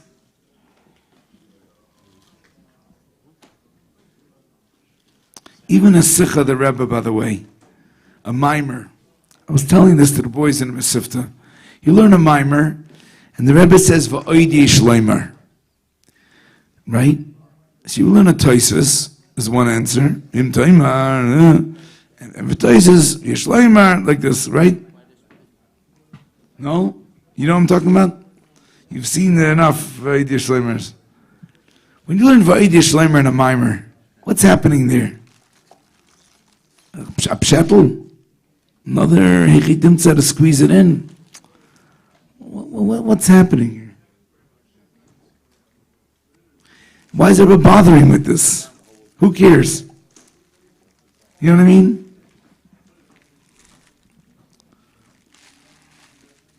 Oidi Shleimer. The Rebbe is pushing the boundaries of Chassidic application. The Rebbe is pushing the boundaries of Chassidic revelation. Oidi Shleimer. You know, I want to tell you something. I learned many Mamorim of the Rebbe. And like when I was Yeshiva Bracha, there was a big miftzah to learn Mamorim by heart. Levi Azimov Zarazan Gesund and some other people had a very big koch. After Rebbe's Megia Maimer, it shouldn't be unlearned. We should learn it by heart. And actually, there were a lot of nice answers. Shai, you probably remember. Danov was involved. Yeah. A lot of nice answers in the Rebbe about learning the Mamorim by heart. And I'm not diminishing them. But you know what? I understood very few of the Rebbe's Mamorim. I didn't understand what he was trying to say. This darga could be that darga. If not this darga, then maybe another darga. What am I supposed to do with this? You know what I mean? There's a few Mamorim that I learned. First of all, one thing I want to say is that the Elef Pamim Kacha, the promise of the Rebbe, the Haftacha of the Rebbe, that when you learn with others, the understanding will come in an incredible, multifold way. Exponential is the word. Oh, Moishi, exponential. Cheder Lubavitch, guys. But the exponential is a list of words probably that Lubavitchers know, like quintessential and exponential, and what? Permeates. By the way, isn't it a beautiful thing that Lubavitchers know the word permeate? Think about that. It's such a beautiful thing. Paradigm shift. That's a JLI Chiddush. Okay. So there's words that we know. Right? There's words that Lubavitchers know. By the way, you don't have to feel so bad. Yeah, okay. There's a few mamarim that I learned that I realized a little what's going on. And I realized that this is not like, a mimer. I feel like a mimer of the Rebbe is like a laboratory. The Sikha is more of like, the mimer is like where the Rebbe is pushing the frontier. Exploring new possibilities. You know what I mean? Pushing the horizons a little bit.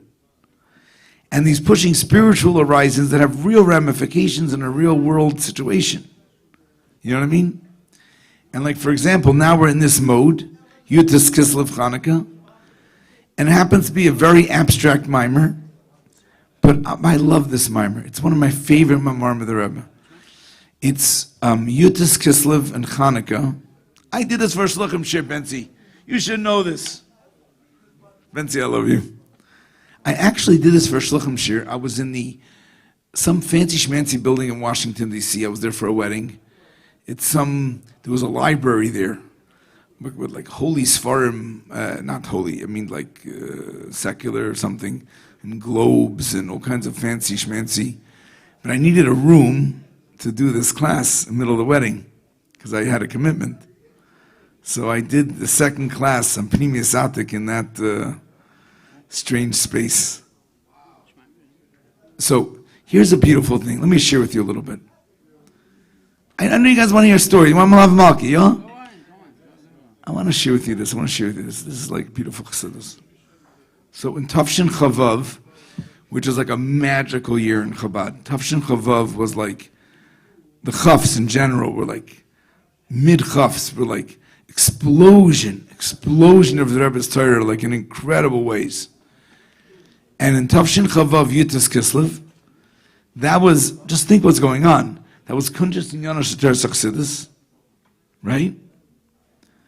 And the mimer of that Farbrengen, the mimer of that Kunjus and Yana Shater Chassidus is the Yutas Kislev mimer that was Muga in Tafshin and Beis.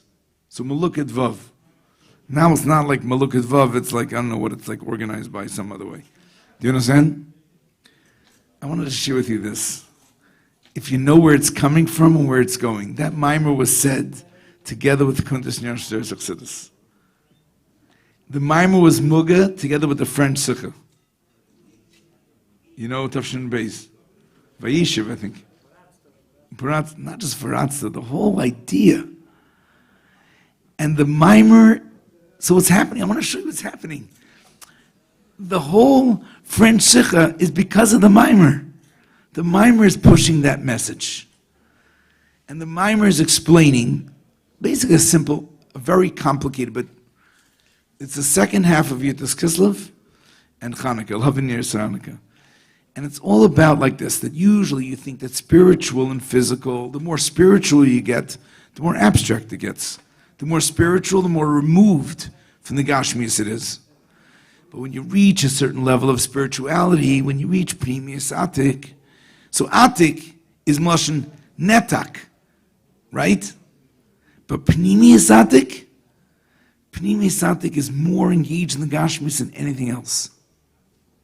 Dafka in the Gashmis. Pnimius Atik finds its expression, and the Rebbe explains that's why the Maccabees didn't go say Tillim. They fought the Greeks with arrows because they were Pnimius Atik people. And that's the French Sikha, and that's Kuntas and Yana. It's all, you know what I mean? It's like a cosmic adventure. It's like an amazing thing that's going on. You know what I mean? So that mimer is like a mimer I understood a little bit. I understood like why does this mimer, what V'aydi Shlemer means. It's not just I'll split this here in half. It's not splitting this here in half. It's opening up opportunity. It's opening up spiritual You know what I mean? This is Chassidus. I mean, the Rabbeim like exploded spirituality on our planet. And they gave us Chassidim. You know, the Rebbe gave a lot of things to the world. But the Chassidim especially is Chassidus. We have to understand that this is revelation. This is not just information. You know what I mean? That's what I mean. So I'll tell you that there's a mimer. It was an easy mimer, actually. You know, you want to learn Mamar and Bahart. You know, like kids in camp from Mishnayos Balpeh, you want to find a short piece or something. You know what I mean? If you learn a parak, there's the whole cheshbon, which parak is shorter than other parak. So, you know, we want to learn Mamar and Bahart, or birthday Mamarim, you know? Some years were shorter years, and you know what I mean?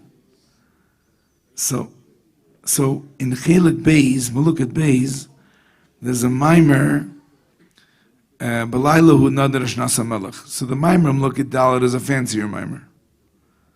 But mimer was a very simple mimer. And it was a nice Balpeh mimer, you know, it was short, simple, easy, not too much fancy words. Very good. Good. And that's how I learned it as a bacher. My whole B'layla shnas hamelech was a shnas hamelech. It was a sleep mumble jumble. I don't know. I didn't appreciate what was going on. But when I taught it to students, I made a chart. I made a chart of the mimer. If you make a chart of the mimer, you start realizing when the Rebbe starts explaining the F.R.E.E. Rebbe, he's not explaining the F.R.E.E. Rebbe. He's taking in a totally different direction. And why does the Rebbe want to do that? What's the Rebbe trying to do there? Then you realize that it's like, you know what I mean? I'm trying to say is that learning Chassidus you can understand is worth it. You know, Shulchan Aruch opens up Toiv Ma'at Bekavana Mahar B'Shlei Bekavana. There is a mile of Chassidus, B'Shufi, 100%. There's also a mile of Chassidus that you can understand, that you can tell your children. You can tell a 5-year-old, you can tell a friend.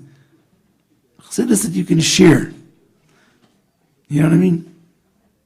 And the only way we can share it is if we really, really understand it and internalize it and like it. We have to like it. We have to get the sparkle. We have to see what's so wondrous about this. You know what I mean? Oh, how do you do that? Chaim Benzi. These are nice memorim, by the way, Primus Atik. If anybody's interested, I have charts on it from the Shulchan Share still. I have you see the charts, how this lines up. You have on that mimer, not on Primus Atik. Hey, what do you think? I have astronomy here. But I have a chart that shows how the mimer works and how the Rebbe sees it in a lot of things like that. You know what I mean? And sometimes charting it out. You know what I mean? We're not too old and we're not too busy to appreciate Chassidus. You know? And Chassidus is like the greatest gift. It's a game changer. It changes our lives. It changes the way we see the world. I mean, I want to give you a cute... By the way, okay. L'chaim. First, L'chaim. So I shouldn't embarrass Moshe Wolf and Moshe Mendel Pearlstein and Rabbi Brody. Rabbi Nuttik. We can't forget Rabbi Nuttik. By the way, I know Rabbi Nuttik's brother. I don't know him so well. I know him just from the exchange. Very geschmacked brother, actually. Aaron Chaim, yeah. We're all brothers. What? What kindlach? L'chaim. L'chaim Yidden. Hello, people. I guess I'm not going to work tomorrow, so I can say more L'chaim.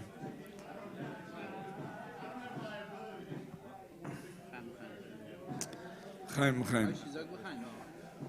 What did I want to share after this? I forgot. I don't know. Who knows? Are you quiet? No. Hey,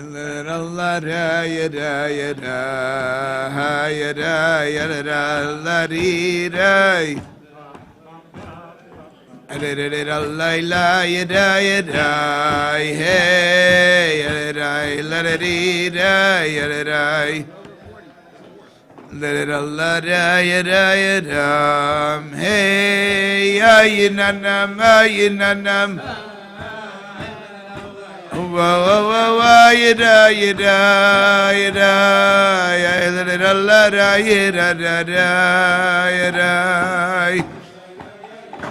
yada, yada.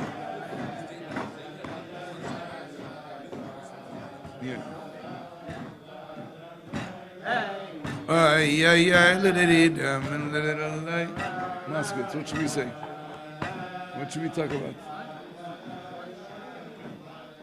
It's okay? What's the meaning? Dov Hillel, sei gesund und Mensch.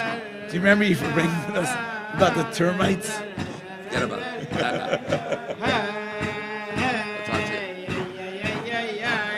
Dov Hillel, sei gesund. Hey, la-di-da-di. Stop. Ay, la-di-da, ya-da-da, la-da-da, la-da-di-la, ya-da-da, la-la, la-da-da, hey, oh, ay, ay, ay, ya-di, ma-da-da. Hey, ay, ay, hey, ay, na-nam, ay, na-nam, ay, na-nam. Hey, yada, yada, my little la, ya, little yada.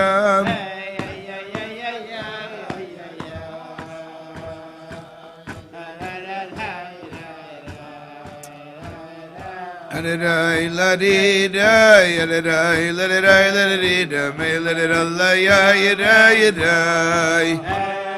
Adidai, la di da, melidai, la di da, my little la, ya, la di la. Ay, la di da, ya, la da, ya, da, yeah. Ay, la di da, ya, la di la, ay, la di da, ya, da, ay, la di da, la di da, ya, da, ya, da, ya, da, ya, da,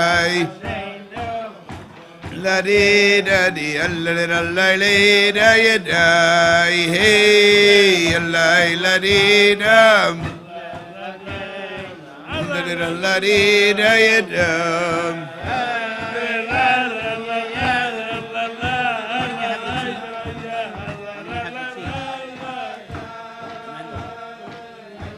I'm having the tea. Good. What?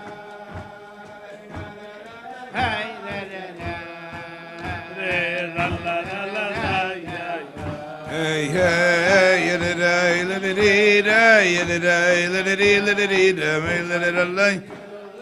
Hey, yadidai, ladididai, ladidai. Ladidai, yadum.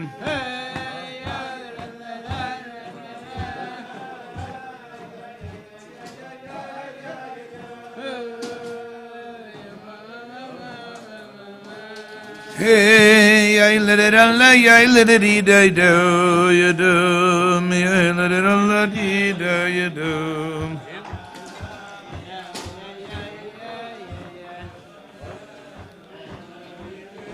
You do, yeah, let it eat, let it eat, me, let it all, you do.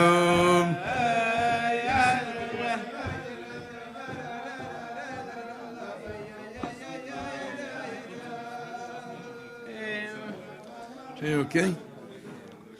I want to share with you some amazing lines in the Tanya that if you know where they're coming from, you appreciate them different.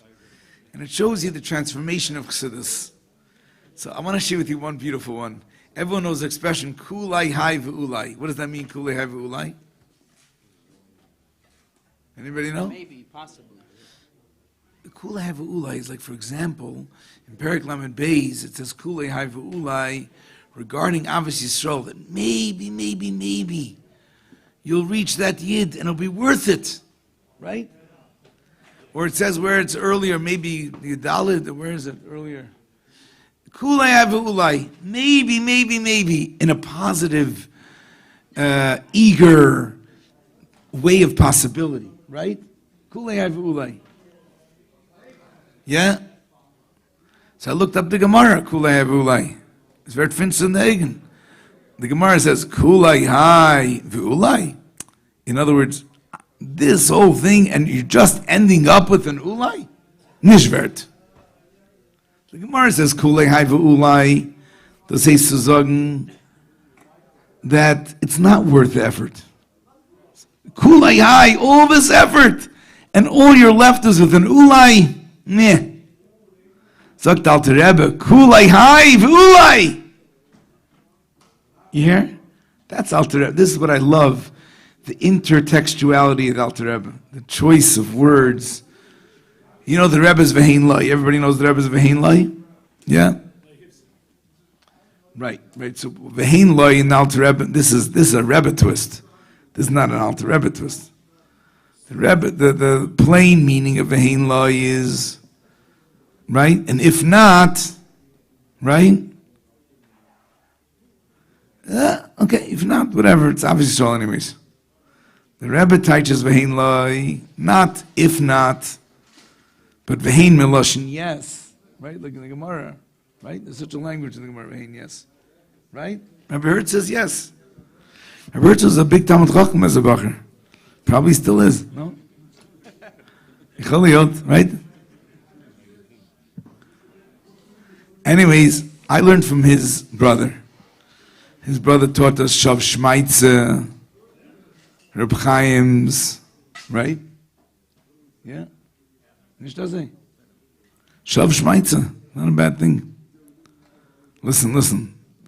So Vehein Lai, by the way, Vehein Lai is what's, Benzi. Benzi's always worried. On our conference calls, what happens when you mention Misnagdim in the conference call? Who shows up? You show up? Or who's the one who shows up always when it's mentioned? On the Zooms. As soon as you mention Misnagdim, shoin, this person shows up. Is it you? Whatever it is. So here goes like this. Vehein Lai. Vehein Lai means, everyone know what I'm talking about? Yeah. Perek Beis. I'll tell you another good one for Perek Beis. Bechavili avoises ava. Which first one? I did. Kulei Havu'ulai. Vehein Lai. So the Rebbe said, I want to say something. When I heard that the Rishima Santanya, oh man, I wanted to see that. I really wanted to see that. But it's interesting, Rishim Santanya, it's very hard to know what's the, you know what I mean? But when I saw this, by the way, my Shver, is very worried about publication, private, what is it called? Tsarske Sachen, Tsarske Mishpacha, don't mess, this kind of thing. He's into that, but I saw Vehein Lai, for me it was worth the whole Rishim Asudas.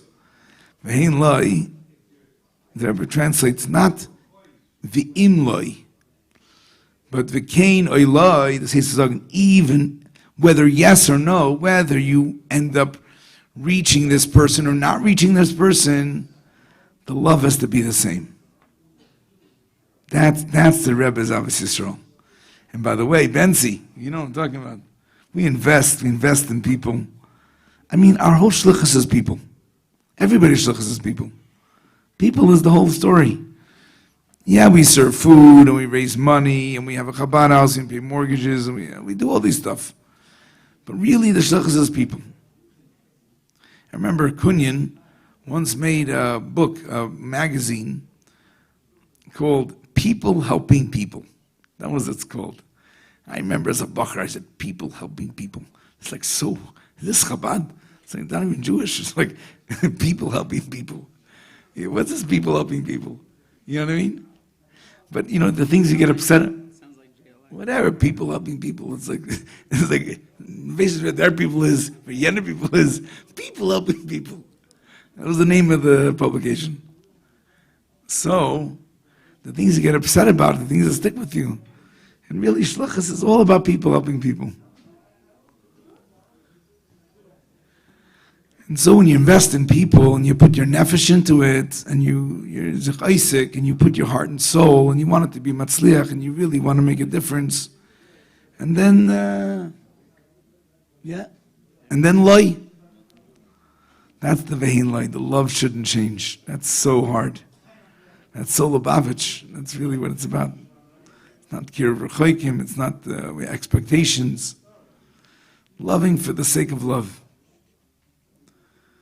Also, Mashal Chavile Avois Sava. I thought there's a pasuk Chavile Avois Sava, so I looked it up.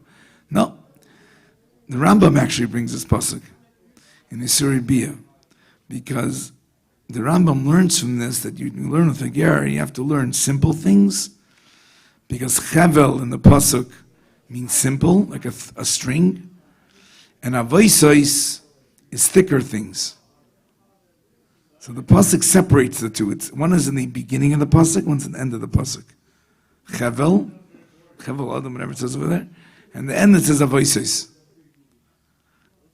I'm just trying to share. There's like so much layers in the Tanya, so many layers of Chassidus, so much that the Rabbeim took for us and changed it. You know what I mean? Transformed for us. Yeah. We have to be open to that change. You know, somebody said this, maybe Gandhi, or I don't know who said it. Be the change you want to see in the world. You know what I mean? If you want to see Chassidus in the world, you have to be that Chassidus. You have to embody, you have to live, you have to appreciate that Chassidus, and that will be in the world. Who's Gandhi? There, Yenner. People helping people.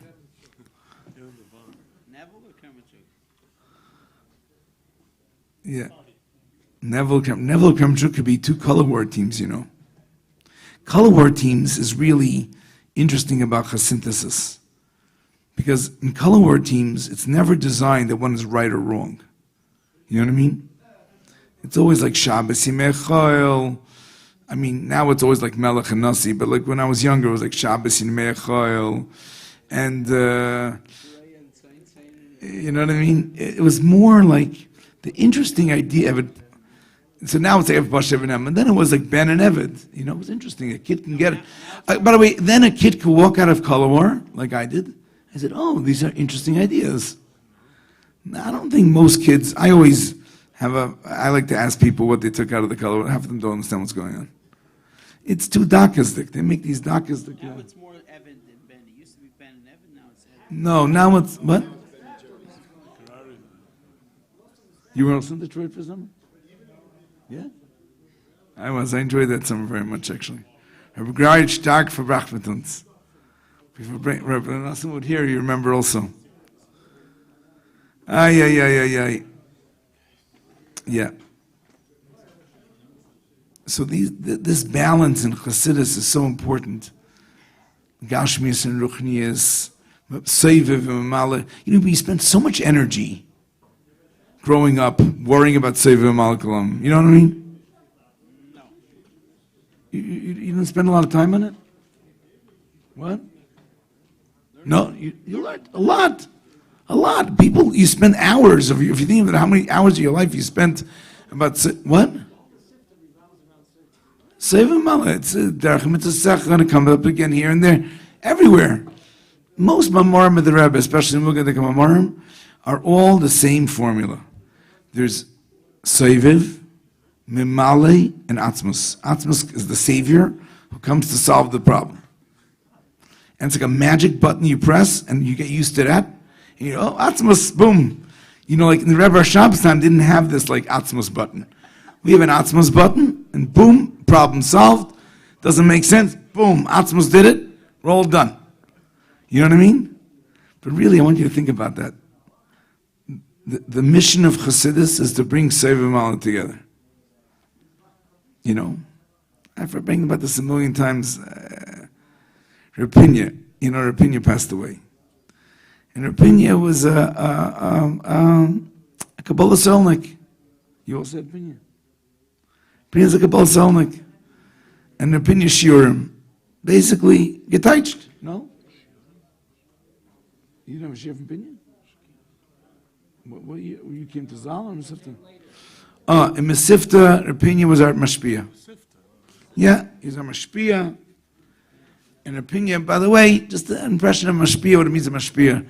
Rapinyan used to take us to his house in Lava Malka, and he used to sing with us Amar Hashem Al Tirav the Yankiv, and he used to read with us from Atamim, and make eggs. And when there's a shiloh in the eggs, he'd say, F.R.E.E. the mama, because his wife was the Rav, like. And he would read us about Tamim, and he would Farbrengen with us. But on Thursday, this all depended, like if it was late Shabbos, early Shabbos, I forgot to say that, but anyways, nothing to remember. He used to Farbrengen with us every week about the Mugad Sikha. This is Tafshim Memtes. And by the way, just to think about it, the shefa that there was, there was a Likud on Friday, or whenever the Likud came out, I don't remember. Likud was Friday probably, right? Friday. First he came back from Mefzoim exhausted. Thursday night, a whole night, he Farbrengen. Friday, he went on Mefzoim. Oh, you worked in Marmakaimus? I wasn't from the Likud. Then he came to 770, Oiske Muchit. I was tired Friday night, don't? And then there was, I was thinking, like Sukkot. Yoel Shir. I went a few times to Yoel Shir. I didn't go a lot. But, I remember he taught Shmois Vav. Yeah, I remember that. That's one sikh I remember from him. But anyways, from Yoel, I want to tell you something. I learned from Yoel Tanya tapes, Nisim Biadas. That set me a lot, gave me a lot. And by the way, after that, they closed the tape library. Because Yeshiva said boys were not, I went to shir anyways, by the way. A lot of boys stopped going to shir, I'm going to have to sit by a shir. You can hear Yoel when you have to sit. So they closed the tape library. The next time I got tapes, actually, was when I worked for Heichel Menachem for Ginsburg, and I went to teach boys, like in a hidden shul, actually. Boys like whose fathers went to Bedford and Dean or something like that, who were not all involved. Actually, one of these boys still gives me something every year, and I remember he used to call me, say, "This is the day that you taught me how to write a pun." So I just remember that. But anyways, the way they paid me Heichel Menachem was in tapes. The Farbrengen, because they had a big machine, they had a fancy machine. There was a copier, yeah. You had a copier also? Psh, look at this.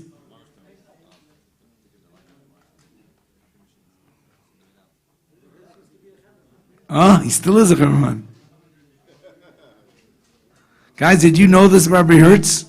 That he had a tape copier, that he worked in the Likud. You all knew this? What?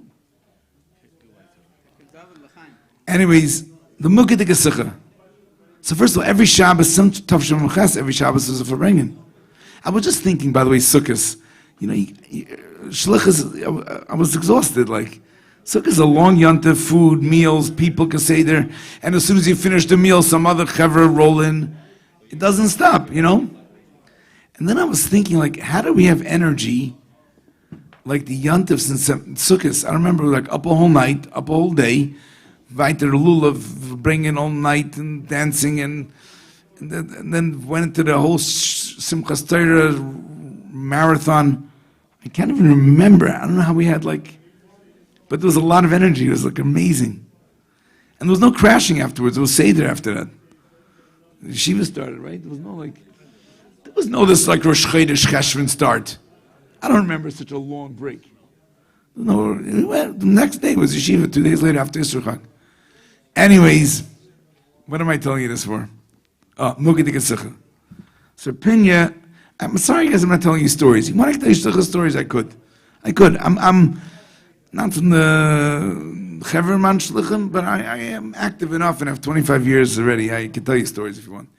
But we're among Chassidim, Nitas Kislev, we should... So Pinya Farbrengen us. And he learned to us every Thursday night the Mugad Sikha. So remember, there was a Farbrengen Shabbos, then there was a Techen Kotzer, or Rad, whatever it was called. Then there was, right? Then Wednesday, I think Wednesday, came out. Wednesday, Thursday. So, what? Wednesday? No, when did it come out? No, that's the Likud. The Mugad Ekzekha from the last Farbrengen. Oh, the last week, Wednesday. Came on Wednesday. Then, Rabbi used to learn it with us. And basically learned with us the Sikha. Pashut. Read it in Yiddish and teached in Yiddish. And that was basically how we did it. You know what I mean? I already told you this story already. Anyways, Rabbi, so it was like a bowl sonic. He just read and teached. But he, in Tavshim Tes, every time he read the Mugad Ekzekha, he would Farbrengen a little bit. And he would say like this: Das heißt zu sagen, also Rebbe meint, aber darf sein in Welt und aus in Welt. In Welt und aus in Welt. You have to be within the world. This is before Tzvi Freeman's, what do you call this book? Be within, stay beyond, or something like that. Stay above. This is her opinion. And it was striking because he wasn't Moli Oisius. Rapinya, everything he said was vagik, you know? Right? So Rapinya, yeah. So this instilled in me this idea. In Welt, nice in Welt. And around that time I learned Eitz Chaim. First of all, when did Rabbi give Eitz Chaim? Nun Aleph maybe. When did Rabbi give it out? I don't remember. But around those years, Nun Aleph? But I remember I learned it earlier. And I was so excited that the Rebbe gave it out.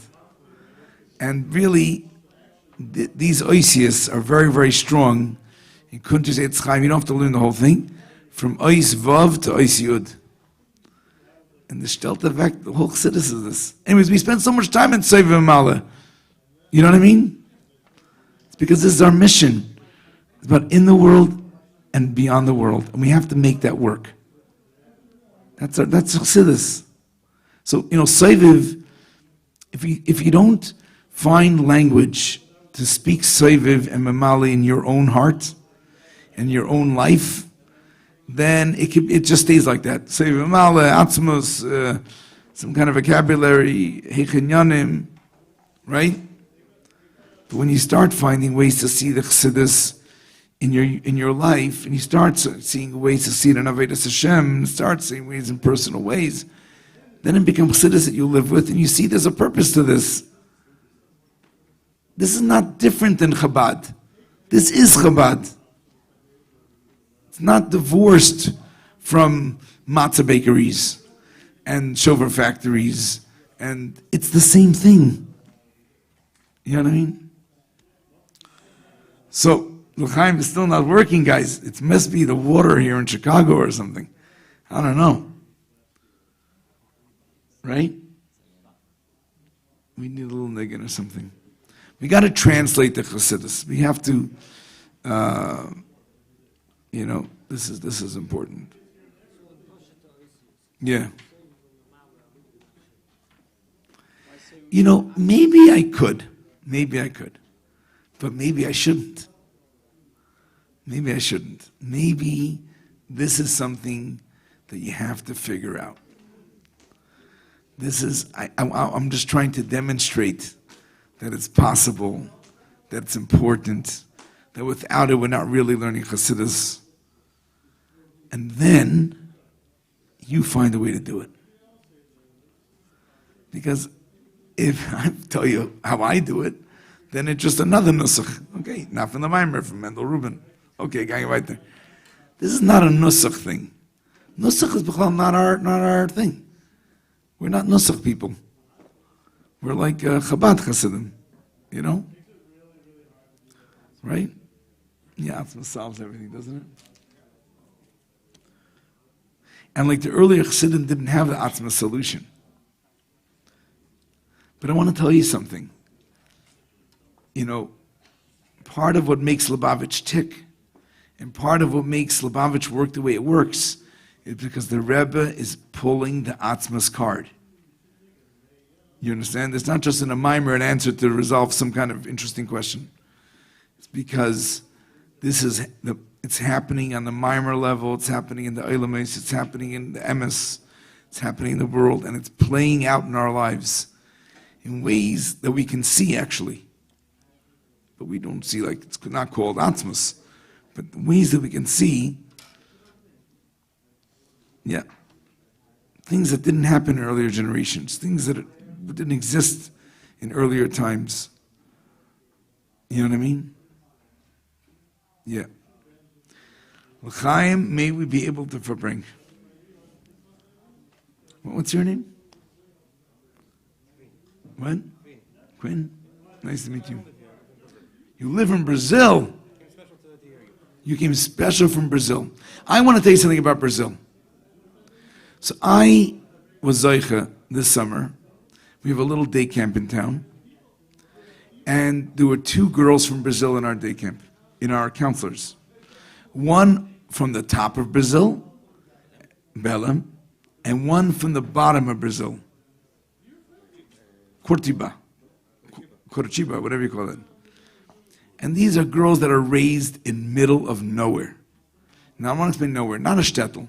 Both these cities have millions of people and like a few hundred Jews. It was amazing. That's amazing. You know, there was that amazing sikha, the Rebbe, by one of the Kinnas HaShluchims, where the Rebbe said, people don't see Nisim, you know?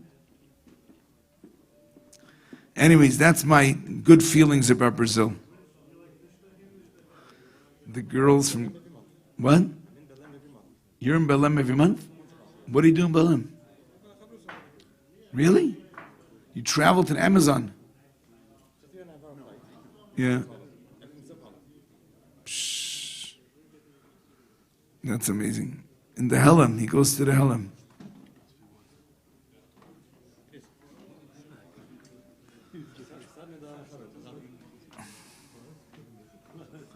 Okay, who has a good niggin? Anybody have a good niggin?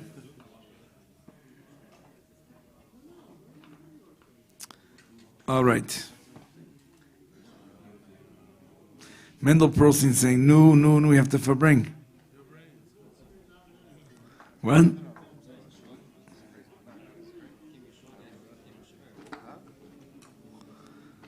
No, I don't think so. I think he became a shogger first. I think so. I made him as Maishi Denberg from Coral Springs, Florida.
oh yada yada, ay la di da da, no, ay la di da da, di ay di, ay di fe. What? In this crowd, it was my best years, yeah. Different years, yeah. What? Different years, you, best years. Yeah. Where were you, like mostly the men's, you were? Yeah, I never was see some. What? I see that I was see, I never was see some. See. Oh, yeah, da, why, little dim, bum, bum, bum, bum, yeah, da, yo. Yeah, da, yeah, little dim, yeah, da. Yeah,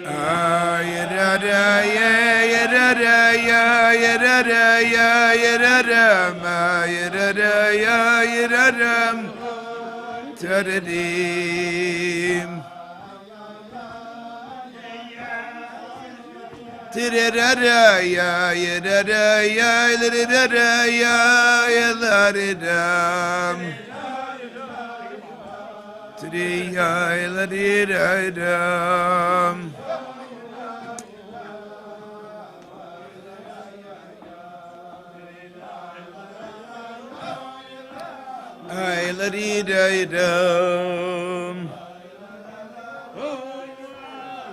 La dee da dum. Ya la dee da ya dee my la dee da ya dum.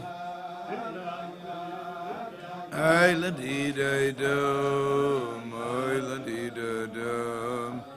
Oh ya dum. I la dee da dum. You know. Simply Chassidus is back. Oh, you do. Simply Chassidus. Rabbi Kant, I was looking for you. Simply Chassidus. Yeah, he's here.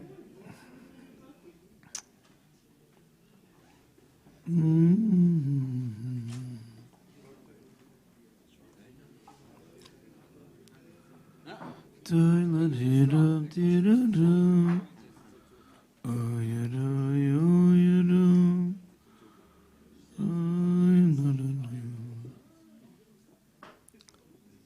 Oh, hello, Rabbi Lakeview. Rabbi Kedlarski.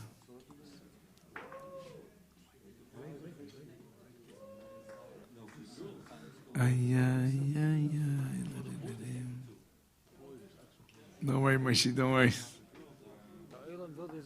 How do we take Maimorim? How do we learn Maimorim in a way that it's applied?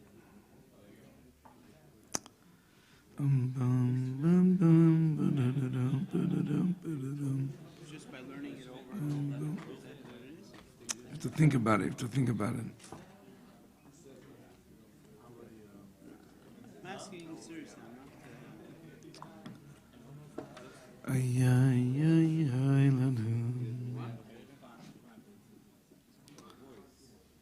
No. So what's it this Kislev, right? We learned this.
ay let it ay let it ay let it la la let it ay let it la la di da da.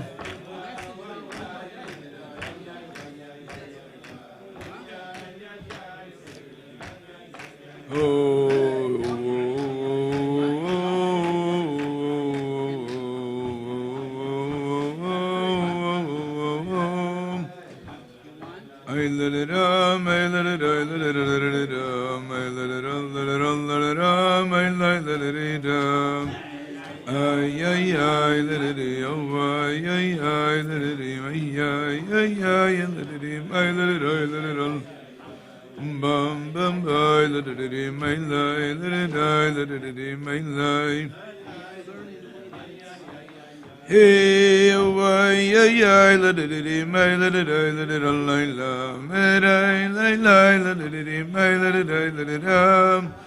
Ay, ay, ay, la da da dee, ay, la da da, la da da, la la, ay, ay, ay, ay, la da dee.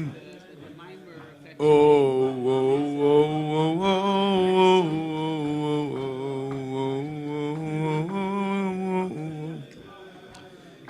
dum dum bum bum, I let it I let it I let it oh I let it dum I let it bum bum I let it oh oh oh oh I let it bum I let it bum oh ay bum bum bum bum bum bum ay na yede my nine na de ay na de la oh yo bum bum bum bum bum bum bum bum bum bum bum bum bum ay de bum bum bum bum bum bum bum yo ay like that it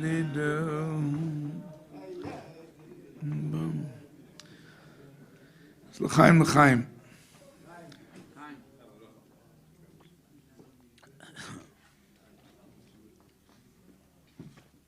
So anyways, you know, das is the key to this piece. Because das is the internalization. By the way, everybody translates das as knowledge. It's totally mufrach. Das means, I don't know what it means. Das means personalization, relevance, application, connection. Knowledge in the biblical sense. Knowledge in the biblical sense. Anyways, so Tanya Perek Mem Beis says, this is das that comes from Moshe Rabbeinu, built into the neshama. There's possibilities there already. But the real das comes from the Rebbe. In every generation, this is the thing. Yeah. So this is a very important piece. This is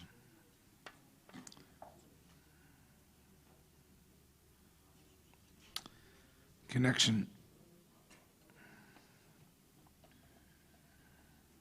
This is the connection. You know, so how do you connect with the Rebbe? That's really the. So obviously, Chassidus is the Rebbe teaches us and shows us and guides us, but really underneath, really what we want is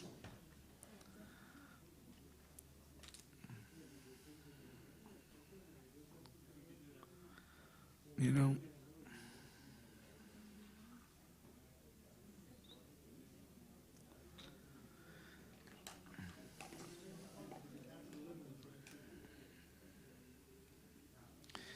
So like I just want to share a little bit, like when someone was younger and I heard the Rebbe's Farbrengens, I didn't really understand. But yeah. I don't have enough l'chaim to fully articulate this. I have. Inwelt is Welt. You have, but you don't have. I have, but I don't have. I can't. I can't. I don't know if I can much more. But listen, the Rebbe. Oh, it's different. I think it's different. I don't know. I don't know. Says he gets shaking on the face. On people. Shams.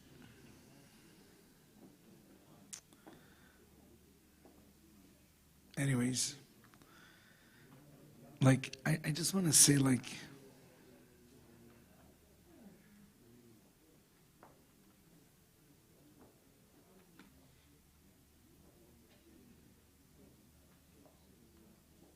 that there's like Chaim, that we should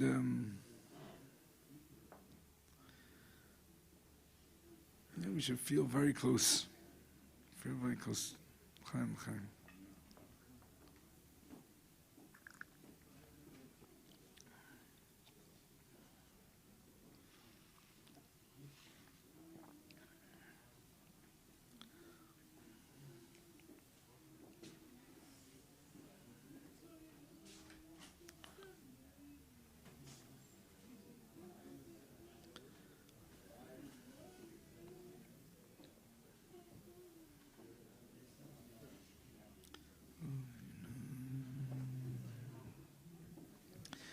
Yeah.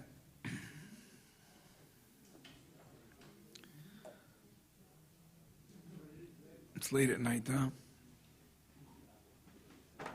It's late at night. Mendel, I'm keeping you up, I think. Late at night. Well? No, early. Not much work tomorrow. Oh.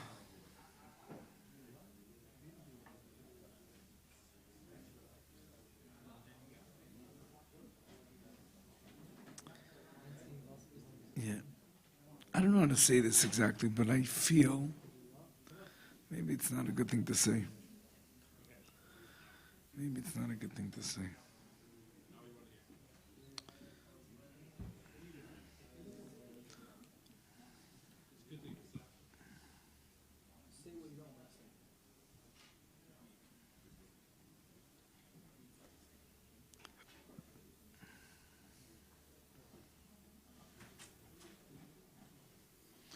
Guys, what are we supposed to bring it to Kislev? What's the usual? What happens here to Kislev usually? Well, we just had COVID and Shmovid and all this. No Yidden, Yitas Kislev. Or v'chayis nafshenu nitan lonu. This will be Rishol's Farbrengen. No Yidden.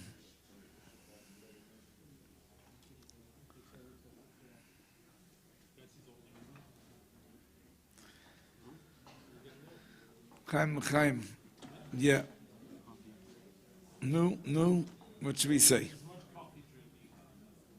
Guys, what should we say? What's the... How do you learn Chassidus? How do you learn Chassidus in a way that it affects your life?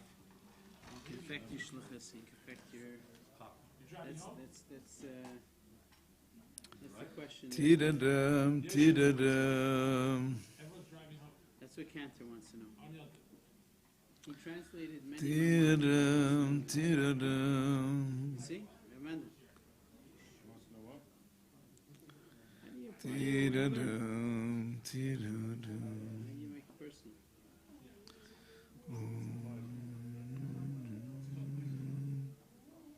Are you German?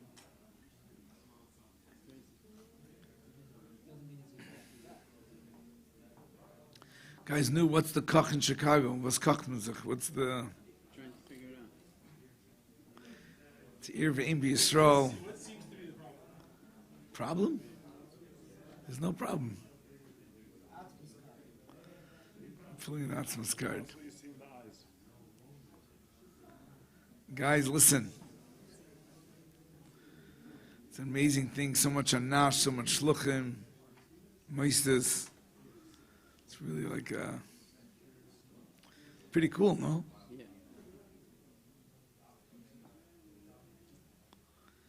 It is pretty cool.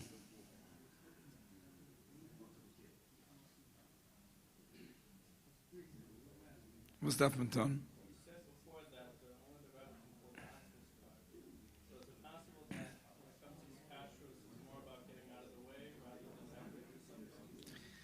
You know what? That's one approach. It's certainly an approach. It's certainly an approach. It's not the only approach, I think.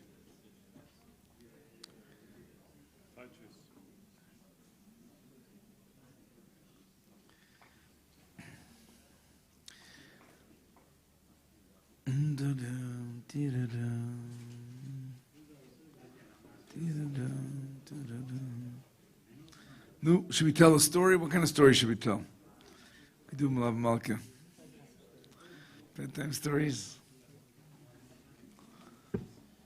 Hello, hello. Happy Yutas Kislev. Good yontif to you. Yeah. L'chaim, l'chaim.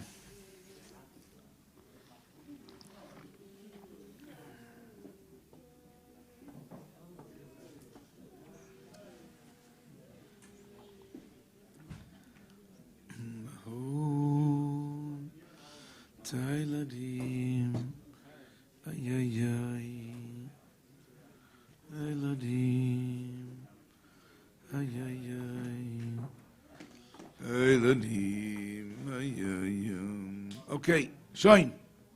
Nu Yidden, what's that Menton? Benzi, how do we make the Farbrengen strong? I told you. I asked you a question on the minds you were saying this without time. You're wanting when you teach, you give shiurim, it's usually supplied. So how do we do that?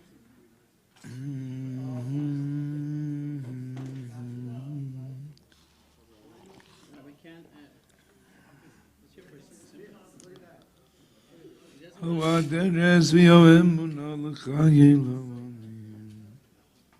There's a lot of food here, guys.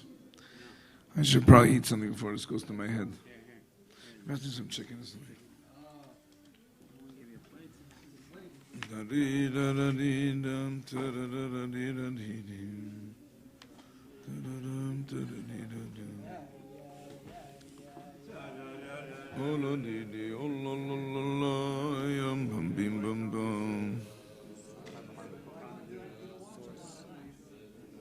I have some of them.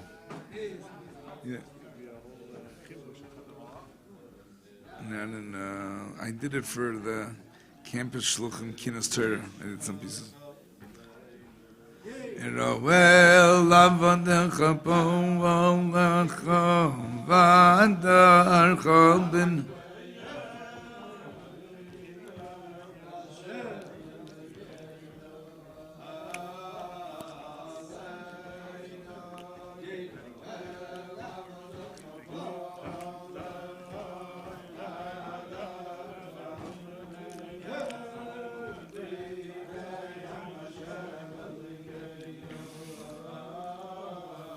La yenu my sayadav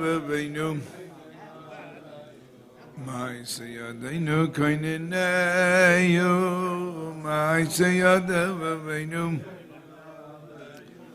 my sayadainu kainayu la di di my la Didi ay la di di my la my la di da my la di da my la di da my la di da la di da Niranina v'nismicha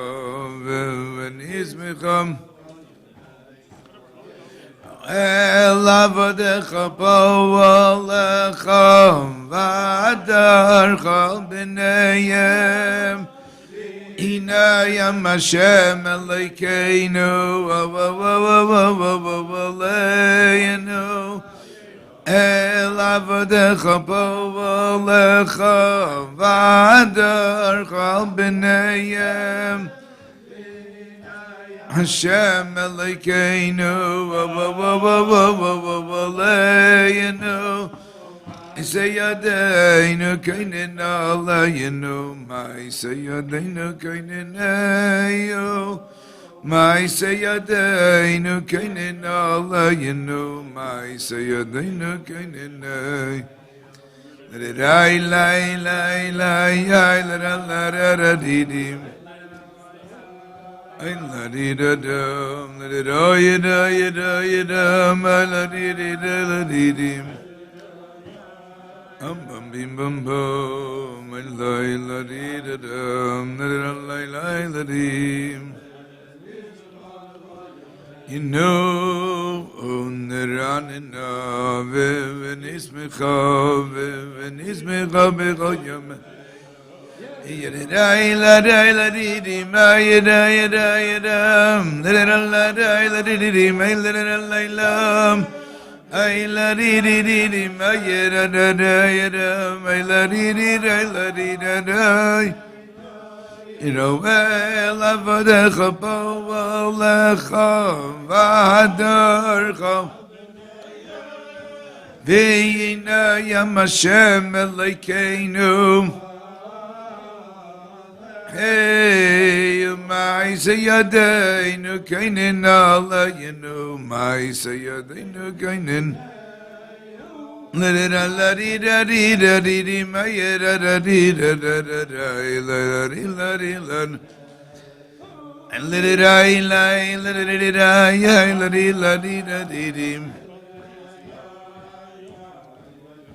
di yo wai la di da la di la di da da Oy la di da dum, la di da dum, la di da di dum. Hey, wa ya da da di, may na di da dum. Hey, ya da la di da di, may da dum. La di da di, may da la di da la di da ya dum.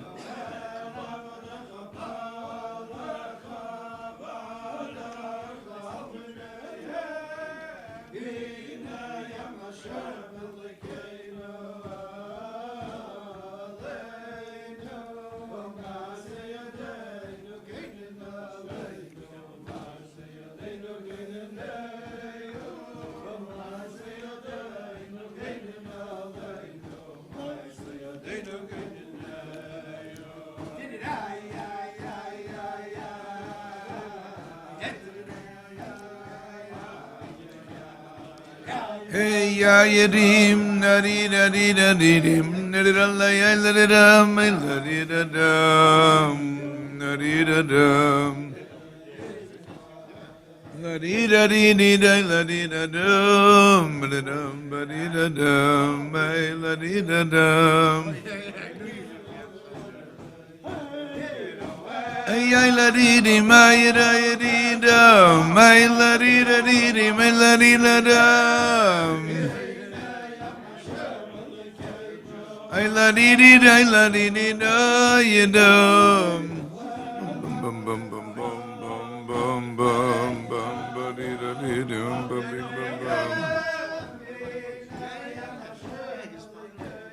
I la di di my la di da ya da me I la di da I la di da I la di da I la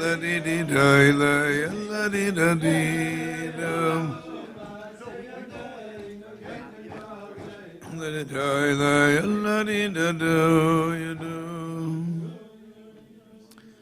Anyways, you all probably know the story with Rabbi Notik Zayda, right? With the Moshe Feinstein. You all know that story? Wasn't your Just to clarify for the record. Huh? No, with your Zayda and Moshe Feinstein. Yeah, Alavesen. So, when they came out of Russia, what was like 71, 72? When they came out in 71, The Rebbe told this kvutz of Russian Bachram they were?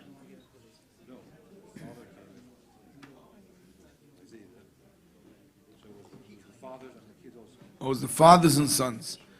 It's good. And by the way, I heard this story, but now we're going to get good clarification. It's very Yesodistic Chassidish Maaseh. So the Rebbe told them to go to see Rabbi Moshe Feinstein. And Rabbi Moshe Feinstein saw these newly arrived emigres from Russia, Chassidish Yidden, F.R.E.E. Yidden, and he was taken aback. How is it that you were able to be religious in Soviet Russia? So they gave various terutzim. So far it's true. They gave various explanations. One chassid said that it was the Zehirus in Shulchan Aruch. We were very careful in observing the code of Jewish law, and that was what kept us. Another one said it was the letters from New York. Yeah. Another one said, well, they said different things, the Farbrengens of Chaverim. They explained all true things that kept them, yeah. And the last one was his Zayda, right? What? Who said a Brer God? Zayda said a Brer God. This is the best answer. Zayda said, a Breirat min Gahat. Did we have a choice? Was there an option? Of course. And Moshe Feinstein like that answer the best. So what's the correction? So let's understand this. Of course they had a Breira. Half of Judaism fried out under the Russians. 90% did. There was plenty of options. And the options were easier and more comfortable and had better jobs and more food cards and all the perks of Russian society, whatever it was. You know what I mean? So what is a Breira? Because that's called an uplake. An uplake means that it's not shaykh anders, you know? So I want to say is, really this is the deher, that we, our association, our love, our connection to Chassidus has all kinds of merits and benefits and perks and reasons, but the ultimate reason is we don't have a choice. Now, not like we don't have a choice, like we're forced, but like obviously, this is the obvious davar pashut. This is and at the other side of the coin, there's a beautiful letter the F.R.E.E. Rebbe called Hachayva Vayichayles Lasses Ba'ad Chassidus. I'm sure you saw that letter. People saw that letter. It's a letter of the F.R.E.E. Rebbe appealing to Chassidim that they should be activists on behalf of Chassidus. That they should, I want you to think about this, for example. If you take certain Chassidim, let's say take someone like Yisrael Jacobson. So Jacobson met a few people and Pashut changed families, you know? And these are dirty. You're talking about generations. The multiplier of this is incredible. You know what I mean? Anyways, so the letter, the argument, the reasoning, the appeal that the F.R.E.E. Rebbe writes in the letter is that look what Chassidus did for you. And the argument that the F.R.E.E. Rebbe uses is not, oh, Chassidus made you religious, Chassidus made you spiritual, Chassidus made you holy, Chassidus made you mekusher. No, that's not the argument. The argument the F.R.E.E. Rebbe uses is that your development as a person, your character development, your emotional expression, your abilities, your talents. Look what Chassidus accomplished. And this is so true in Lubavitch, if you think about it really, that the Rebbe's army of Shluchim, and not just Shluchim, all Chassidim, a lot of them are ordinary people, not particularly talented or incredibly capable, or the most charismatic people.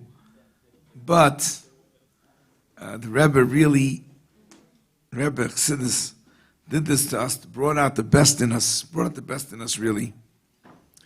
I remember a student once telling us, students sometimes write you a nice note at the end of a year, end of 4 years.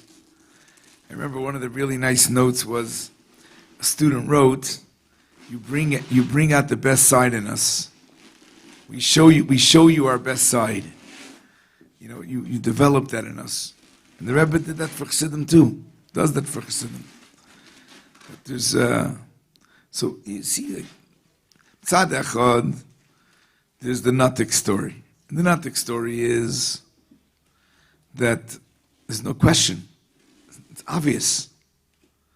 But at the same time, there's also a letter to Friedrich Rebbe, which is that we have to realize the great treasure, benefit, riches that Chassidus afforded us.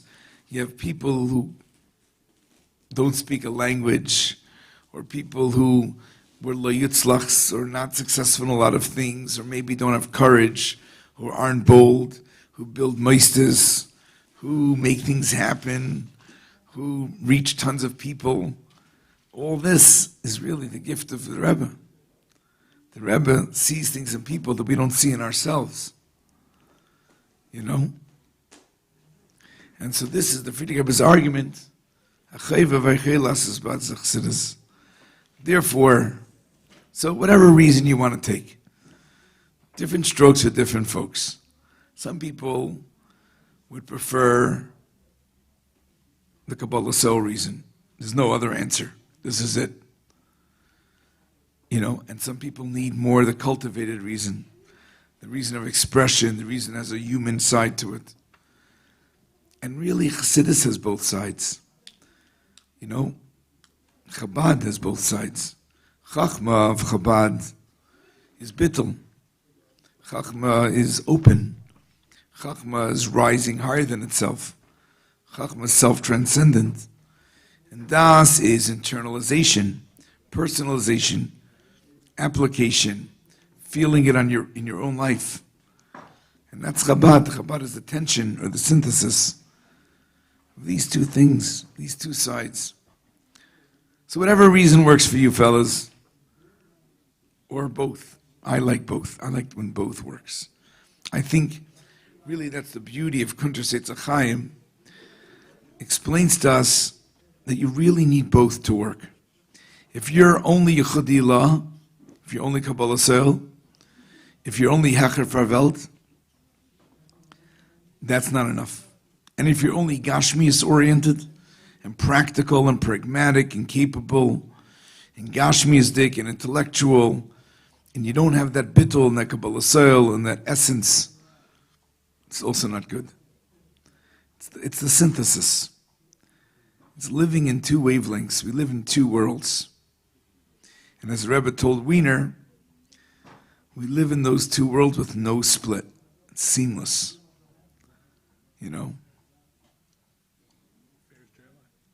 What? It's a Beferish JLI? Which one is JLI? The Reform Rabbi, right? Yeah. I mean, it's no Grace of Chachma for JLI. It's a published book for like 50 years. That every Jew who was a conservative Jew and up had in his house.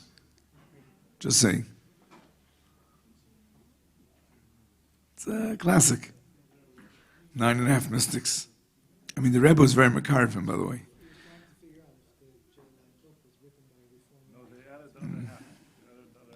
They added what? No, I don't even know. I remember why it says 9.5 Mystics.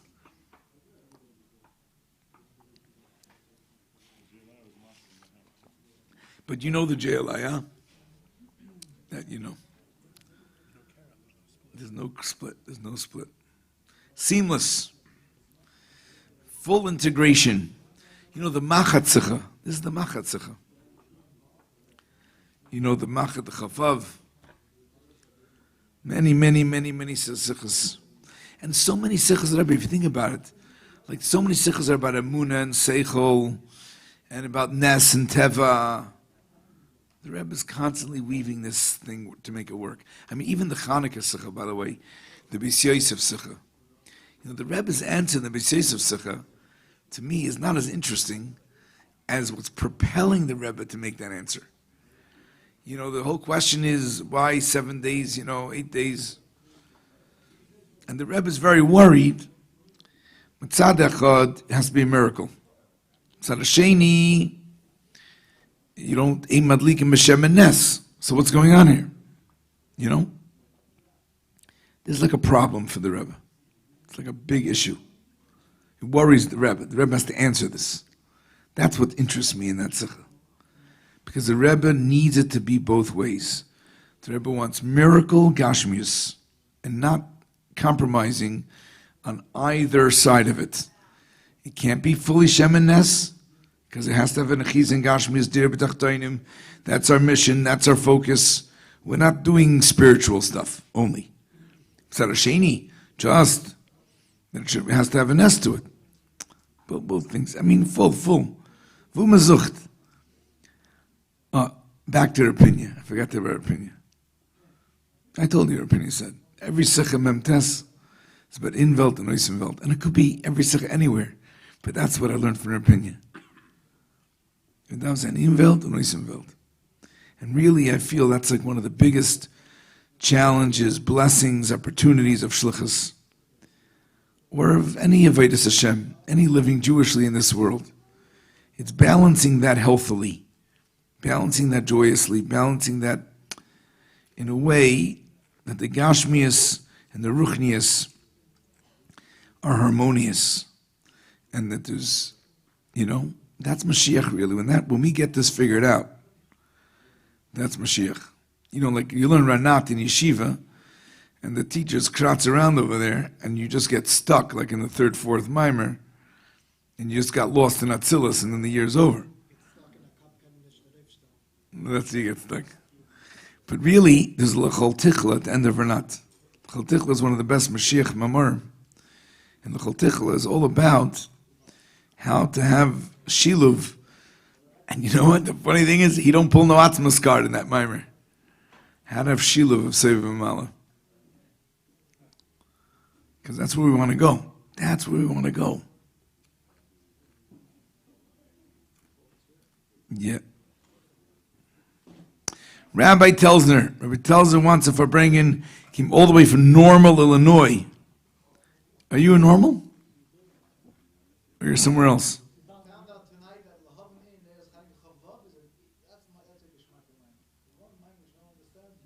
I love that mimer. How can you know that? I have a chart for you. Tells I'm sending you the chart.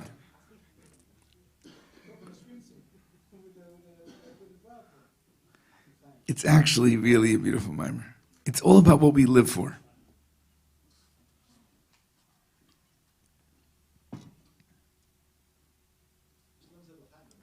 What?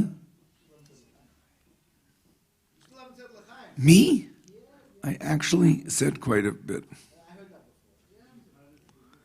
I don't know how much more I can do. Mendel Matzov is not waiting for any answers. Yeah. Synthesis, Chevra. This is what we have to create. But I want to tell you something.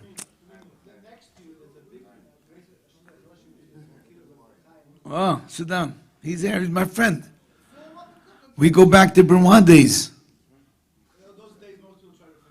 We had good times. It was actually, looking back, it was probably very difficult years, but for some reason, I want to say something, by the way.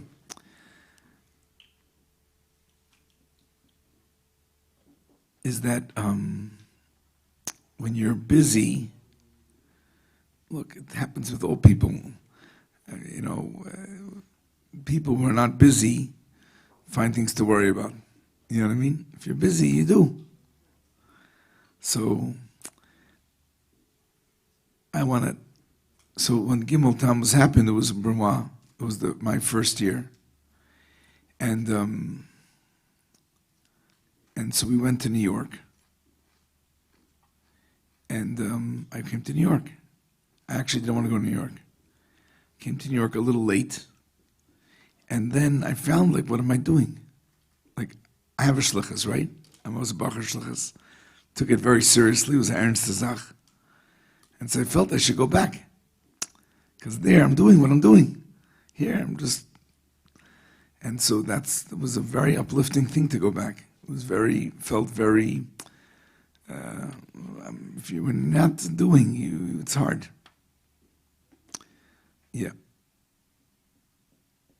We made a little camp that summer. There was like a camp closed. I don't know what happened. I don't remember what the story was. The Chassidish touring camp. Were you on that camp? Oh, was it that summer? Or was the next summer? Yeah. The Chassidish touring camp. It was the blind leading the blind. Because I wasn't French, I didn't speak a word. And I'm giving them the tour of Paris. What? We made a deal. We're going to go see Paris and this, but we're going to learn Psashtikal Sikha for each place that's Pasuk. And by the way, I went with them. We went into the Louvre because I thought we were going to Louvre. So we walked in. We saw one thing. We went straight out. Had no idea where we were going in there for. I mean, I had no clue. I was a bacher. No. It was a nice building. It was pretty outside. You know. Yeah. Oh, so it was the Nun Hay summer. But we went back for Nandalit also. And I don't remember what we did, but we did something that we felt like we're doing something. So, yeah. I actually think that shluchim, when they're in their downtime, it's harder for them. I mean, it's nice to have a break, but when us campus shluchim live on a very funny schedule, and it's hard. There's, like after Tishrei, for example, it's hard to adjust. There's certain adjustments that are hard, you know, because we have to be busy. Anam Paul the Imam Anan.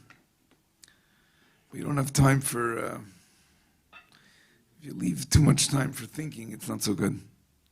But if you work, you do. Right? I think so. That's how I deal with it. No, somebody? Who's next to Rabbi Telsner? Who's that fine Jew there? He has a name? What's his name? Oh, very nice.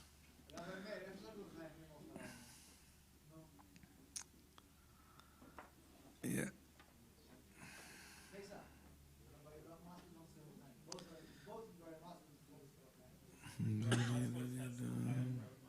That's the problem. What are you going to do with time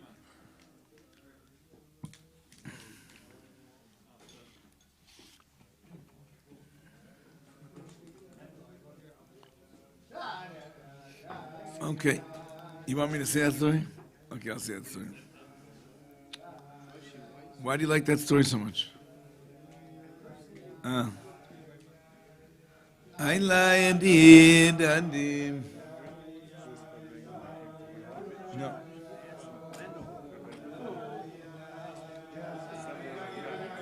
Yeah, I have no idea. Tailadim. Marshall with the trees, with the standing tall. Ay lada, yalla yada, yalidim, oh yada, yadam. Tidam, oh yadam, ay ladim. Oh, whoa, yada, yadina, yaladina, da, yadam. Tidida, yada, yada, yada, yada, yada.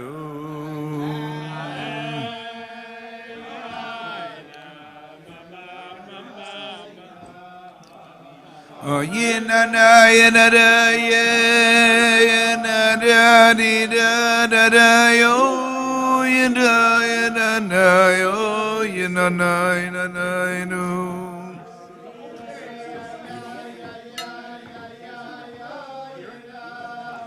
Tiriyo Yenana Yenada Yadum.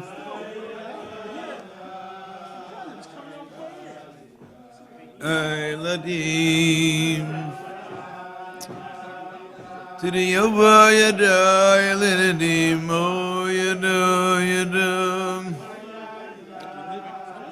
Oh Yada Yadum. Ayla Yada Yadadim. Oh Yadum.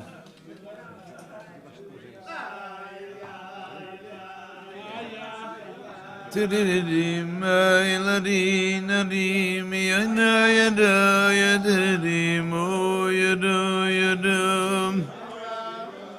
Tididim, ayadum, ayladim. Tididim, ayla, oh yada, yadidim, ayladim, nadim, nadim.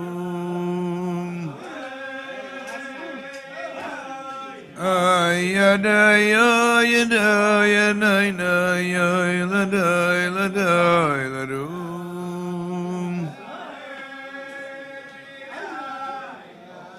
Ya ya na ya tidim.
Pass me a little water or something.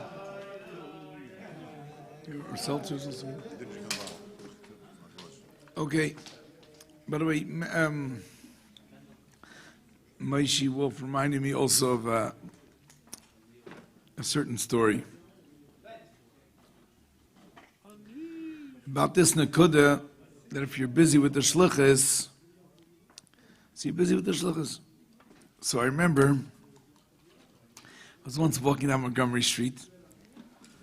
I was already maybe in Albany 10 years or more. And I, it's like a dark street a little bit. And in the middle of the block, I bumped into Yossi Jacobson. He's a little older than me. And he was just starting to be like more famous, maybe before that a little, after that a little. And he, we were friends in yeshiva a little bit. He was older than me, but we talked Tanya and some other things. Anyways, so, Yossi Jacobson now is much more polished, but then he was like very blunt, like very forward. And so, usually you meet somebody you didn't see in a while, you say, hi, how are you, where you live? But Yossi Jacobson just says, are you Mendel Rubin?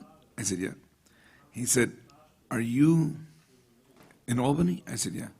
He says, do you think you're fulfilling your abilities?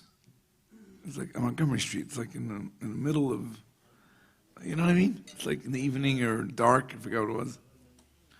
So I said, you know what? I really didn't think about that. And for me, it was like, no, it was about maybe 10 years ago.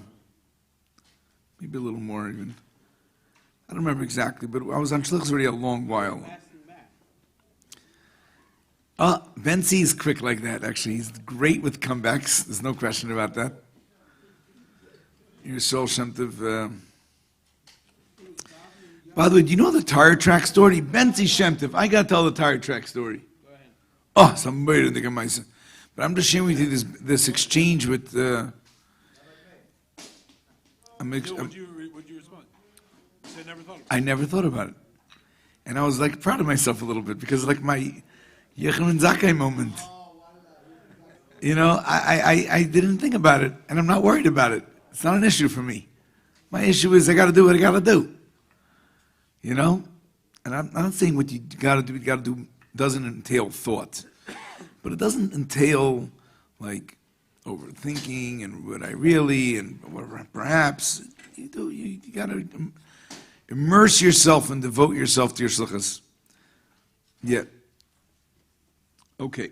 This is a beautiful story, a Shem Tov story. It's a good story. Chevra, it's a Sheina Maisa. I verified the story with Bruchstadt. Benzi, you know the story, right, Benzi? No, I heard it from you. You really heard it from me? Yeah. Did you ask your father about it? Yeah, he laughed about it. He laughed, right? Here's the story. It's a Mir in the Kamaisa. I tell the story always, actually. I tell the story maybe every 2 years. The story goes like this. That Yisrael Shem Tov had a lot of business ventures. You know, he's interested in a lot of things.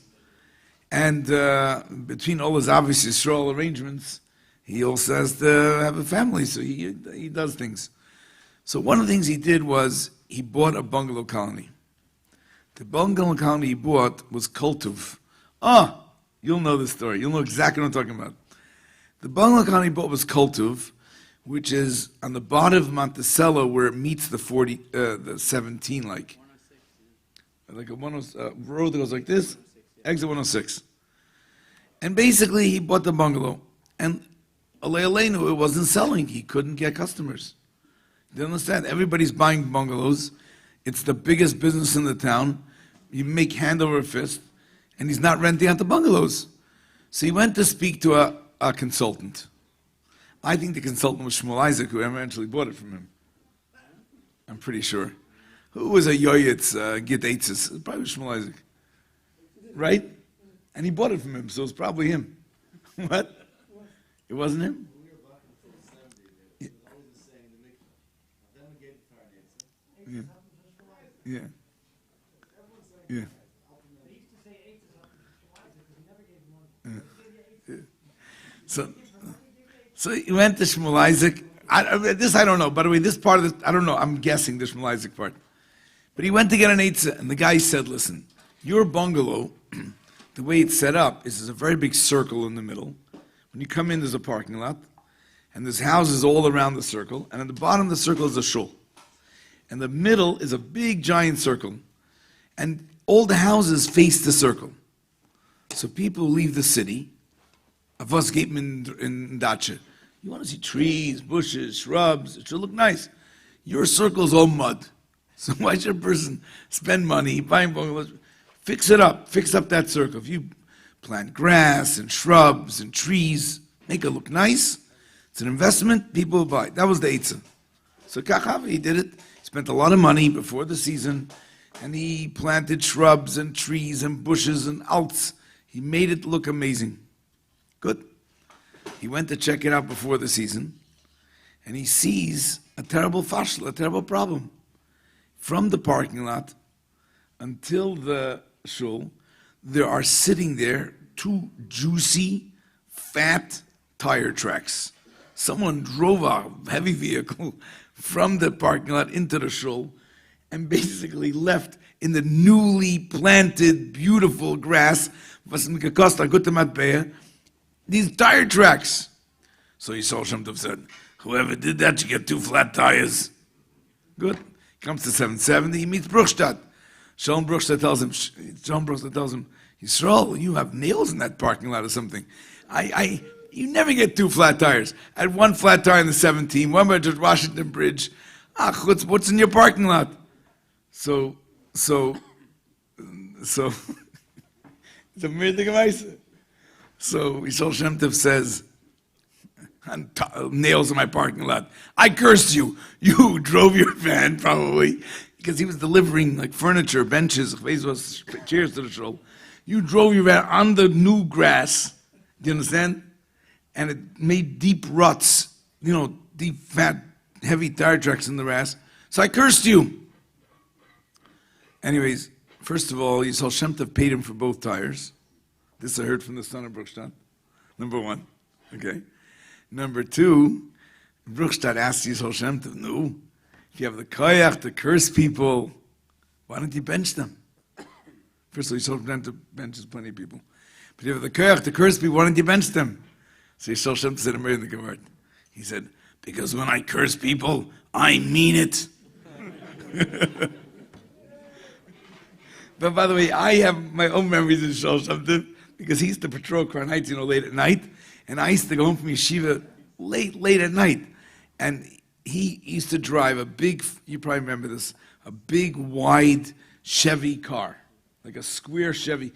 Was it called a Classic, a Caprice? I don't know what it was called. And there was no electric windows. And Yisrael Shem Tov was a short man. So if he wanted to yell at you through the window, he had a so I remember this. It was the corner of Carroll and Troy. He lived on that street. He was turning in from Troy to there, like 2 o'clock in the morning, and he leans over in his car. He lays down in the seat, rolls down the window, and he called me by my grandmother. Pekoski, get in the car. And he gave me a whole speech about walking late at night by yourself. He called up my father. Do you know where I found your son yesterday? Anyways, it's like Avos Yisrael, like real, And that is the story of the tire treks. Shashena Maisa, huh? Shashena Maisa. I tell the students a story when by Birchas Koinim, Hamavorach es Am Yisrael ba'ava. They have to really mean it. This is the, what?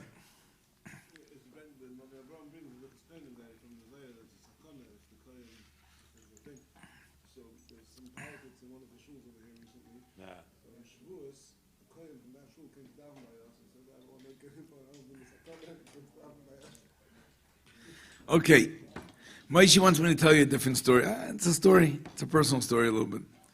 But it's a nice story. What? No, nothing has to be changed.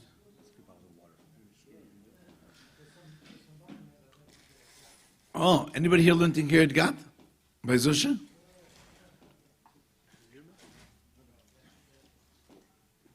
Who learned by Zusha? Oh. So what happened was like this.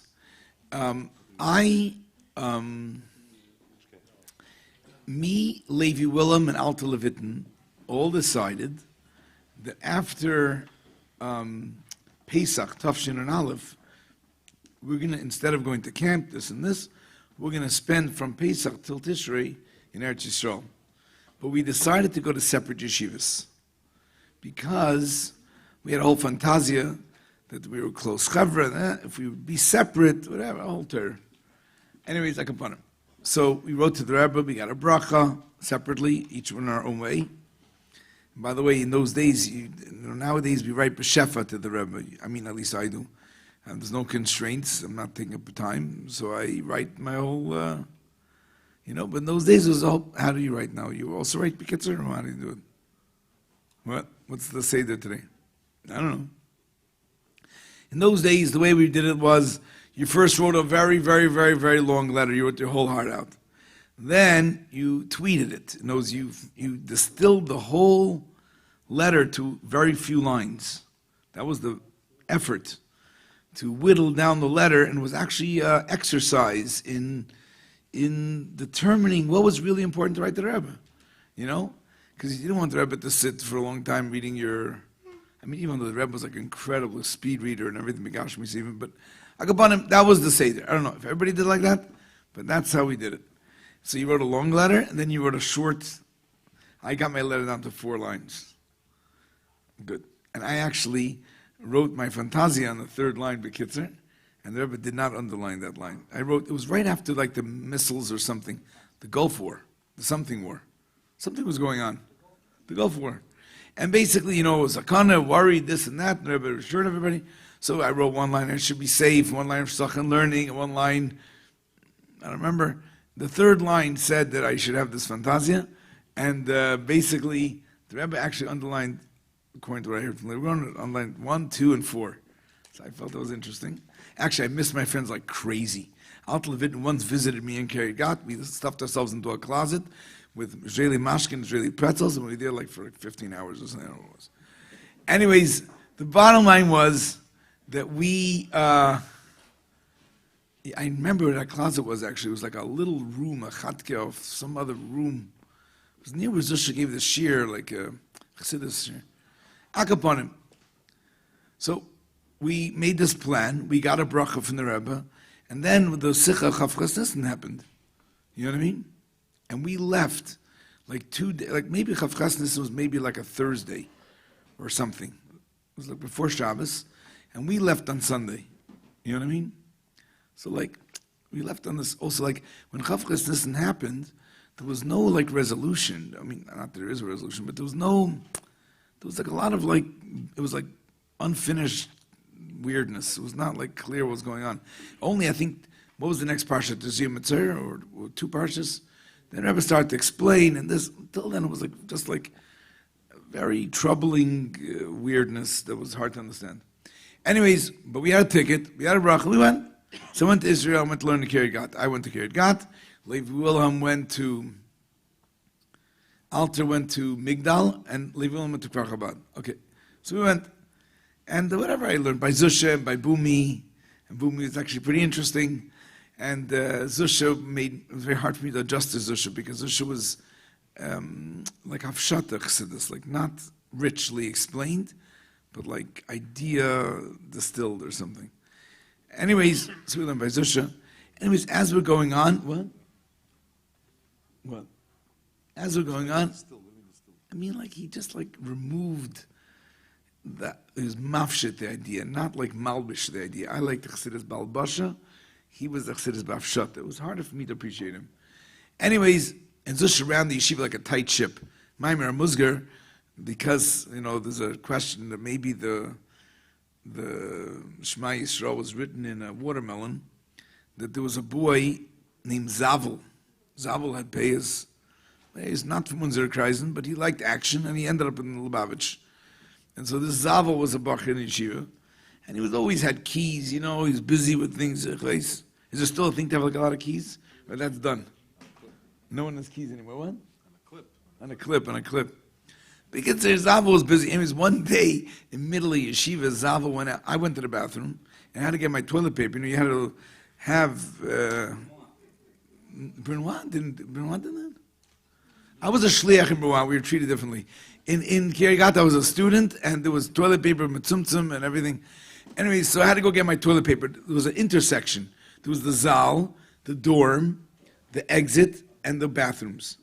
So I don't remember if I was getting my toilet paper, whenever I was coming from the bathroom, I saw Zavel come up the steps, and he had like a spring in his step. He had like a Vayisa Yaakov Raglov, you know, like a real jolly demeanor. And he's coming up the steps with a watermelon. That he went, the middle of Seder, when the Arabs sold the watermelons, he went to get himself a watermelon. A whole watermelon. Meanwhile, Zusha, you have to understand, I'm coming from an American yeshiva, where even if it's strict, it's not the whole, there's no like morav, there's no like fear of Hanhala, you know what I mean? There's respect, but there's no like terrible, you know what I mean? You also in Kiryat Gat? Mendel? Mendel is like a schmacker, I think. Yeah. But also tight? So basically, I saw Zavel come jolling up with the watermelon. And then I saw Zusha standing by the Zal. He's standing with his clock and his watch and looking at this. Anyways, I saw the moment that their eyes locked. I saw when they saw each other. And Zavel dropped the watermelon. And in Israel, the floors are all like marble or what they are, stone. That watermelon splintered in 1,000 pieces. But anyways, I couldn't believe it. Like Zavel, such a happy-go-lucky kid. Zusha saw him with the watermelon, boom. Anyways, so what happened was like this. The sichas started to get more and more, you know, Mashiach heavy and everything. And I'm sitting there and thinking, here I am. I tell the story to the students, by the way, it's very hard for them to understand. What do you mean? You thought Mashiach's coming, and you were in Israel, and you had a front seat, and you wanted to go to Brooklyn. What's going on? But you all understand, I was thinking to myself, I'm sitting here in Kiryat Gat, it's like a Vorfiner place, and the whole is tutzach, this is the build-up, this is the whole thing. And every Shabbos, you know, you get the sikha and everything. Anyways, I thought that Zusha would understand, because Zusha was American-born, and a Groner was funny, like a little, Hamish or something. But Zusha was, I thought I'd speak to Zusha about it. He was a mashpia, he was in charge of the yeshiva, because at that time Havlin was already doing something. I don't know what he was doing, but he wasn't in the yeshiva so much. So after a few weeks of this, and building up, and me feeling FOMO, FOMO? I felt FOMO, So I went to speak to Zusha. So Zusha, it was on a Wednesday. Zusha took me on a walk around the block yeshiva. I don't know how it looks now, but it was a huge block. It was like a kindergarten or something on the other side. We walked down the yeshiva, and he told me, Mendel, you're a chitzen. Did you get an answer from the Rebbe to come here? Yes. So good. So this is where you're supposed to be. What do you, zuchst geluyim? You're a chitzen. And he told me a story. The one time, the Rebbe Rashab, they were singing a niggin, and they were rushing the niggin because they wanted to get to the mimer. And Rebbe Rashab said, a pnimi vuar is a zerin ganzen. You're not a pnimi, you're a chitzen. Chitzen is a very heavy, harsh word to tell about a Shabachar. So that was the discussion. So anyways, I left him. I said, it's his yeshiva, whatever. And he didn't appreciate it, my FOMO fantasy. So I went to speak to a different Alperovich. Oizer Alperovich was a ticket master, like a travel agent. Today you just do it yourself or something. But in those days, you have a travel agent. And he had an office in Kiryat Gat, I believe. Maybe it wasn't him, but it was Alperovich's travel agency. I think I did speak to him, actually. And I went to speak to him, and I said, how much would it be to change a return ticket? Chasater, Yisrael, my parents' money. I had to think about it a little bit. And he said it with $300. $300 change the ticket. So I said, you know what? I'm going to think it over Shabbos. After Shabbos, I'm going to come back to you if I'm changing my ticket. So I changed my ticket. So Shabbos ended. It's okay, we don't need it. Now, this time we don't need it, it's very smaller. Shabbos ended, and that's the Shabbos ended. In Israel, it's, early or later, whatever it is, you get the next day, the next day you got the Techen Kotzer, Telsner is here. Your brother, this is fax a sukkah. You don't know the whole thing. By the way, there's also a Geshmaka story about that. But anyways, maybe not for here, but anyways, he said like this. So that Shabbos was Parshas Pinchas. And the Rebbe said this story by the Farbrengen. Now, the Rebbe hardly told stories by the Farbrengen in my days. The Rebbe once said Bittel Idiot and this and that. There was very few stories all those years. It wasn't the Seder in those days. I mean, the Friedrich Rebbe told stories all the time. In the early years, the Rebbe said stories, but then to say stories. So therefore, even though the Techen Kotzer wouldn't say every detail, it was a story, so it was important. It was unique. So I saw that. It was the story that Zusha told me out the Wednesday before. The story that the Rebbe Rashab was saying a mimer, and they rushed the niggin to get to the mimer. And exactly that story. So I said, I'm not changing my ticket. Anyways, nothing. So that was. So obviously, look, I don't think the Rebbe said the story for me. Let me get this clear, okay? That wasn't what I'm saying. But I'm saying sometimes, you felt like there was a Clarkite. There was a Clarkite. Why not what? There's a lot of people to tell stories for us. I mean, there's a lot of people. The Rebbe didn't tell it for me. But the Rebbe, it was for me also. I took it for me. That's what I'm saying. Anyways, that was the story of the... What? He's not Makabel. Okay. Well, all right. Yeah. That was the story of the... Okay, yeah. Basheru Sham. There's a lot of people like this who was in this... that whole sikha was this nekuda, that even if Mashiach's coming, you still have to, Yeah. That was the Parshas Pinchas. experience for me in Israel. By the way, this is just a hergish. I'm telling you, that's just a hergish, but Alter also felt it. So it's not the first time I lost my hat, actually. I left my hat in Charles de Gaulle Airport on the way back. I went through France and I left my hat there. Right. So I came to New York without a hat. But then the Rebbe was giving out, we walked in. Oh, and Alter, I met Alter in the airport. We both came back together, not on the same flight, but like we met in whatever, JFK probably. Without a cell phone, you just... We just saw each other like. It was like either we met each other before we came to Crown Heights. Or maybe it was in Crown Heights we met each other. Maybe we met each other in 770. We met each other before. The bottom line is I came to 770 without a hat. But I really wanted to go for $1. So I actually, Alter went first, and then I took his hat, and I went after my hat. But Alter and I both felt that we went for $, like the Rebbe, like I don't want to say double take, but like the Rebbe recognized that like, we were not here, and now we're here back. We both felt that same feeling of like recognition, maybe. Anyways, that was the Parshas Pinchas adventure. Nothing special. It is what it is.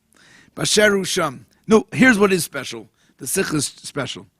The Sikh is saying is that wherever a person is, and there my midamatzev, a person can't live for tomorrow. You can't live for, oh, if only I would have a better job, only a better situation, or only this, or only that, then I would, no. Right now, you have to give it your utmost. Wherever you are, you give it your 100%. That's the Sikha. Yeah. Anyways, I remember your brother's fax machine, fax a Sikha. And the fax came on top, fax a Sikha on the indisha, like on the, like the top of the fax had like a, yeah. I don't think it was just for me. It was for a lot of people. I think it's ridiculous. I think it was for me.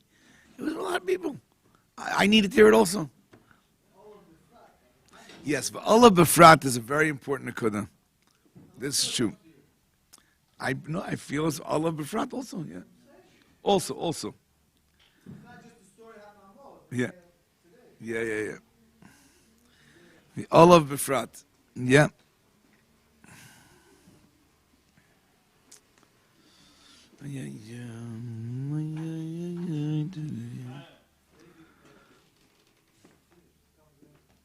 Oh, no.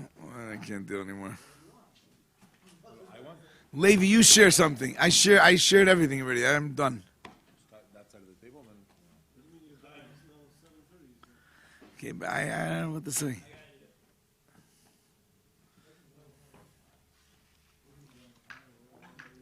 Okay, Moshe, you go to sleep. You or Yaitza. Mendel, you can also go to sleep. I could Uber to you or something.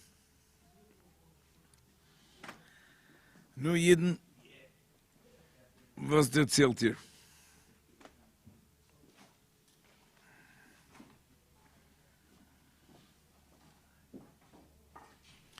I'll share with you a interesting hergish. Not a hergish. So there's a shliach, Levi Telden. You heard of him? He's a shliach in Texas somewhere. So he wrote a tweet from San Antonio. He wrote a tweet that went viral 1,000 places and retweets and everywhere else. What? He said he tweeted the letter he wrote to the Rebbe. We tweeted to make it smaller. Yeah.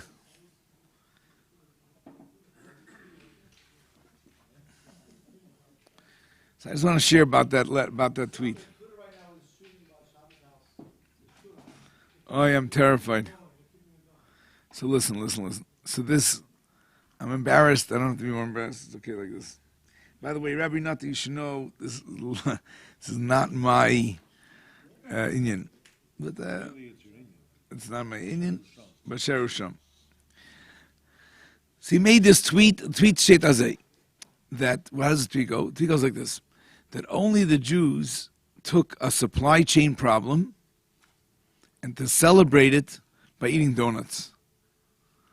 Do you understand? It was Yenumen HaTzimtzum, Yenumen HaHelam, took a limitation. Hanukkah is actually a real supply chain issue. There was 8 days, they couldn't get the right material, only had to come from a certain place.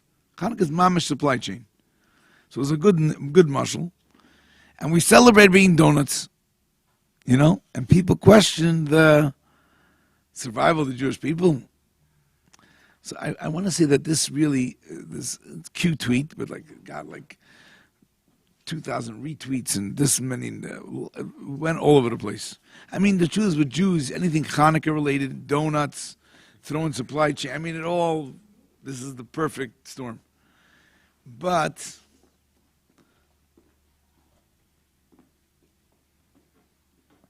I want to say that really this is very much the Rebbe's kav. The Rebbe's kav is that whether it's in shlichus or in a sikha, in an Indian learning, you never answer like a problem with a limited answer. Usually you learn a taisis, that's not verstandig, it's okay, you give it a hezber. The Rebbe throws everything at it. You know what I mean? The whole Reichkeit. It's not just a limited response or like with Gaza or something, they're always worried, the newspapers are worried. What are they worried? If the response is proportionate. Proportionate.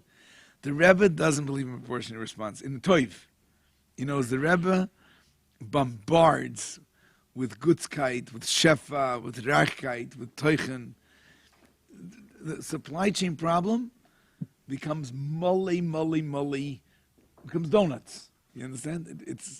It's riches.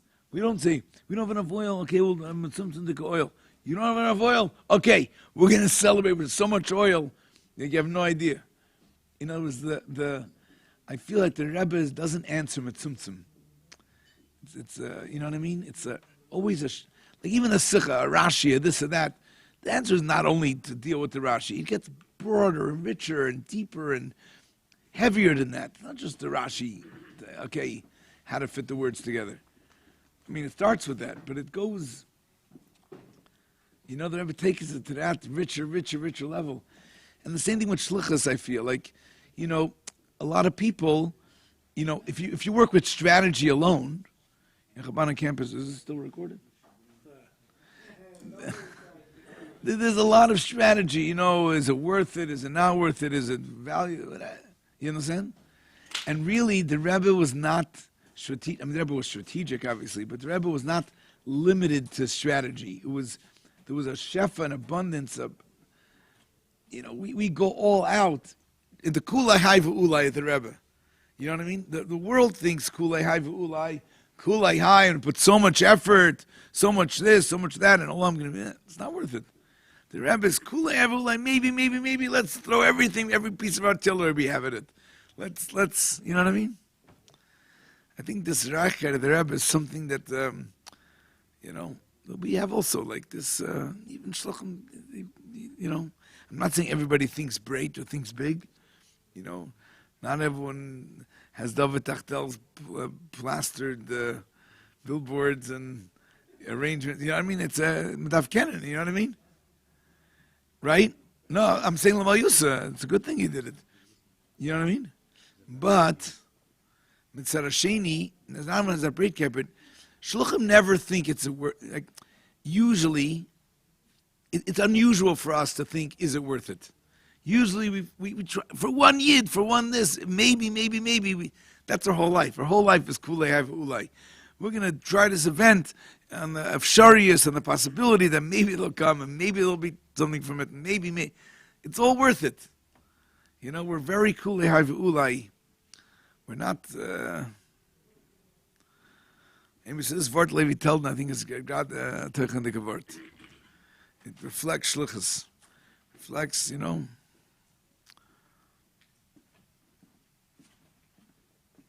we're going to take the whole Evan HaMelech and everything and grind it up, b'simcha v'tolei vav, with a trask and a shturim, just to get that one piece in, We're not gonna. Okay, guys, good. I know. I wish I could have Farbrengen with you guys. I wish I could have got to that level. But You didn't eat dinner. I know. I probably should before I regret it. Rabbi Goodman, tell us something good. Yeah. Oh, he's the one who says, leave it to the professionals. He wants to leave Farbrengen to the professionals, which is a terrible idea. You remember? Chaim.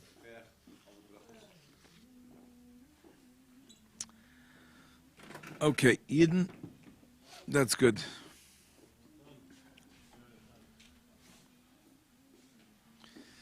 Everybody have a wonderful day tomorrow. What? I'm walking away with that Chicago has all these really nice people here. This is like a great,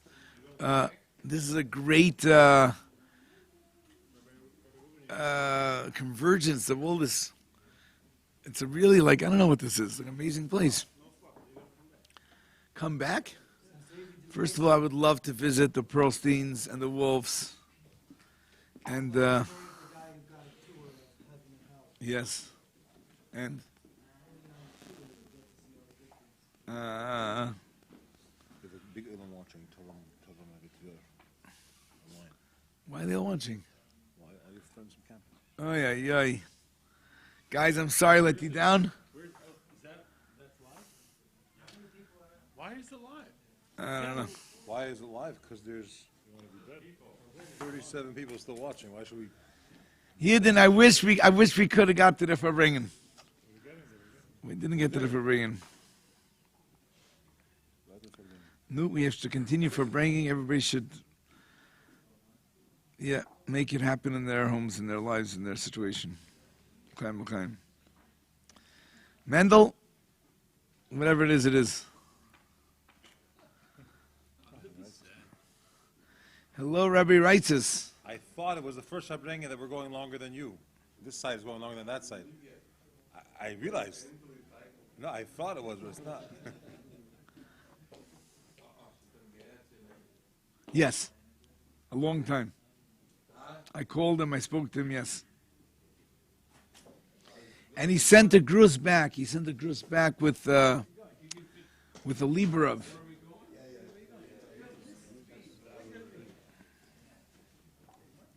Thanks for your question. So many details. For what? A lot of parties. I don't remember, probably not Shabbos.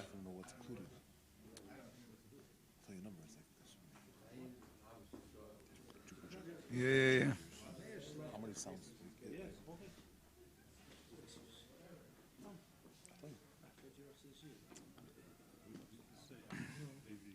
The Rabbi writes is a good word. You just Kislev.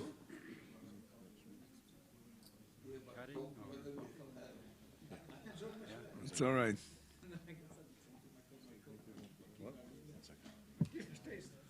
Thank you everyone for joining.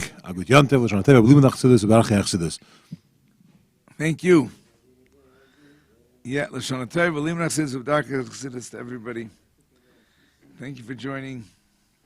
My apologies for not. That wasn't for here. That was for them. For them. For here, the Farbrengen's continuing. I go apologizing. I can't. We're gonna print all the comments and let you know how What? appreciated the Elam is. What?